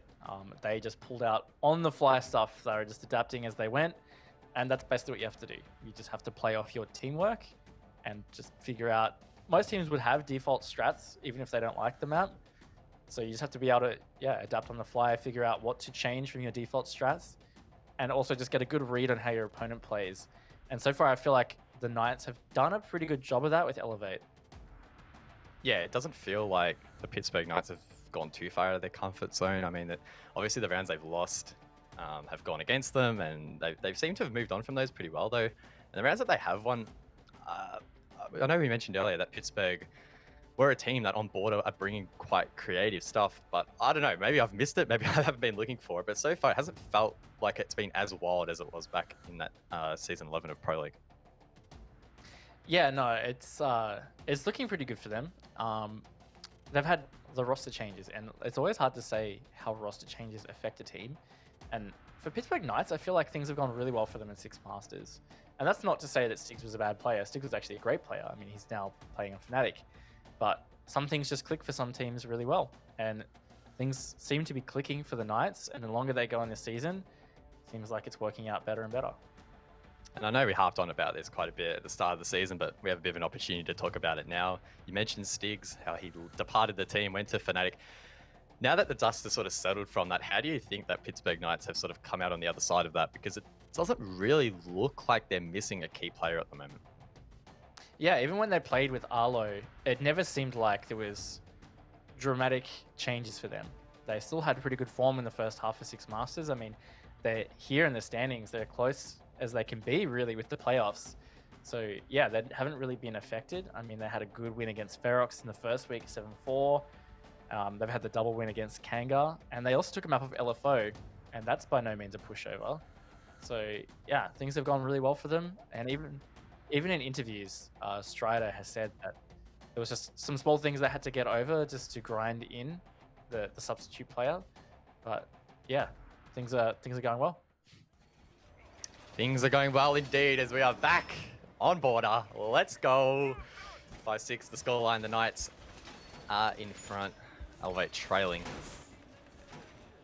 Been a bit of a break for these teams to reflect upon what's gone down so far. 11 rounds of pretty quick fire action for the most part. Lot to divulge, and it's up to the Knights now, who are on match point, to try and close this one out. 5 seconds to go. Quite a painful lineup here for the Knights as well that Elevate are going to have to deal with. I mean, they've got Locate and defuse a the bomb. Mute, which is going to stop that drone intel. They've got the Womega, so Wamai and Jaeger to catch projectiles. They've got the Kaid for wall denial. And then on top of that, they've got the smoke for plant denial. So that's a pretty strong lineup.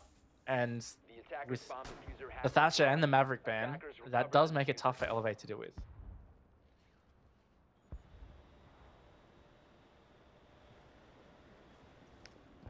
Drones being used to scout ahead here for Elevate. Hayward on this occasion, playing quite aggressively in towards Office, a position that we've seen Dino, particularly on Doc P90, play quite a bit thus far this evening, but on this occasion he will be playing on the mute. Early control again gathered here by Elevate over towards security, as the Knights have intentionally foregone that part of the map.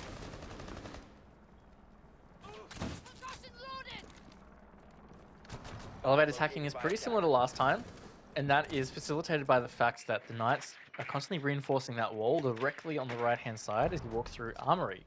So that means that Elevate can safely place a Thermite breach there, and they need to just be careful of C4s or an impact coming out that doorway. They've got that long angle held. It's not going to be possible. Sounds like the exothermic breach is successful, so this is a great spot for Elevate to be. We're still a minute and a half to go. More drones being used now as Elevate begin to scout the site.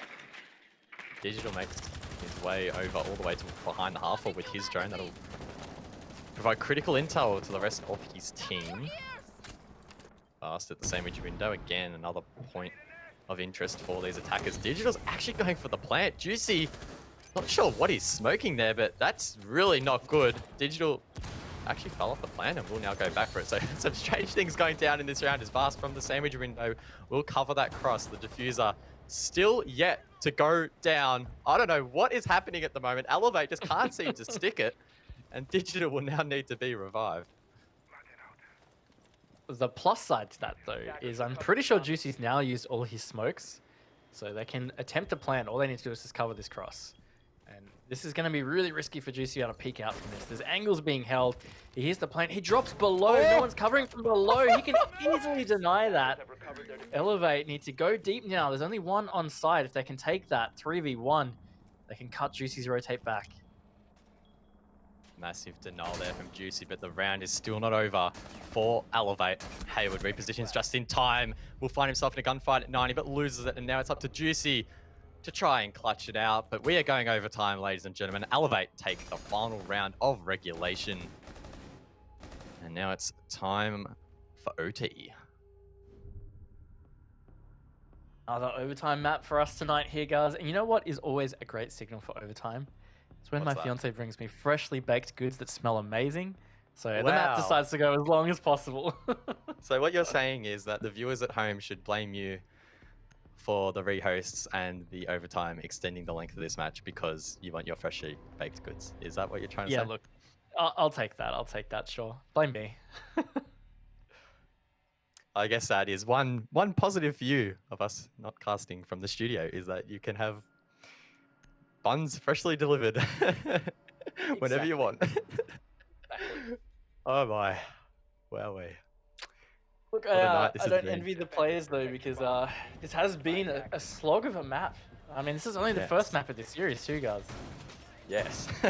Doesn't feel like it, but it is. Oh, I hope we never cast border again. That's all I'm saying. Every match just goes forever. Oh, I still feel like I'm casting that Elevate Fnatic game from way back when. Oh god. All right. It does feel pretty small. Let's focus in. Oh, deep breath. It's overtime. Elevate defense. Do they have what it takes to win out their map? That is the big question hanging above their heads at the moment. 5 seconds remaining. The Armory Archives is what they've elected to go for first. And they won it once, lost it twice in the first half. Was not overly successful for them. Not really any site was a standout. I mean, Vents was also a 50-50. In general, this has just been a more attacker-sided affair. What is Digital doing? What is he doing? Just avoiding those Have I pre-fires, lost the plot? guys? Or what is he?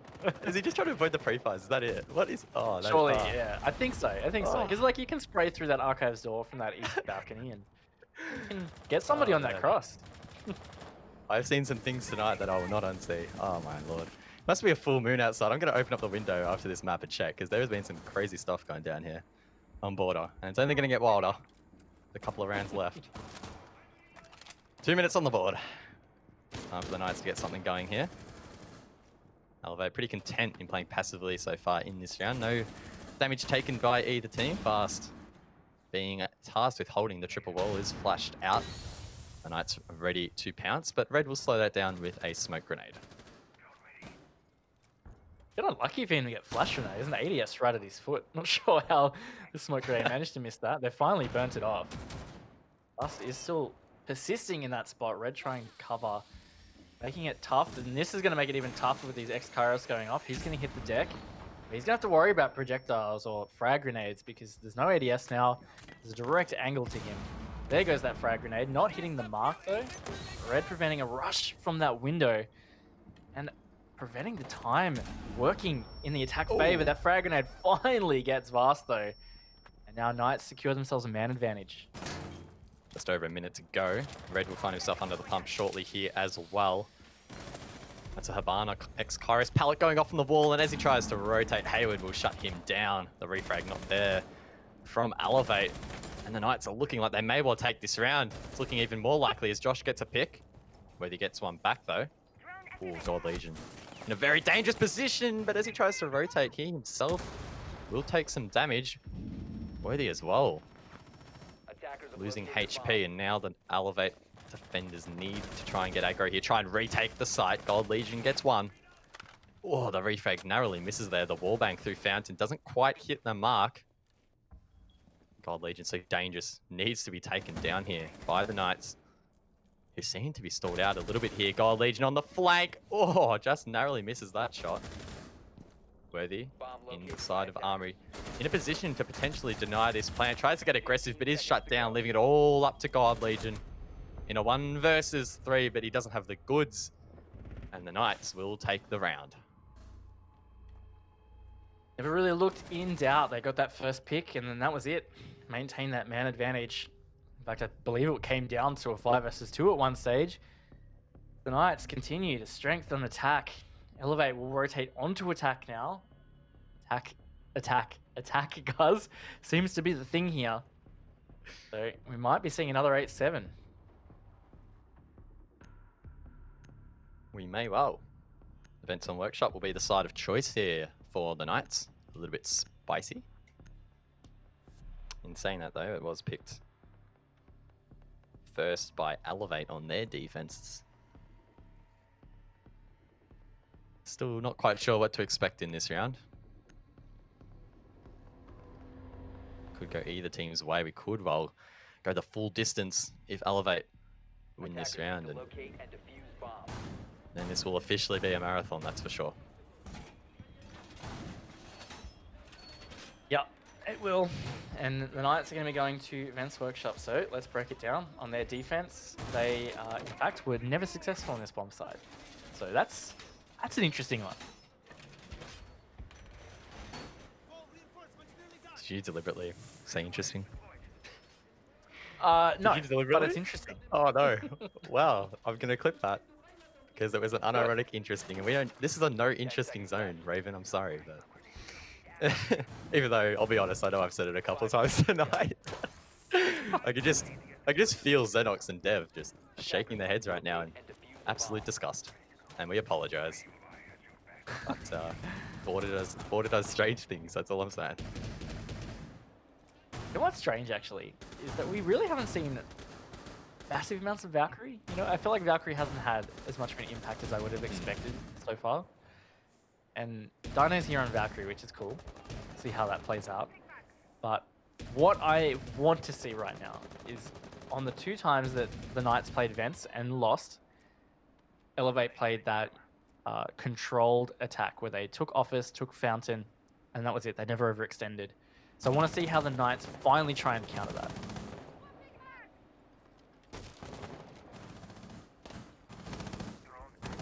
Elevate trying to gain control of Office, and I was wondering what Strider was pre-firing at here. Some sort of vert angle up towards Office. Again, Juicy playing this quite aggressively, as Elevate will be looking to try and shut him down. Grenade comes out from Red. That is a complete and utter waste. The ADS will eat that up, and that's one less he'll have for later in the round. And it's not great to be wasting things like frag grenades like that. Strider getting some nice little holes here. Try and assist with a cross into Archives, but again, we never really saw Elevate hard take Archives. so not too sure that will work out. But just clearing that ADS doesn't really need to, and time not as efficient as last time, right? I mean, Elevate had really good control, and they even started to have bathroom wall open at this stage. Digital is there now, and that's getting placed. They are going to give themselves a minute to get the plant down. This is where the Knights need to change something, because the last 2 times they defended this played out all the same way. Minute to go on the board. 5 members rather from each team left alive. Could end in tears here for Elevate. They don't convert the round. Wall has been opened. They have the entry, but Josh will deny Worthy.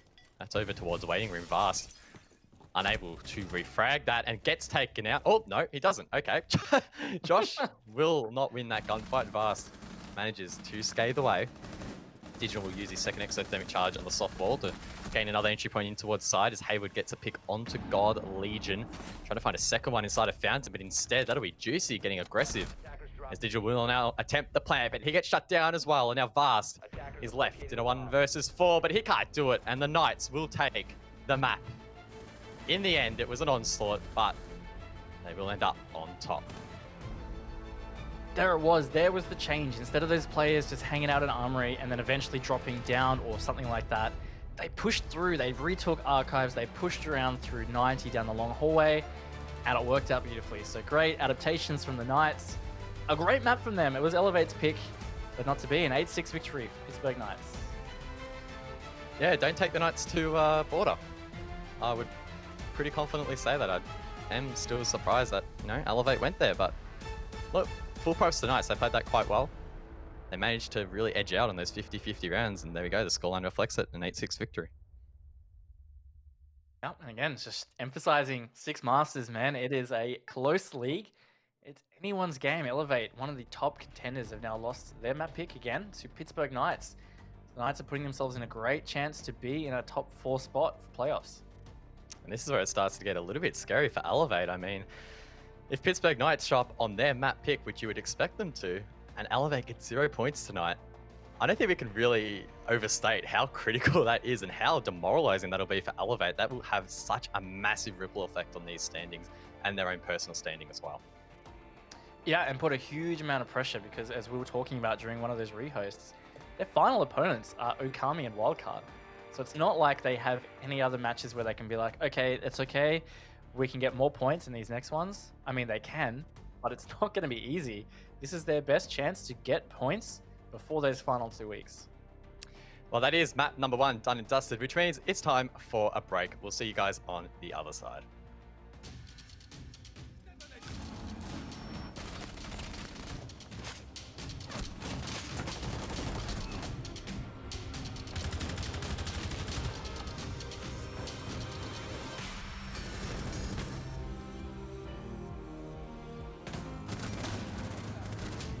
Attackers need to protect the diffuser.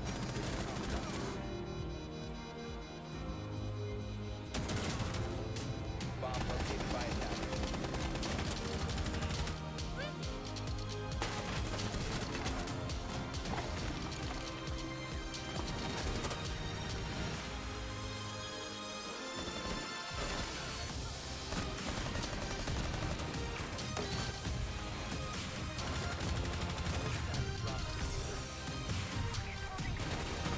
Attackers just dropped the bomb.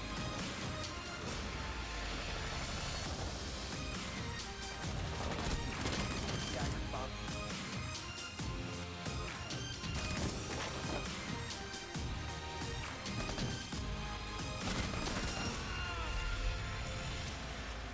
Defenders have located the diffuser. Attackers just dropped the bomb. Please hold. Your call is very important to us. All operators are busy at this time.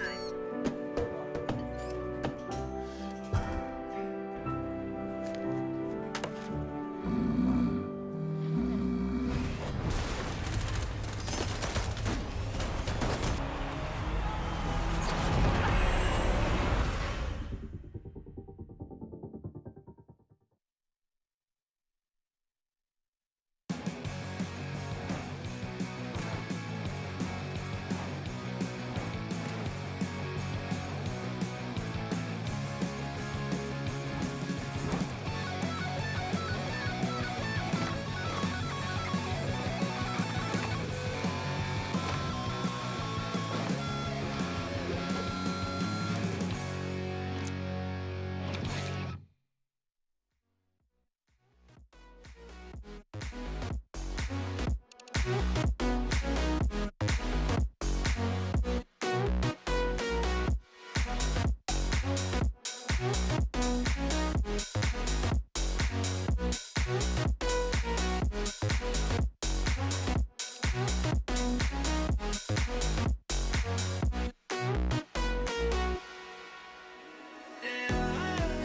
wanna keep on falling. I gotta stay recalling memories we've lost and found. Explain to me what it's all about.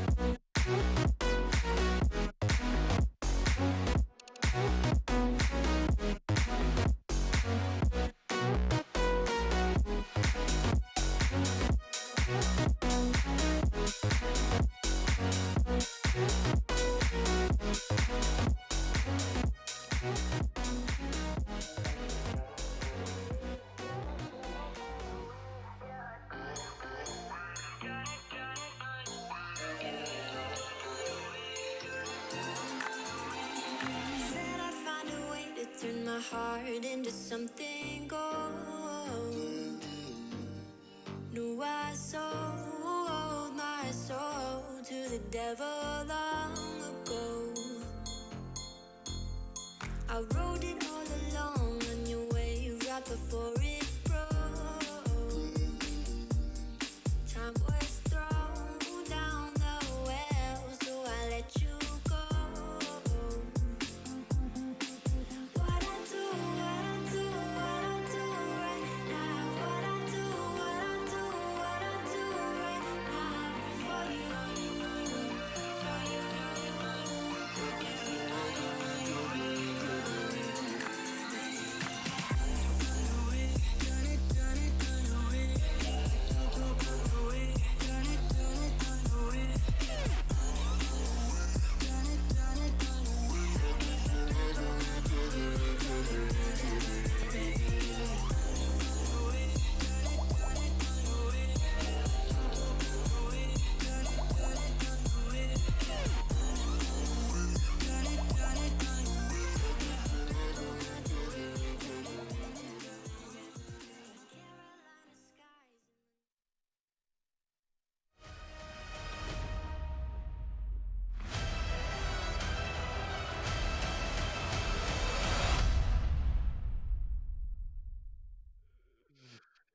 G'day guys and welcome back to Six Masters 2020. It's Guz and Raven bringing you all of the action. And mate, we just came off of a pretty banging game on border. Oh, we're losing the plot here. It's an absolute madhouse. Don't worry, we'll be fine. 8-6 in favor of the Pittsburgh Knights it was, and they took Elevate's map pick. They did, and it was the second overtime map that we've had tonight. It was a great effort from the Knights. It was generally attacker-sided, and they made some great adaptations. They won a defense on vents in that overtime to take the map.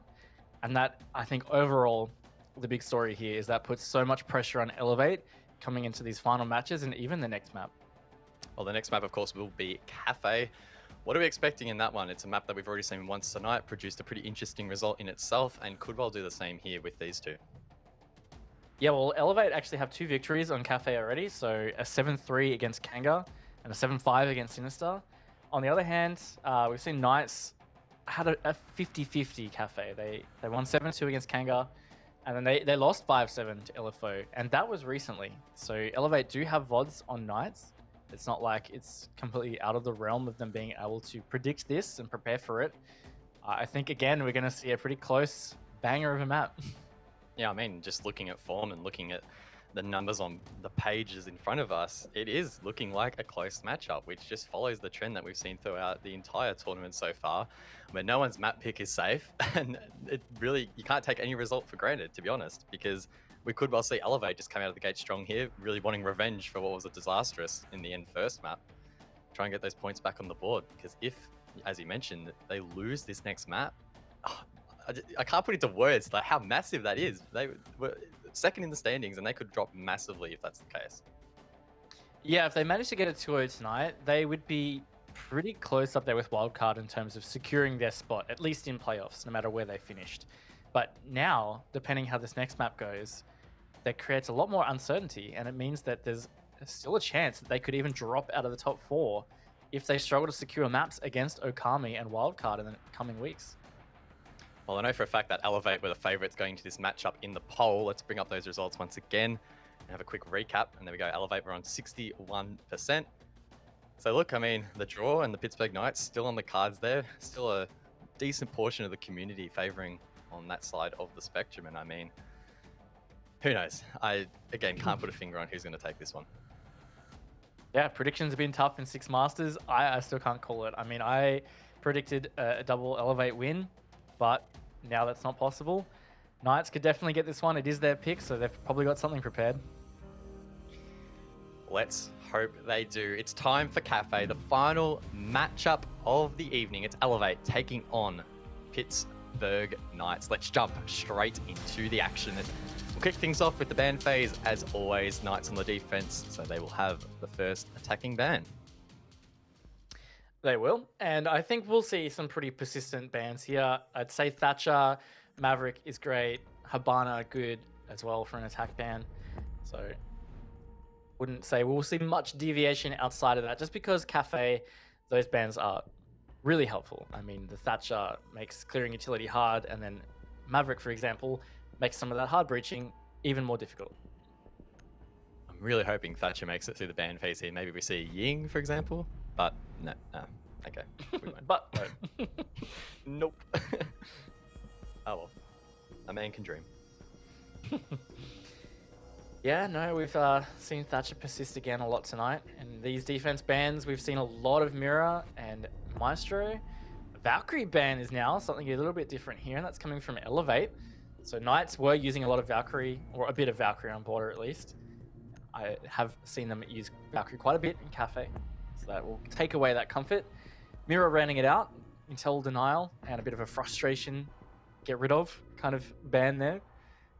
Yeah, that's it. That's our ban phase. So I think nothing that these teams won't be overly underprepared for, at least. Will be the case.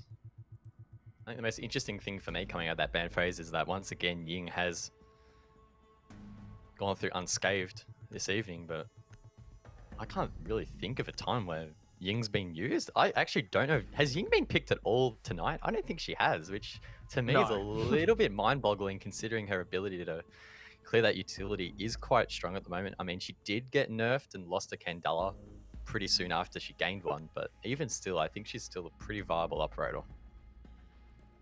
Yeah, I think she definitely has a place and she can be helpful. But I think it comes also to the fact that she's been banned quite a lot. So teams would probably just practice without her. It would just come down to a team deciding on the fly, hey, why don't we try a Ying play?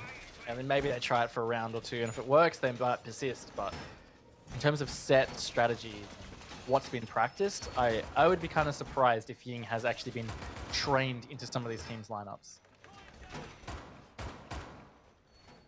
Of course, if you are just joining us, this is the second map between these two this evening. The first map was Border, and that one in favor of the Knights, 8-6. And that actually was Elevate's map pick. 5 seconds to Of course, insertion. each team gets a single map pick, and this will be the Pittsburgh Knights Attackers must locate pick and of defuse the Cafe. bomb. So expect them to start off strong here, as well as the fact that they're on the defense could make things quite challenging for Elevate, who really have the odds against them, it feels almost, to try and have a strong start on this map. And I'm definitely thinking they'll be out for some revenge after the Bomb has first. been located. And that defines certain teams. Will this translate into some energy and extra effort, so to speak, from Elevate, or will that pressure really affect how they perform? Because that's how it can affect some teams. Whereas Knights, on the other hand, they just won Elevate's map pick. If anything, that eases some pressure. I think for them, they've secured more points than a lot of people expected them out of this series to get. Keeps them in contention with playoffs, and they're just going to try to continue that momentum. Yeah, it's almost as if the Knights are really trying to ride the wave that they're on at the moment and hope that it doesn't spit them out too early. In saying that, Elevate taking some pretty confident map control early here. God, Legion already sending out some shots and will take out the default camera. Of course, being tasked on IQ, it will be his role to try and clear as much utility as possible. But talk about utility clearing, the Knights are really denying those drones quite well so far. I mean, they have brought the Mute Mozzie combo as well. So it might be hard for Elevate to gain some useful information here. That and Dino will get the opening pick for Knights, so they're continuing some strengths worthy off the board. It's the Zofia as well, so some great utility not being able to use. Oh, speaking of use, that is a great long angle being used there, all the way from Cocktail. Tags up Vast just a little bit. And Knights really bullying Elevate, not able to play with some comfort here. Nice frag grenade not hitting, in fact, into the freezer. A minute to play. It's looking like it's a bit of a struggle here for Elevate on this attack. Definitely feeling like a bit of classic cafe at the moment. These attackers just getting stalled out massively. Be interested to know how many X-Cairo pallets Digital has left. He might not really be able to get a whole lot more done in this round, and it could make things quite difficult. In fact, he only has the one X-Cairo, so if they can't get this electricity off, they won't be able to get the entry. He does get the pick and is retraded. Diffuser dropped. Oh, Dino gets another. That's a triple. Can he find 4? That is the question. He does. He's on for the ace. Will he find it around the corner at bar? He does with the knife. Oh, Dino. Absolutely disgusting there. And the Knights will kick things off with an ace. Look, this is looking deadly. I mean, we talked about Cafe earlier in the night. We saw it lean more onto the side of defense, but right now, I don't want to factor that in. What I want to factor in more is momentum and mindset, because coming off of Elevate's map, they would have been not happy with themselves, 100%. Like, they would be frustrated and disappointed, and they would be coming into Cafe, like I said, either super motivated or really feeling that pressure. And now Dino's just come out and aced on them in that first round. Like, that is not going to be impacting you positively, that's for sure.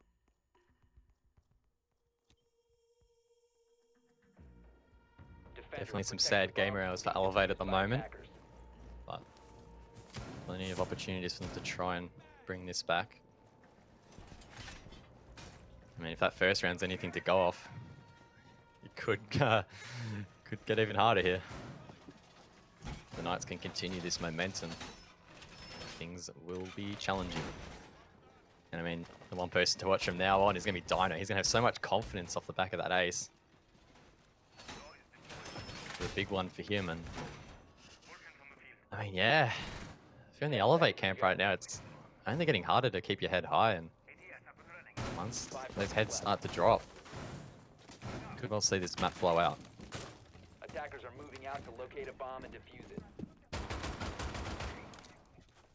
Definitely going to be tough for them, and I would love to hear in the interview, depending how this plays out, especially, I mean, I'd love to hear in the interview how the mindset went throughout this series. Of course, we aren't done yet. This is the second map, we're only a round in. It's looking like they're anchoring in for a really big room here on this top floor. They want to be holding this cocktail control as long as possible so that the reading plant is not simply just done near the doorway. Elevator going for a rush, in fact, guys. They've gone straight through. Strider got the first pick, and oh no, guys, it's falling apart here. This is not great. Yeah, it's not, but it is a 2-on-3 now. 1-on-3 is Red is now the last one left. Dunks onto Strider, and I mean, this round could potentially be winnable, but keep in mind, Red is on a single shot's worth of HP. Josh or Juicy really just need to breathe on him. He will be taken down.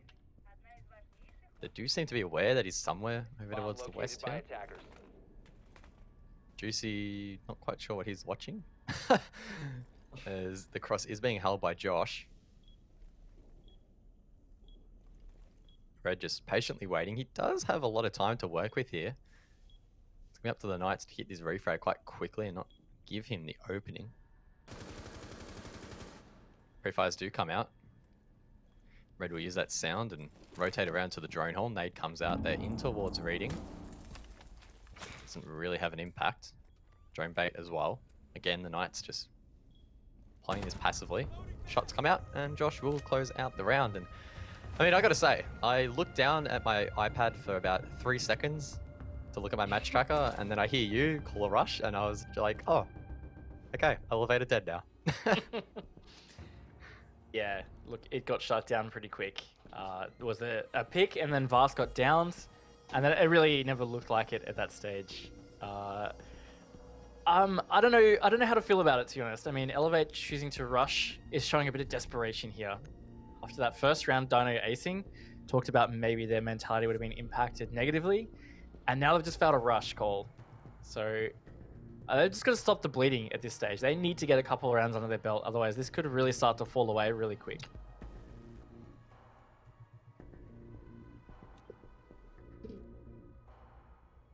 Attackers need to locate and defuse bombs. Kitchen will be the site of choice for the Knights. A tertiary choice. Attackers have located a bomb. I just heard you play Stand the Cuff, Raven. That was so loud. Wow. Actually, Quite it amazing. wasn't me. I just want to say, that Oh, wasn't me. Oh, okay. No. Well, there you go. That was my fiance trying to grab something from my office and just not being quiet. So. Wow, SMH. Oh no. 10 seconds left. Look, I think for all of the sites of Elevate to try and get a round back, this is probably going to be the toughest. To defuse a bomb. I'd love to try and see some updated stats on Cafe in terms of attack win percentages, because I feel like it'd be lower than Kitchen. I really feel like, especially in Six Masters, that we haven't seen many attack wins on this bomb site. And the way the Knights have set this up looks a little bit challenging to attack. They're spread out. They've dedicated some utility vertically here. So there's not going to be any easy takes. The one thing that sort of stuck out to me there was Juicy on the single wall of prep. They haven't elected to reinforce both sides, which not 100% sure on the thought process behind that one, but interesting nonetheless, and could pose a challenge here for Elevate if they try and push Bakery later in the round.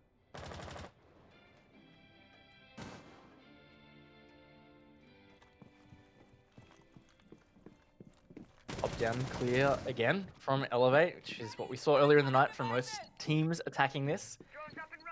Just to recap, big emphasis on time management, because it takes a long time to clear top floor, second floor, and finally you can start to put pressure on the site. And don't do it efficiently enough, well then even when you're putting pressure on site, the clock is against you, so you can't really use that vertical control to your advantage. Looks like Elevate have decent presence above, but as you noted earlier, many of those Knights players are off site. Looks like Hayward is below, maybe Strider. I don't know, maybe Josh actually exposed if these holes are created, so they'll need to be mindful. Hayward's actually trying to get counter aggressive and maybe try to find a pick of his own. Sounds like the hatch has been opened. As Elevate slowly start to shape up for this execute, but that timer is ticking down. They need to start going pretty quickly here. Just over a minute to go.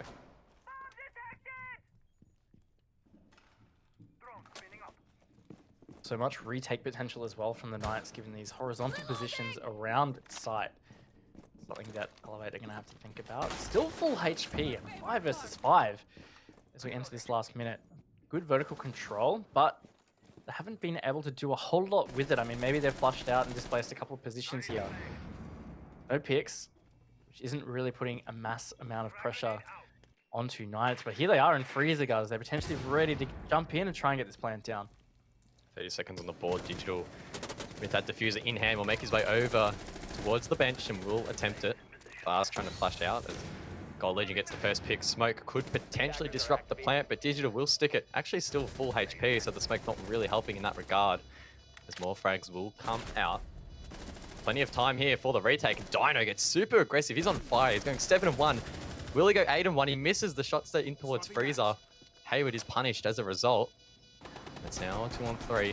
Dino needs to hit these shots. The Strider does get one. The pre-fire from Dino will eventually come off. And now it is a 2-on-1 in favor of the Knights. Make that a 1-on-1. Red now left above to try and cover it.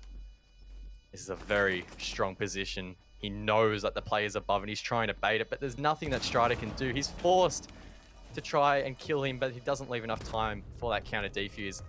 And easy as you'd like, Red will pop his head and Elevate will take the round. Ended up being quite a good execute from Elevate. I mean, not a whole lot really worked out or worked favorably in terms of the way they set themselves up for that. They did manage to clear out that section of the kitchen so that they could get the plant down. I really think that comes down to more of a failure of Knights to deny that. They had a lot of positions horizontally to be able to retake back into kitchen. But never really got there. Looked close when Dino got that player in Freezer, the Ash. But that vertical play from Red, too strong in the end.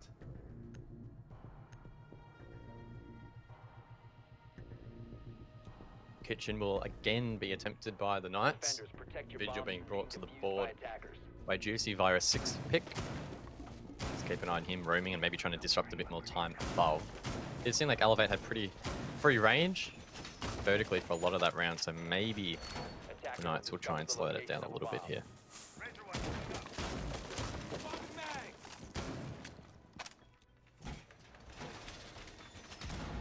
So, saw some interesting holes there in towards Bakery. Maybe trying to play more aggressive. One thing that you suggested was maybe they'll play more aggressive vertically, which I thought they were going to try and do last time. I mean, I saw them chucking mute jammers down and other various setups to help them defend that second floor, but they never really contested it. You see here on top floor as the Vigil, maybe that's exactly what he's going to do. He is playing over towards Cocktail at the moment. His role here, not necessarily to find kills, but waste as much time as possible. Dino with some interesting reinforcements. Side of reading as well, maybe to try and cut off the rotate. Strider is well above, so definite shake up here from the Knights in this round.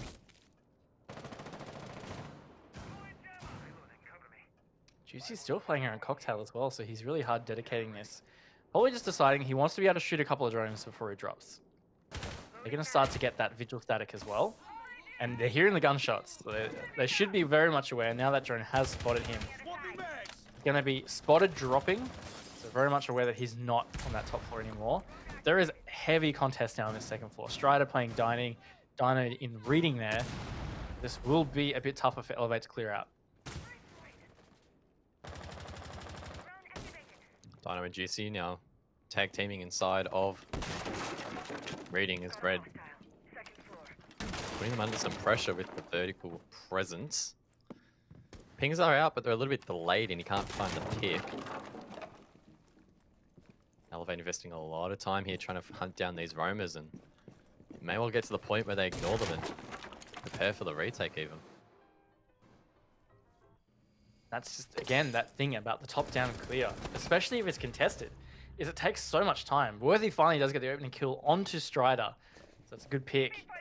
But we're under a minute here. They haven't had a chance to put a lot of vertical pressure onto site at all like they had last time. I mean, there are freer rotates back to site if they get this control, but regardless, it's still going to be tough. Juicy in a powerful position as Dino gets taken down. It's really up to him to find these picks, but they know where he is. The pre-fire will shut him down and Elevate. They're starting to look pretty good here. Hayward and Josh left in a 2-on-5. They have 40 seconds to work with here. And at least 40 seconds to defend. Elevate will be trying to capitalize on the time they have left as Hayward will spray through the wall. Doesn't net a kill.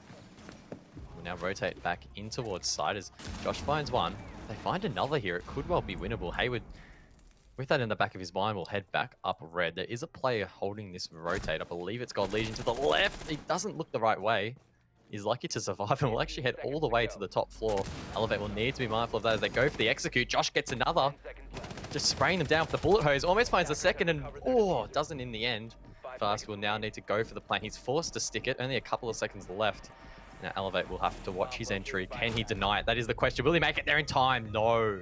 They cover it just in the final seconds, and Elevate will take the round. Ooh, just in time. I reckon it was a call out from the planter there here in the wire. Really could have gone in the way of the Knights. That was, yeah, that was tough. But here we are, guys. 2-2. Elevate have got Last couple of rounds in a row. Feeling similar to Board It, you know, it's neck and neck again.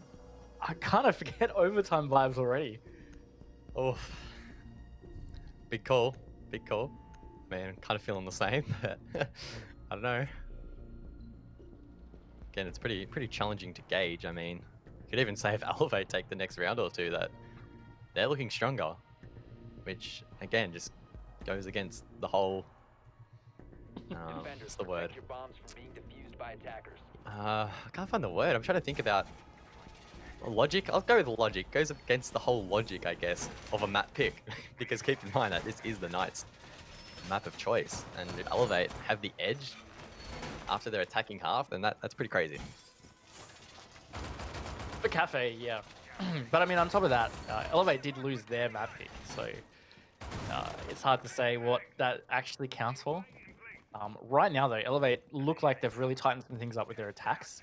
I mean, both those attacks onto Kitchen had some like really good teamwork, especially the way they cleared that roam in that previous attack. They were always together. There was always a refrag or trade opportunity at worst, and they actually ended up doing it relatively scot-free until about that 5 versus 2, I believe it was. But even then, as they dropped a site, they did it together. So teamwork pulling them through, and maybe that is just what they lacked on Bordeaux, some of that tighter teamwork. Pretty interesting Electro Claw placement there from Dino. Great work for the Observer, finding that one. Quite spicy. Placing it down below will make it more challenging to take out. Unless, of course, Elevate do send a player to that second floor. Again, we are going to see the Knights bring the Mute Mozzie combo.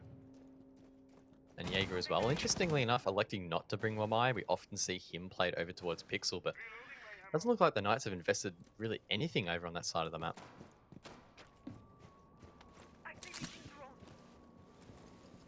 But not as much. Us looking like he's gonna drone out second floor. Maybe they're worried about vertical roam here. Hatch is open in Piano to allow that rotate through, but in fact, second floor is clear. Looks like first floor is clear as well from what we can see of outlines. Josh is the lowest player for Knights on the White Stairs platform. Nothing too dramatic from the Knights, and Elevate have burnt a lot of time already just figuring this out. Maybe they're actually changing their push a bit. I mean, we see Vast and God Legion in reading, clearing utility. Oh, this could be a big nade if it bounces off the wall. Not quite finding its target though. Strider will scathe away. Just over 50 HP left in the bank. Both Digital and Red are repelling on those windows. God Legion below. Could be in a great position to clear out that Electro Claw that was placed earlier if he hasn't already. Strider getting that first pick does drop the diffuser though, and Attackers have recovered their that will make things a little bit challenging now for Elevate. Sold out as they recollect it, and now only have a minute to go. This is a very Kanga-esque push. I mean, we talked about it earlier, that they had tried to orchestrate this like cocktail-only push. That's essentially what we're seeing here from Elevate, and it's not really working out that great. They've done a bit of damage, but they're the ones losing players. They're down 5-3 man advantage, and they've only got 35 seconds now to get something happening on site. Vast just struggling to get anything going from below is finally punished, and now it's Red and God Legion left with 30 seconds on the board to try and get something going, and it's proving to be quite challenging. Red's still in these windows probing for a kill, but can't quite find it as Josh will shut down God Legion. Dino will finish things off, and the Knights will take the round.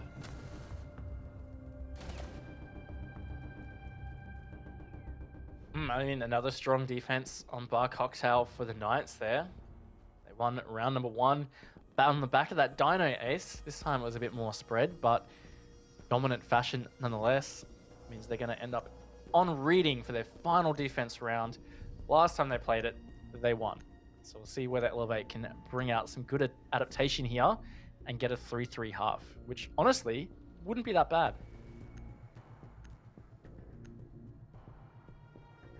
Rating in 5 place will be the final round of the half, where we see either the scores even out or the Knights take the lead. In any case, it's shaping up to be yet another closer map between these two. A lot on the line here. The Knights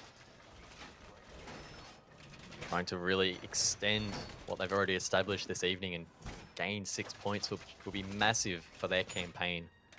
Trying to make the playoffs. On the other hand, Elevate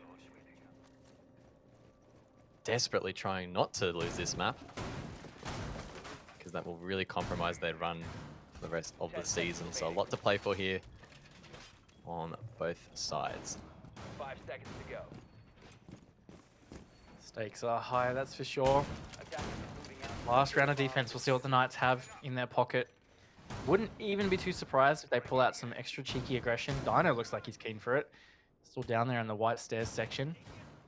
Maybe looking to hard contest around that doorway. Worthy's going to see that from a drone, though. That means he's going to bail away, not going to risk it any longer.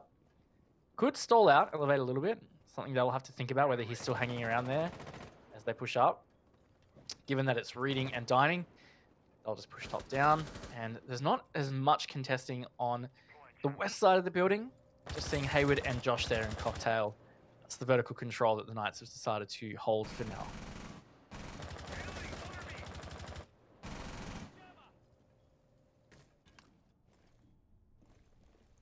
Pretty strong presence below here, Strider and Dino.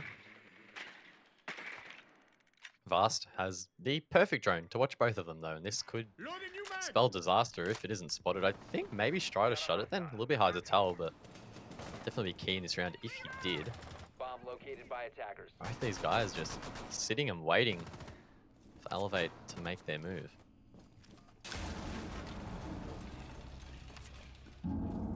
Late make their move they did. They actually found Hayward as one of the cocktail positions. If this C4 doesn't hit the mark, that's going to be 2 C4s totally wasted by the Knights. Surely God Legion's going to be able to spot that out with the scanner. He does. He shoots it. So that's big from Elevate. Red tags up Strider through the floor. This is looking a bit better here from Elevate. They're trying to progress across to get this cocktail control, though, as time has ticked past the halfway mark of the round. Have to get a move on and start putting more pressure on the site and flush out these positions in reading. Aggressive, they will get over to its cocktail. Josh is still just sitting and waiting and will find one. All that comes out that is in this position. Pre-fires to follow, but Josh isn't taken out yet. Trying to again find another pick above here sneakily, and it looks like he might. Oh, no, that's actually Juicy from below. So Elevate just falling into these traps as Vast will finally even out that man count. Josh, still yet to be taken out, is finally there by Vast, leaving it now in a 3-on-2. Does, but it's Dino and Juicy, 2 players that have been playing really well for the Knights tonight. They're both on full HP as well. And Juicy just total lack of use of this vertical pressure. They're sitting in strong positions. Dino might even be able to find a really easy pick here through the floor. That Ash is low HP. He's going to take one shot from this TCSG in order to get it. Oh, he's tagged though. In fact, he's using the AUG, but even still, it's not going to take much. Oh. And that pre-fire from Worthy doesn't work out, guys. 10 seconds. Plant needs to go down. Dino going absolutely massive, leaves it now in a 1-on-1. Digital being lit up, knows where Juicy is, but can he find him? That is the question. Juicy whips out the shotgun and will get the final kill. The Knights, with a confident conclusion there to the first half, position themselves quite nicely heading into the second. Yep, 4-2 on defense. Pretty good for Cafe. I mean, Elevate had a chance there. 3-3 was within reach. It just slipped away. But it's what it's all about. I mean, Border, we saw them bring it back. It was 4-2 against them. They brought it back 2 rounds in a row straight away. It went 4-4. I think that's really great foreshadowing to what we are probably going to see on Cafe, given the way that the defense usually plays out.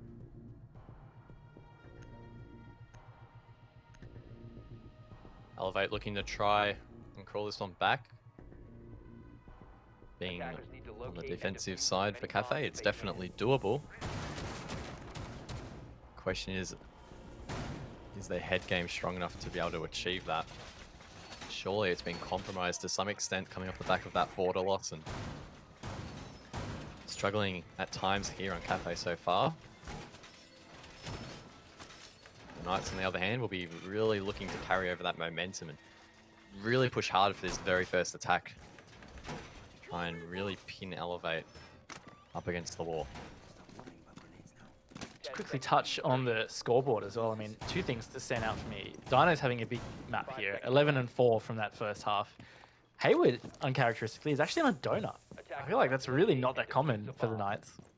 He's really struggled to get a pick.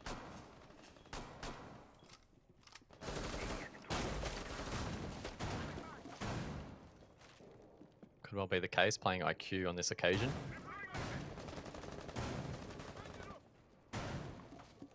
Looks as if the Knights are positioning for a more traditional Western take, as you mentioned earlier. Elevate on occasion opted more for that KANGA-esque Eastern take. Mixed success. The Knights will head some drones in, try and find where these players are located. They will be greeted by Worthy playing over towards Pixel, but again, it looks like he's going to fall back, and there's really not a whole lot of utility holding that part of the map, which is a bit of a contrast to most cafe games.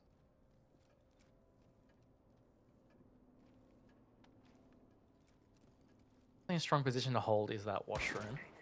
Minute burned away. Dino's taken Cigar. No shield in Pixel, as you said. Pixel, great position. Washroom play. I'm kind of curious how this is going to play out, because, I mean, if anything, this just really accelerates the way that the Knights will get really important map control. The Elevator are going to have to be ready for some big fights here, because they're going to have to withstand a lot of time and a lot of pressure from the Knights in this attack. All bunched up inside of shop and lounge. Not quite sure what those firebolts are really trying to achieve there, but maybe attempting to get them inside of bathroom. I'm not too sure, but either way, they won't be effective. That C4 will be effective, though. That's Vast taking down the Danger Man in Dino, which is not the start the Knights would have liked. Thank God, Legion was traded out, though, so it's still a 4 versus 4. Time has ticked away. That C4 did stall them out a little bit. They're not able to really get control of Backstore here. They've got Strider on the hard breach, but without clearing those electric claws, not going to be able to get that wall open. And that means they're going to have to funnel through Cigar or down the bar and down White Hallway, which is quite comfortably covered right now by Elevate. Strider is the man with the diffuser in hand, the player that will need to be covered by the remaining 3 members of the Knights as they look to start setting up for this execute. Barbed wire taken it out of the way.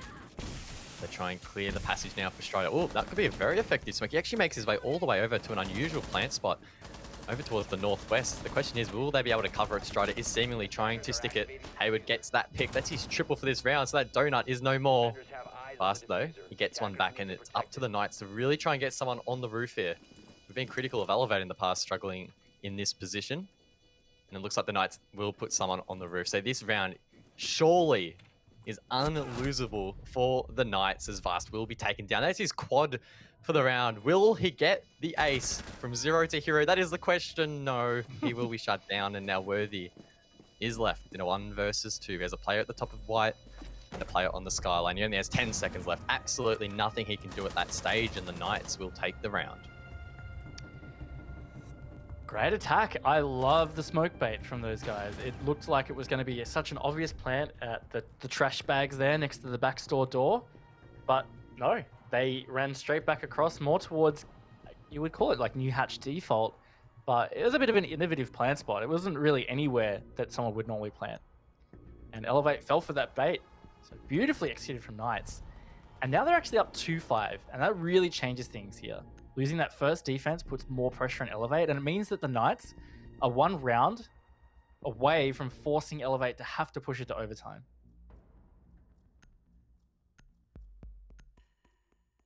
Kitchen. That's where we'll be heading for round number 8. Attackers need to locate and defuse as Just many like that got bombs as played they can. twice in the first half, and it was won both times by Elevate, in fact. I mean, you could say that they have some good form heading in here to round number 8. You'd hope if their attacks are strong, that their defense would be equally as good. I guess the next few minutes will tell us if that's the case. It's got to think that the pressure has got to be stacking on Elevate right now. Given their positioning and expectations on them and what this means to if they lose both maps tonight. That's gotta be weighing on them. It has to be. And the Knights are just stepping up to the occasion, Attackers must locate really and making a defuse the case for bomb. why they have a solid chance to finish top 4.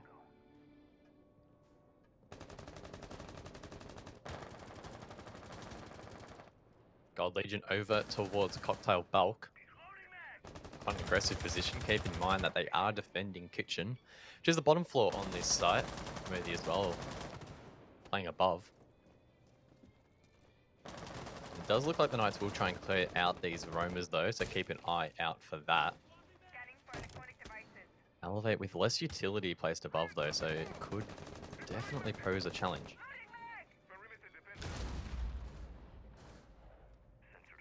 C4 there.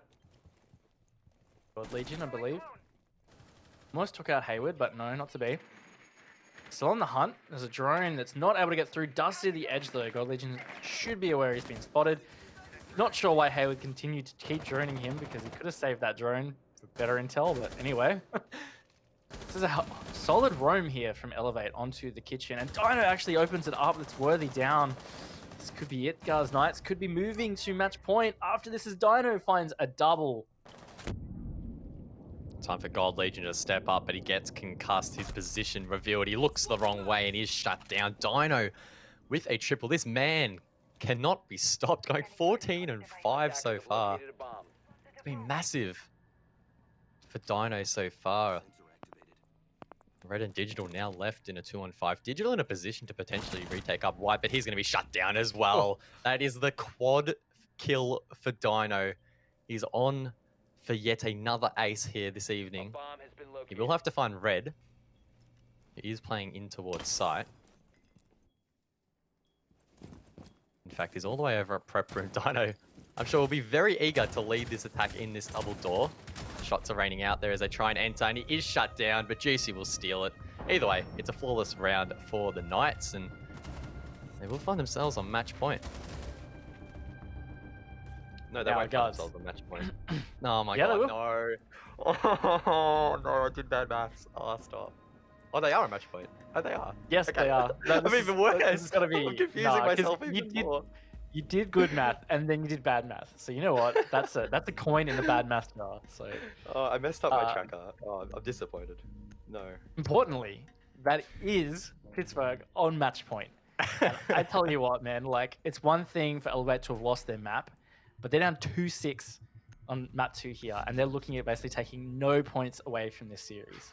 That has not happened to them so far in Six Masters.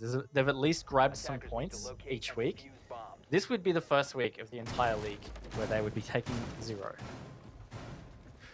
Man. Yeah, that...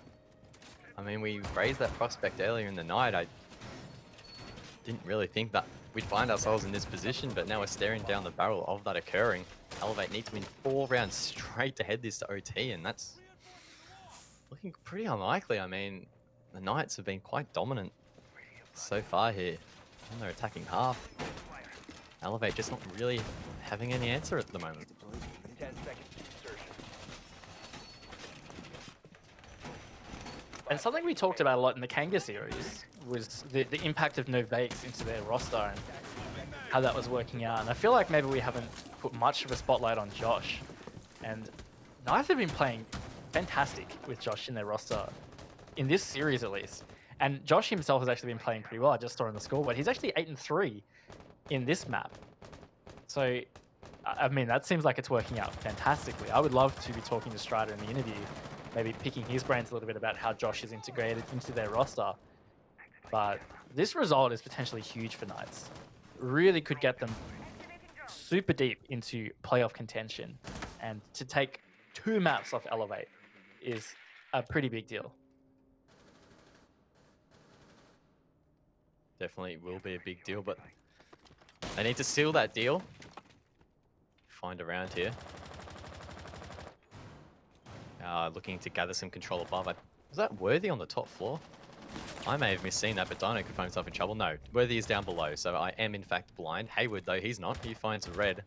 And that will make it a 5-on-4 in favor of the Knights. Reloading, cover me. That's starting off strong again. Elevator just trying to make things happen here. Oh, Digital almost caught on that rotate through the train. Juicy just missing those shots. This is just looking on the nice edge for Elevate here. The Knights just feel like they are just this close to securing it. Mars has something else to say about it. Gets the C4 onto Dino. He's the man on fire. Does keep Elevate in it just a touch. I thought for a second that Hayward hit that, but no, it was actually Juicy finally finishing off Digital. Gold Legion gets one back. It's now a 3-on-3. Oh, Strider absolutely deletes Worthy, and it's now a 3-on-2. Strider manages to avoid dying to those shots. Fast and Gold Legion left to try and clutch this round out. The Knights looking to take 6 points tonight, and it's looking more and more possible. Vast now left all alone inside of Laundry. Finds one. That's his double for the round. Can he find another? That is the question. He's lit up. He's one shot. The Knights should close out this round and should take home full points. Juicy will go for the plant. Hayward left to cover. He's ready and waiting for either angle. Fast lets it go down, and now he needs to retake. Surely this round is not winnable here for Elevate. And Vast will be shut down. The Knights will close out Cafe. 7-2. What a performance there by Pittsburgh, and they will take 6 points this evening. That is massive. Huge. This is a big series for the standings right here. I tell you what, I am excited to see updated standings after this. And look, let's not take anything away from Knights. They played really well tonight. They totally showed up against Elevate. In fact, ever since round 4 on Cafe, they did not lose a round. Nuts. No one in the Snowball Esports predictions predicted the Pittsburgh Knights to take both maps tonight. And I think that really shows just how hard it is to predict these matchups and how close they are. But as you mentioned, the Knights absolutely played out of their skin tonight, and full props. They definitely deserve the 6 points this evening.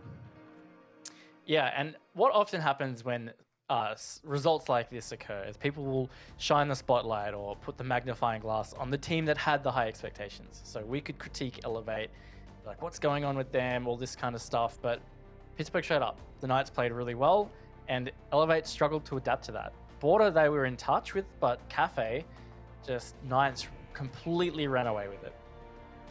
Yeah, and I mean, they've got Akami next week. If you had have asked me heading into this matchup this evening, will the Knights take it up to Akami? I probably would have said no, expecting them to lose to both Elevate and Akami, or maybe draw each series. But now, that's again shaping up to be such a close series, which it continues to build upon this trend that we're seeing so far in this season. Yeah, and man, Six Masters has been such a good tournament to watch. Like all the upsets and the close matchups and the way the standings are shaping up is super exciting. And it's only going to get all the more exciting over the next few weeks, because as we said at the start of the night, we are over the halfway point. There is only a few weeks left of matches. So teams like Elevate need to be securing points, and they just simply failed to do so tonight. And I know we don't want to put Elevate under the microscope too much, but them not taking any points tonight, let's be real, that's going to have a massive impact on where they sit in the standings. We'll see them updated later, but like, it's desperate hours for them now. If they can't really afford to lose any more maps from now on, or they could be done for. Yeah, and we've said it a lot. Their final opponents are Wildcard and Akami. So they don't have an easy run home. And the fact that the pressure is on now for them to be getting as many points out of both of those series as possible, that's going to be a huge factor. And especially against Wildcard, they're a team that's probably going to be going into that series feeling not much pressure because they're way out in front right now. Well, someone that I know will be very happy tonight is Strider. We have the interview ready and waiting. Let's say good day. Strider, 6 points G'day, tonight, brother. Well boys. done. What a night. Oh, it does feel good to get some points on the board. How you feeling, man? That was a pretty long series in the end, but well fought out. Wow, yeah, so they were definitely one of our biggest rivals going into this whole competition. We knew it was going to be tough, and even practicing for the way that they play was quite difficult. But we knew that we were on the win, because for the first week, I think out of all the weeks, I think we won the toss. So, you know, we're feeling the win from the beginning. Good omens. I like it. Look, let's talk a little bit about. I really want to ask you about Josh. I mean, this is your first play day with him, and you guys really showed up. So maybe tell us about his role, how he's fitting in, and whatever you can share. Yeah, so I mean, everyone knew that we were playing with Arlo up until this point, and he was filling in while Josh was an 18 at the time. Now he's 18, he's with Core. His role is very much a flex position, and he's very good at that. Tonight really showed that he's ready to step up for the big stage. So we're really happy about the way he played. I mean, he's still learning. I mean, by no means he's new to the game, so he knows how to hold his own. But within our team environment, he's quite new. But we've been playing with him for a while now, so we're really happy with that. But yeah, definitely a special mention to Arlo. Back in the day, I used to play with Arlo, so it's always good to see his voice again. And look, you guys, we're keen to see updated standings. You probably already know exactly where you might be, but you're really in a great position now to finish in playoff contention. Is that the expectations that you guys had for yourselves at the start of the season, or where was your head at coming into Six Masters? Yeah, definitely. We thought we were a bit higher up in the rankings, but definitely against some of our biggest rivals as well, like Sinister, we just didn't quite show up.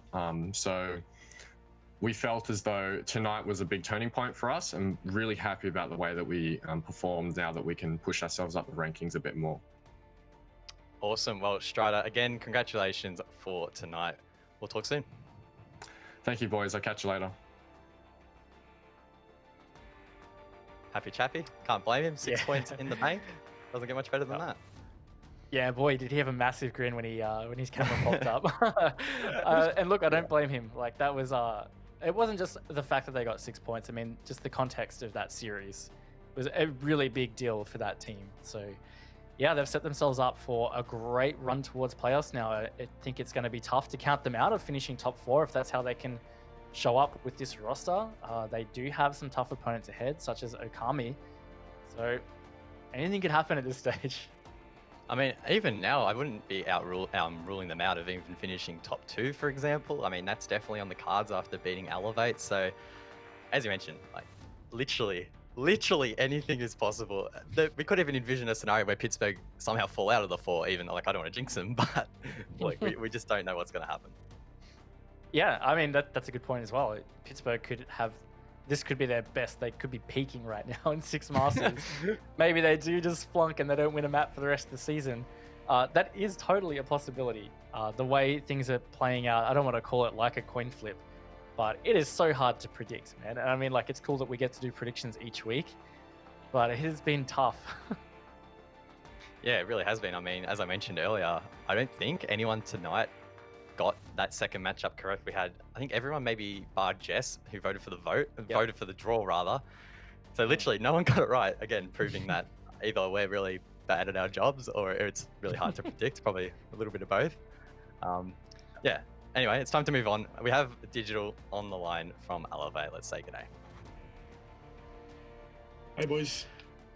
G'day, Dig. Unfortunately, probably not the way you guys wanted that one to pan out. Maybe talk us through how you're feeling after that match. Yeah, I don't feel good at all. I don't think any of the boys are feeling any sort of. We're just gutted, really. Like, you got to win those, and we really didn't. We just got too worried, and it's never a good feeling. But yeah, you just got to move on, I guess. All right, we'll start off with Border. Talk us through that. I mean, you chose Border. Maybe tell us the rationale behind taking them to Border, given that they had a really good match up against Okami in Pro League last year. And then maybe just talk us through, like, what started going wrong for you guys. Like, in Border, we just, like, our first half was just, like terrible. Like, we just didn't, like, just have that crossfight with it, like, and we didn't, like, sort of adapt to what they want to do. Like, they wanted to go office one round and they wanted to push security, but we're not calming what they're doing to enable us to, like, help each other. And if it is, it's, like, too late, or Yeah, too late. So it was on us. Like our defense was horrible, and it put us into a really tough half. We sort of tried to bring it back on our attacks. Obviously, the bunch of rehosts. I won't say killed us in the end, but it was definitely like wearing us out a bit, I guess. But you can't blame it on that. And then we just lost both overtime rounds, which put us in like a really bad state for the next map up. The next map up. Yeah, I mean that's going to be my next question. Is like coming into Cafe, was the mindset like a really big factor in how that map ended up playing out? Yeah, like normally, obviously, if you just won a map, you go into the map nice, confident, and if you just lose a map, you go into the next map sort of trying to like right your wrongs. But there was definitely a bit of a mood change. We're a bit gutted. We tried to, like, especially after the 2 rounds, we needed to really switch on. And then we just kept getting picked, and yeah, it was just it was like a snowball. It just went to just 2-7. Like it's not a good feeling, man. Well, did you guys Elevate in the poll had pretty strong support? What do you want to say to all the fans out there? Well, this is just a bump in the road. We know like the issues that we have. We know what they are. They're easy fixes. It's just up to us to change it. So, I mean, no harm to the other teams, but I don't want to give respect to what they're doing because it's our wrong. Like we're doing the wrong. So it's not like our opposition played awesome. It's just that we're playing bad. So we're gonna try and fix our wrongs and really win for the people supporting us in chat. I know there's heaps of people that are supporting us. I know Anti's there. Shout out to Anti, free Anti. Just catch us next week. We're not losing. Awesome. Well, we'll see you next week, Didge. All the best, mate. Thanks, boys. Cheers. Oh. It's not fun seeing Didge sad. Yeah, that was pretty rough. I knew it was going to be a rough one. You can't blame him. I mean, just nothing really clicked tonight. And yeah, hopefully they can fix it. Yeah, I mean, it's one thing to be going 1-1s, which was some of the series that they had for Six Masters, but to have the 2-0 against them it's not a familiar feeling for that team. I mean, I wouldn't even be able to think about many occasions where they've been 2-0. The last time I can think of was against Wildcard in Pro League, and that's probably it. Well, it's been a big night of Siege. Let's recap all of the results so we can have a quick catch-up. Up first, it was Sinister who did take down KANGA 2-0, followed by Elevate and Pittsburgh, where the Knights managed to come out on top. And man, they've been both great series. 2-0s, I think when you look at the schedules like this, it never does it justice. I mean, there was overtime maps in both of these series. They were fantastic to watch, and it just reinforced the fantastic season we have had as Six Masters. I can't emphasize that enough.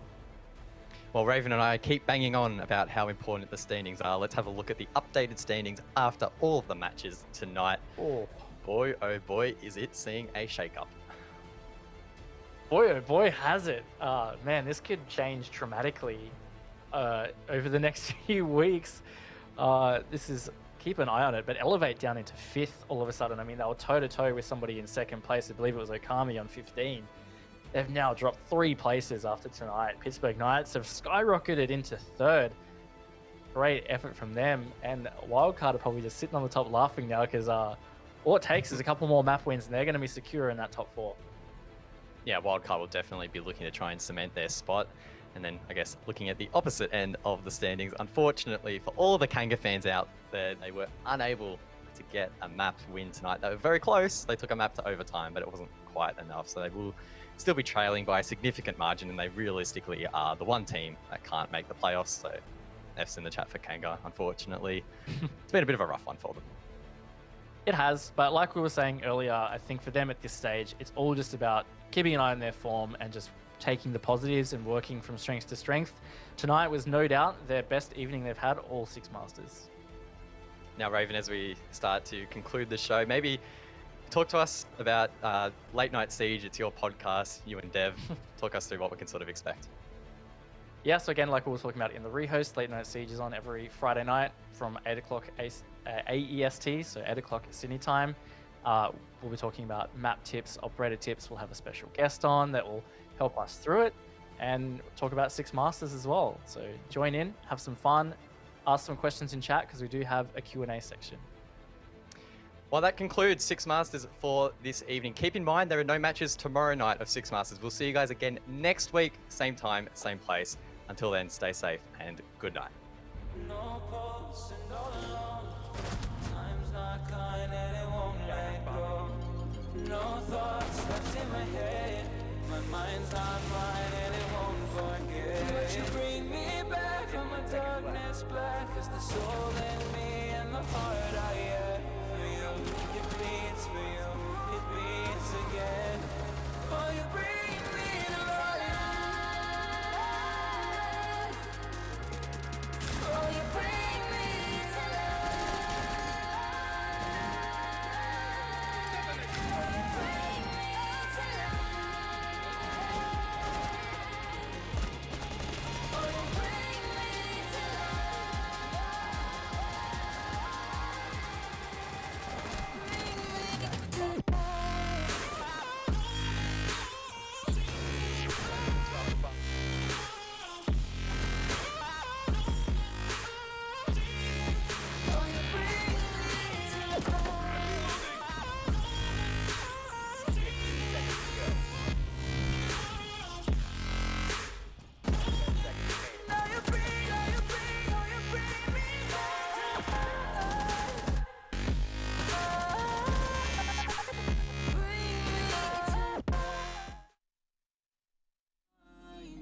Let us go down in laughter, baby. Trying to figure out what we're after. We're never heading back until we're older. We couldn't care no more, not any longer. Under peach yellow skies, we keep on searching, but we will never know what we're after.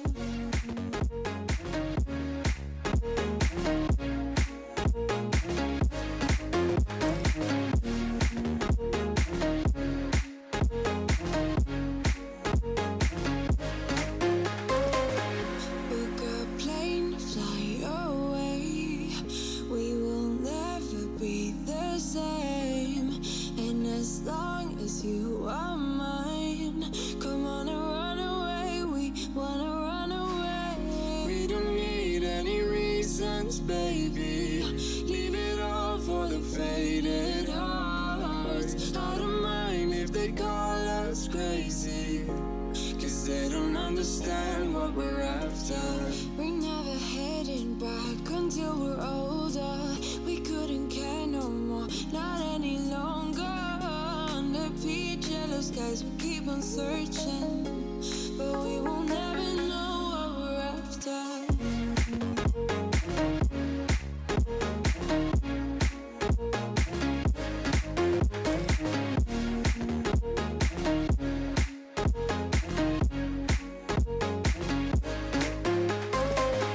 We're no kids no more. I need to feel alive in this dreadful town. I'm running out of time, and as long as you're mine, I wanna run away. We're never heading back until we're older. We couldn't care no more, not any longer. Under peach yellow skies, we keep on searching, but we will never know